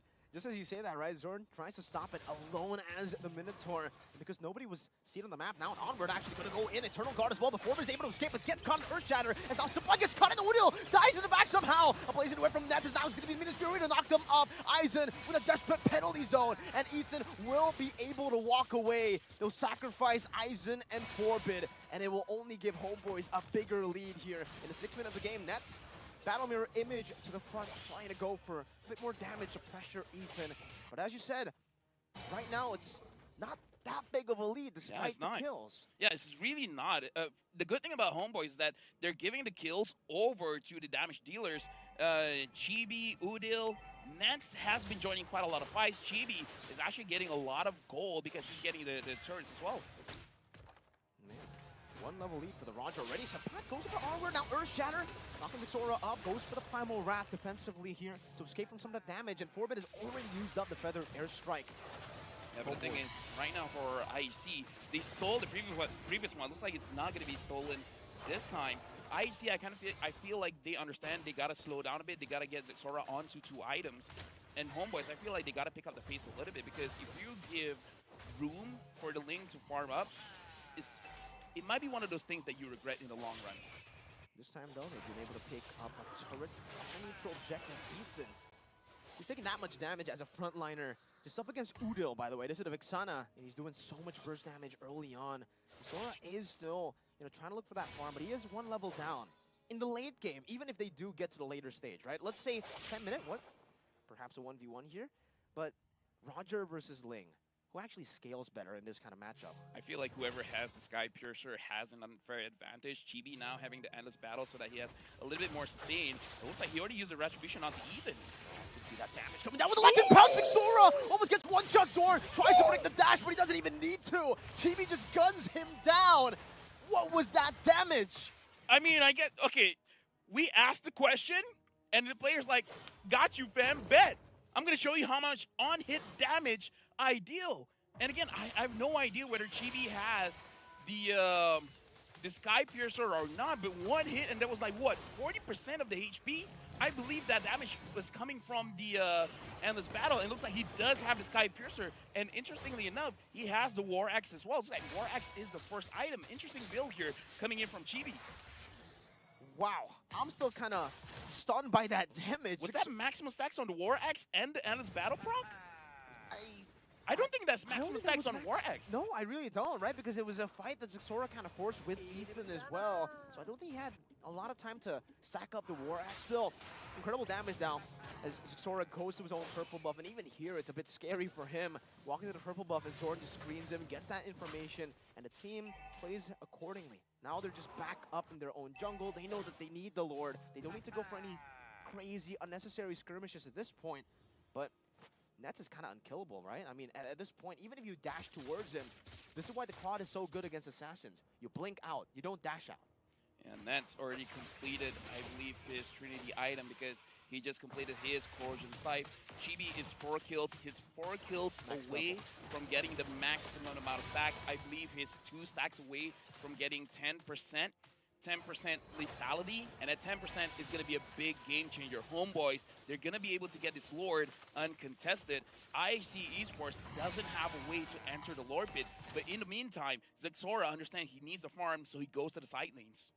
Yeah, and he tries to go for a turret there. He does get a trade, but a Lord in the 10th minute of the game, for this kind of composition, usually you would say, for the first Lord, it's not really deadly, but if you take a look at IHC, they're lacking the marksman. They don't have that marksman. They have the Feather Airstrike. I'm not sure if that can actually save them here. I believe it's deadly because we got to talk about the Lord having 30% more HP now, and you got lethality on this Roger. So any kind of engage, there's a chance for a wipeout. And your wave clear is also questionable for IHC, right? Like I mentioned, only 4-bit can really go for it, but he has to choose whether he wants to use the feather airstrike to some of these members or to the Lord. And I think both are the wrong answer at this point. Yeah, but personally for me, I would say try to go for the members because, again, 10-minute Lord you can still handle, but the amount of damage coming in from Homeboys is a little bit too much. You got to be very, very careful. Sapat not able to hit his onward. A whole lot of damage. Zorn looking forward, gets a knock on Bebex in the front of it all, trying to go for the GV, but it's going to be the frontliners completely melted down. And Sapat walks up with the flicker as Rollback compounds from Chibi together with the electrifying damage. Now it's going to be a desperate Tempest ablaze. The Lord might as well just be called the Deadly Lord because in the 11th minute, they've been able to stomp through IHC. And just like that, Homeboys was able to win the first match of the Group B stage with a lot of damage coming in from the Roger. And looks like the Ruby Goaling going up against the Claude was not able to stop this Claude. The Claude was still able to farm as fast as possible. The Claude was just farming. They were just looking for skirmishes, and they reacted to some of the plays from IHC, but they capitalized on some of these overextensions all the way from the start of the game. I would say the idea coming in from IHC, again, we talked about how both teams, they should focus on the early game, and IHC having the lane, you kind of want to go for that mid-late game. With the Ruby in the gold lane, sure, you don't have to have a lot of farm for your entire team. You just got to give it over to the lane. So perhaps you get your mid game much, much faster. But it looks like Homeboys, even though as strong as the lane is, with the Roger, they get their power spike much earlier. And this is one of those games where I kind of do want to talk about the items, but we're going for a short break before we move on to the next game.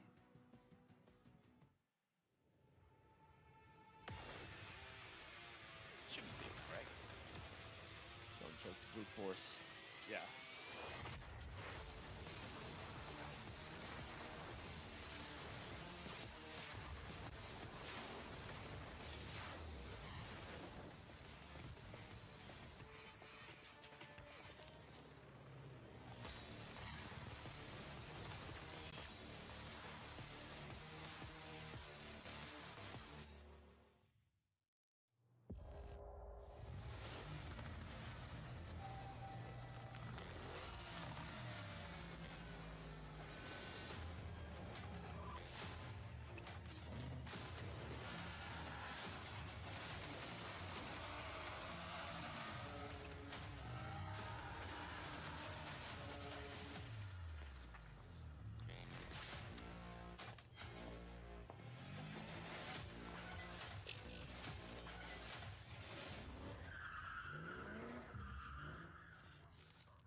Because if the Ling fell... That's why I really like they expect you to use side blue side. Let me interesting because now we see Coach Pao on.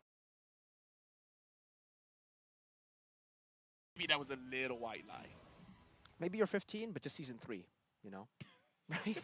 But anyways, I was about to say, you know, what about the chip, right? The fact that all these heroes have been banned out, you were expecting a Moskov, it doesn't get banned out, they will prioritize the chip ban, but yeah, they will get their hands on a global presence hero, which is going to be the Moskov, and in the wildcard, day number 1 at least, we saw that the Moskov was absolutely lethal. Every team that picked it up just got an advantage instantly, with the activeness and with how dynamic this hero is, and all Moonson had to do was give him a teleport. Oh yeah, and again, we've seen changes where teams, they're willing to use the Inspire if it looks like the Moskov won't be having enough damage to make sure that you compensate, making it so that the Moskov 2 items is enough for you to really join the team fights, where before it is 2 items is enough, but now you need the Inspire to make sure that you can go through pretty well. I feel like the Claude is a little bit early to pick up here. Agreed. Right? I believe third pick would be fine, so maybe grab your mid laner first. Yeah. They pick up the Terizla, which to be fair, can be flexed into the mid. Not brute force. Having the Moskov here, I feel like if they pick up the Faramis, is going to be great because it's going to be much more difficult for the enemies to deal with the Moskov. Even though the Blazing Duet can deal with the Netherrealm pretty quickly, but I think it's still a worthwhile trade. But, you know, that's just me. I think for Brute Force, they can definitely go for the Faramis. You know, like we said, Faramis or Valentina. like Faramis or Valentina. You know, just some flexibility, I would say, versatility in their composition if they go for the Valentina. But for the Faramis, yeah, they're just going to try to brute force their way in, similar to their name. Wow, you know, it's almost like they named their team after their playstyle with the Fredrin. Or the item. Brute Force Breastplate, but they don't have Breastplate in their name. They just have Brute Force. Maybe it's for the next season. Ah. See? Season 1 is Brute Force. Season 2 is going to be Brute Force Breastplate. And then Season 3, Brute Force Breastplates. Plural. All right, and then after that, it'll be very, very hard for the Strip Riders, definitely. After that, Athena Shield. Swapping completely, right? Because as a Fredrin, that's usually what you want to go for. You want to go for physical defense and also magical defense. And speaking of the Fredrin, now it does give T2K an option to go for something like a Nolan, maybe even a Ling, someone that can clear faster and can really shut the Fredrin down just by farming. But the thing is, again, like you said, the Ling can outfarm the Fredrin, but if Brute Force is able to get a very strong mid duo that can really accelerate the rotation speed coming in from Brute Force, say something like a Cho, something like a Grok that can really clear the lanes fast, enter the jungle and exit the jungle, it can slow down the Ling long enough to the point where Fredrin doesn't have to farm his own jungle, can instantly go inside the jungle of the Ling. Timing. We got to talk about the first as well as second turtle, because at that point, the junglers, they have a decision. Do they want to go for their purple buff, or do they want to go for the turtle? Because usually we see in drafts where Ling is involved, after the second turtle, we will see an invade coming in from the opposing team. So T2K, at the second turtle, they got to make sure that they are winning the map, because if not, Brute Force is going to Brute Force their way inside the jungle. I definitely want to talk a little bit about how Brute Force technically can also be a bit of a reference for us to kind of gauge the power level of EDC as a whole, because Team Spirit and Brute Force in the grand finals of MCC, it was 4-3. It was a very, very close match. Went all the way to a best of 7, and the fact that Brute Force was able to improve that much in such a short period of time, I'm really wondering if now they've gotten the meta in their grasp. They are going to ban out the Minotaurs, or they're already trying to set up for the Fredrin to go for some of these neutral objectives, and for T2K, it's just respect over to the XP lane. The Paquito for that power, but actually, I wanna ask your opinion on this. You know, with the Paquito being banned out, we haven't really seen Paquito picked up here in the wild card. Even in the previous tournament I casted, I really didn't get to see the Paquito much. Has the Paquito lost the prio? No, I actually feel like the Paquito is very strong, especially with the War Cry. Because if you're going, like, this is ranked games, I'm unsure about the professional play, but you pick up the Master Assassin as well as the War Cry, you have about 12% extra damage. So you try to stack up on your War Cry, and then you use your Champion Stance to use your jab twice with the War Cry proc as well as the Master Assassin, and then you have a big burst of damage, and then after that you play a 4-1. You let the Paquito solo lane, and then everyone else do everything else. Now the Paquito got banned here, as well as the Grok, but Brute Force is the one that bans out the Grok. For Brute Force, I'm also thinking, what kind of... Because for me, personally for me, if I'm fighting a Claude, I like to use heroes with a vengeance. Something like a CC, something like a Tamus, to make sure that he doesn't have as free of a time as he would want using the Blazing Duet. And I think that's great right now for Brute Force, because technically they can still go for it. That is still up for grabs for them. But then they'll have to go for a roamer that can actually initiate. And they might not be able to go for what the reporter said. Kufra. It's a Kufra pick as well. I understand, with the Valentina and the Moskov, technically even the Fredrin with the dash, you can kind of halt them a bit. And especially if the Moskov goes for the Inspired that you mentioned earlier, the Kufra can find a lot of value just pinning him down to the walls and giving a lot of opportunities for the other damage dealers to catch up, forcing the Abyss Walker early, letting the Ling catch up and bully him all the way from the start. But the Claude and Moskov, this matchup is also going to be very, very interesting. I really wonder how this is going to play out, because I don't know if this is the pattern just for wild card, but the winning matchup usually loses. There would be Claude earlier, the Roger versus Moskov yesterday, the Harith versus Moskov yesterday. It's not been a good time for the strong side gold laners. It's been better for the weak side gold laners, and it is going to be the X-Borg pickup with the Hilda too. Oh, we forgot about this one. Oh. Brute Force. We were talking about how they could go for the cheese picks, and maybe it'll be the healers, but they go for, just like in their name, Brute Force. Dude, imagine Hilda, Sky Piercer. Oh, Right, think about that. Build that Sky Piercer because, again, you're right. 1,500 gold. Even tank standards, that's very cheap. It's a bit too cheap. I mean, it's a bargain deal. As a Malaysian, there's no such thing as too cheap. Okay? Okay. It's cheap enough. It's cheap enough. It's cheap enough. It's cheap enough. But I've heard a lot of players say, you know what, this is very balanced. Don't change a thing about the item. I'm just saying what the community has said. Some of them just like, don't change it. We like it. Oh, but Zask! Which bigger is Okay. Oh man. We got a game. We definitely wait. got a game. Remember what I said? If you're T2K, you want to bring out something new against the favorites. Oh man. Oh dude. Expect the unexpected. Expect the unexpected. The unexpected. And now my question is, what is the Zas going to be going for? I don't know. For the emblems, because technically we were talking about a temporal rain. Yeah. You can use a temporal rain when you use Dominator's Ascent. You're on the ultimate. You can go and just zoom, bro. Dude, I have no idea. The last time I saw Zas, you know when? When? When Keyboy used it. Yeah, exactly. And he went for temporal rain. So, but that was Yeah, it's. We might not want to. Yeah, I know. Yeah, I know. It was Johnson on the other team, right? Johnson, Kadita.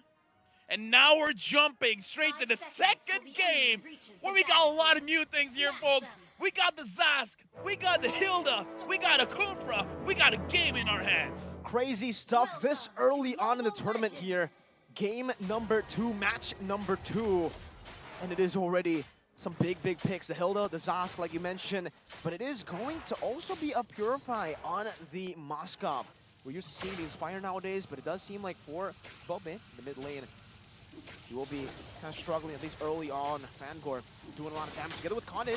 But now, good knock up over. No, to Trey Fangor going into the turret, now taken down. First blood for the Zask. It's T2K. Well, this is the good thing because you don't always go up against Zask, right? So you have no idea the power spike that he has, and the fact that he has the War Cry means that he has additional 8% more damage. So perhaps Fangor didn't put that into consideration. 8% is a lot, especially during the laning phase. And now he has even more penetration on his hands.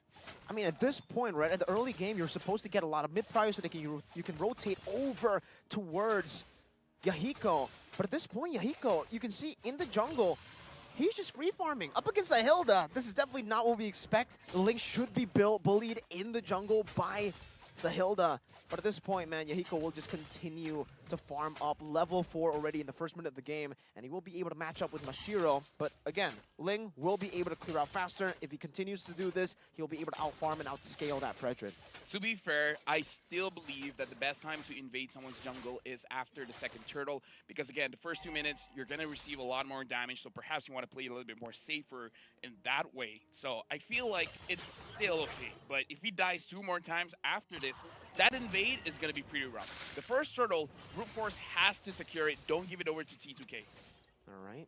First turtle being started up by Mashiro. Brute Force is what they like to go for, mutual objective battle. But look at the setup coming down. T2K actually have the better setup. Not for Apex, though. Fangor dealing a whole lot of damage. Masarap with the penalty zone, locking him down. Mashiro's still going to be able to find the retribution. Now going to be knocked out. Bad attempts of Blaze as he gets slain by the Zas. Still on the Dominator's Descent now, looking for another kill. But Kojix goes in, and that's going to be the Farago armor, taking down Babe. No longer in the Dominator's Descent as Yahiko dives forward, has the Fine Blade. Babe going to be taken very low. Fangor chasing him down. That's a double kill for Marvin. And now it's just Yahiko without a purple buff, able to pinch poise away, but Fangor wants to go for the chase, the Fine Blade defensively. And Fangor has successfully zoned him away, but he'll still be able to go to the purple buff. No turtle for T2K.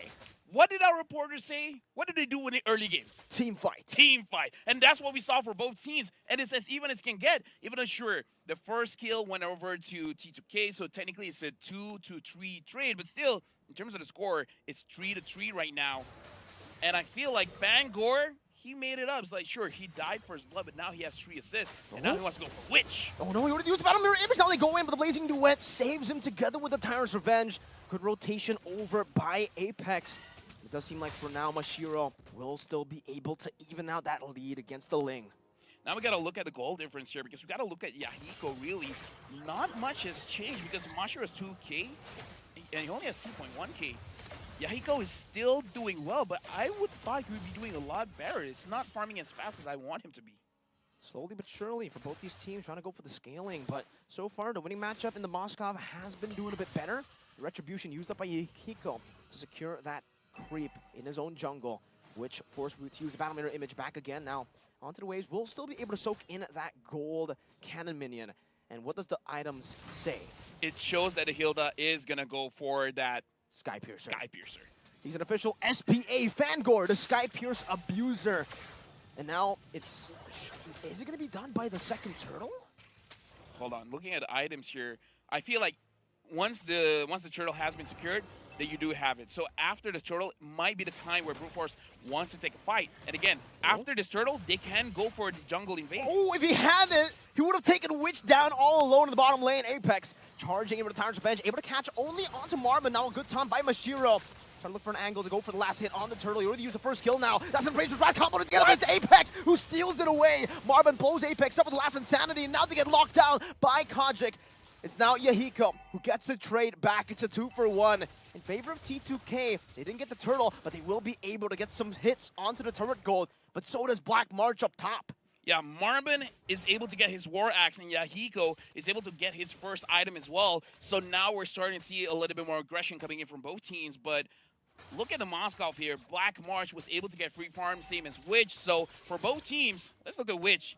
Vanguard still does not have... Okay, now he gets it. Imagine if he got that turtle, he would have gotten it. And look at this. Even in the XP lane, Black March has been farming like an absolute monster, LaFell. He is level 8. Which is level 7. Took me a while to look for his name. But either way, Masterap now having the Dominance Ice means he can deal with the Moskov. I feel like Masterap could probably go for an early Blade Armor just so that he can actually deal with Black March and make sure that he gives enough space for T2K Esports to actually deal the damage. Apex is charging in.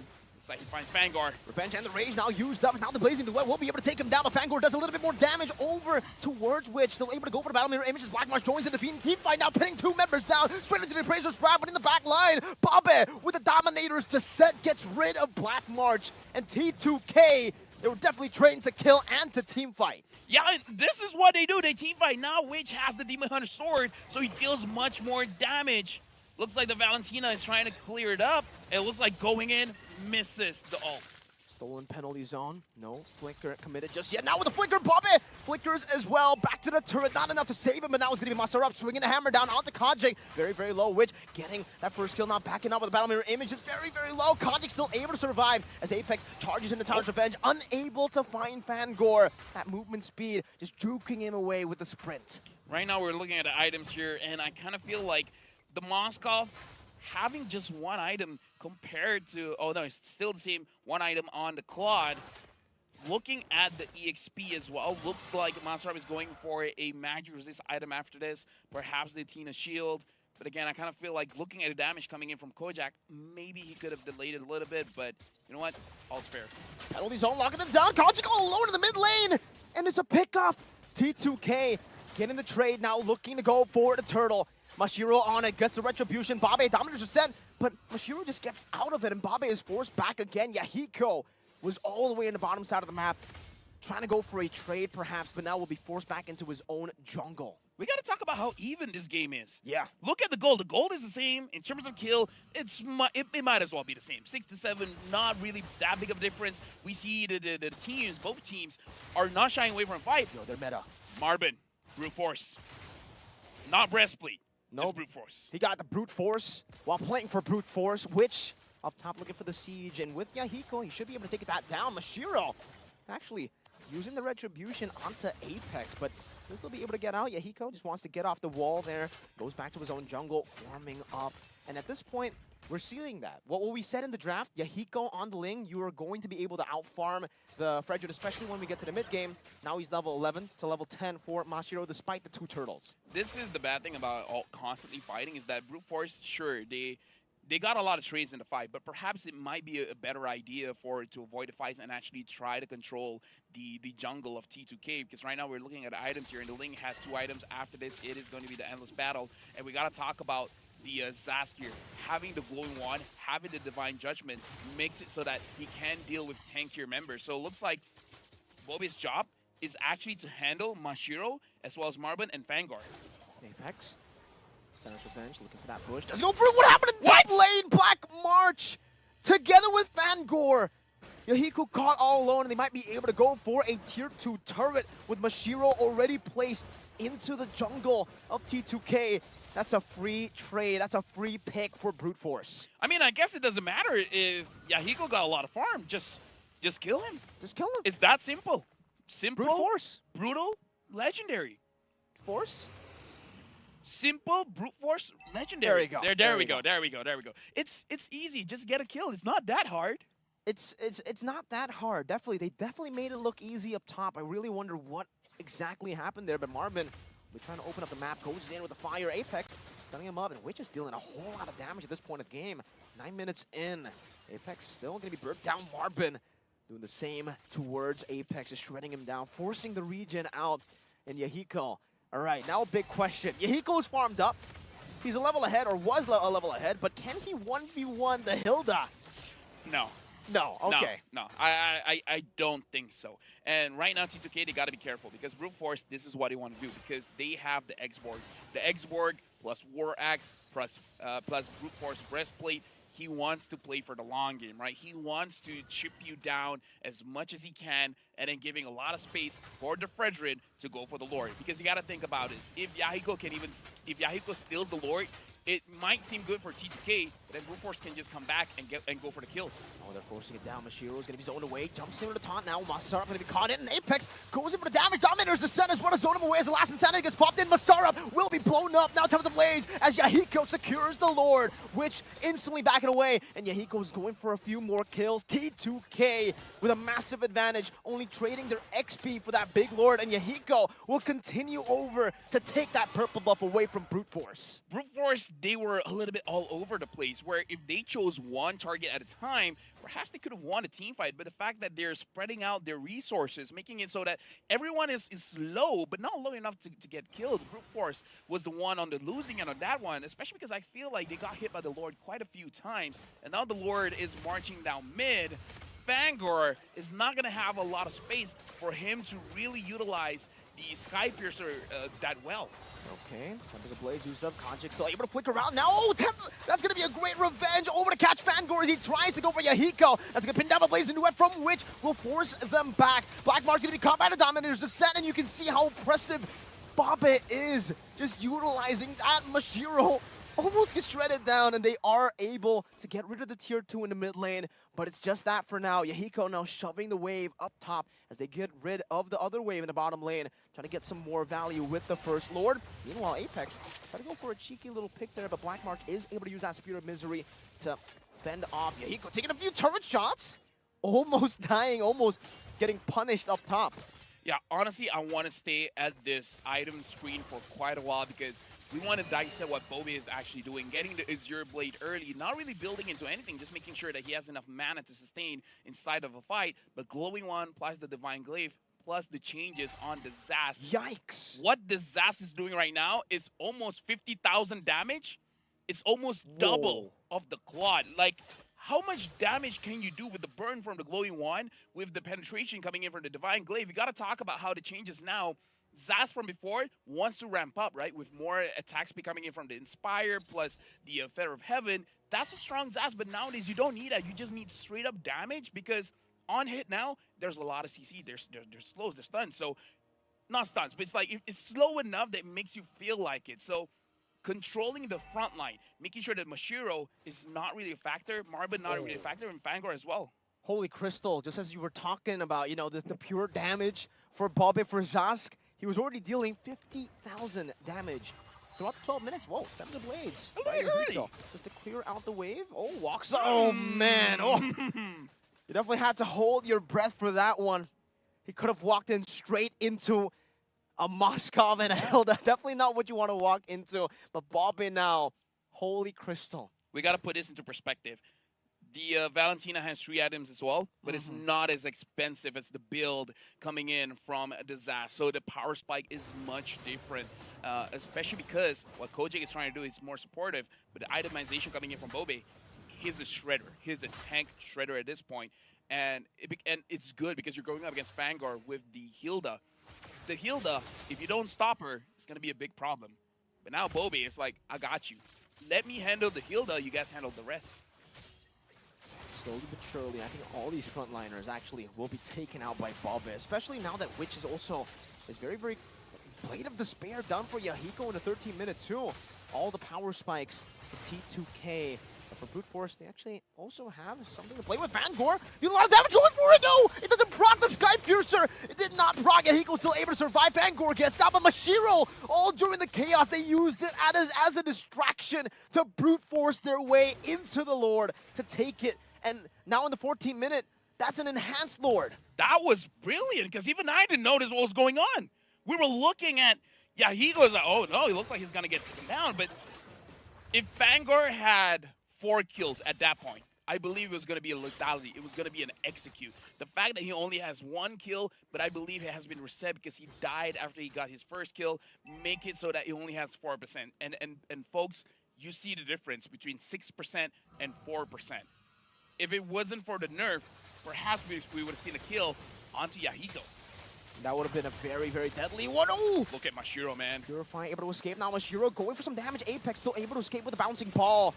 As T2K will still be able to fend off. Dominators to set Bob it! Goes in way too aggressively, gets punished by Brute Force. And this is some bad timers for them. They got Enhanced Lord up top, and now Black March is marching down to the mid lane, trying to go for the siege onto that tier 2 as the Enhanced Lord charges down onto the base turret up top. Witch and Yahiko able to deal with it for now. Another wave coming down very slowly in all 3 lanes, and Brute Force will just go into the mid lane first. Now pushing it again, Apex. Try to go for the charge on that Timer's Revenge, slowly but surely, but you can see the poke over to T2K. Up top, they'll still be able to defend their base turret, so no base turrets taken down with the Enhanced Lord, but definitely for Brute Force, they've gotten themselves now onto the even level. T2K, they had an overwhelming advantage earlier, now it's all but gone. This just shows you how much of a game changer the Lord really is. Sure, getting a kill onto Bobe actually influenced a little bit more, but with one Lord, all that T2K has for themselves is just the inhibitor. And now we're going in for a pause so that we have time to talk about this, where, again, this is why the Lord is still worth fighting for. It's just very, very risky. So we got to talk about the macro, how you just send one roamer to deal with their jungler, making it so that the entire team has to collapse onto their own jungler, letting go of the Lord, and then immediately giving it over to your opponent's side. So there's still a risk using an assassin as a jungler. If someone can lock him down, lock him down aggressively like the Hilda can, making it so that the entire team has to abandon their positioning to help your jungler, it's a big impact. So honestly, Brute Force played that very well. Make sure they got the Lord, make sure they got a kill onto the mid laner. The mid laner can't clear the lane as fast.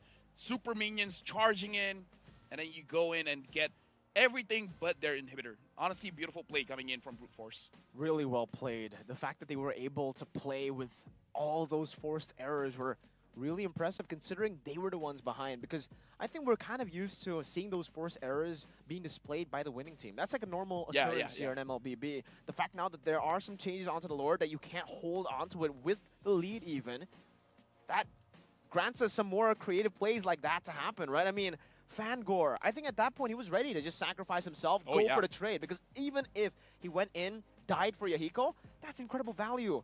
But like you said, that 2% nerf really played a massive play there, because imagine if Yahiko was taken down, executed by the Sky Piercer, and they got the Lord.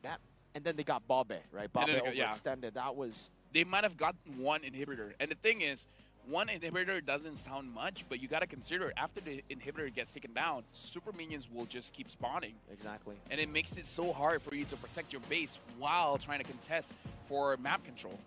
The auto slow push. Exactly. In the lane that you get the base turret, and now for both these teams, they're going to just, calm down just a little bit now, but...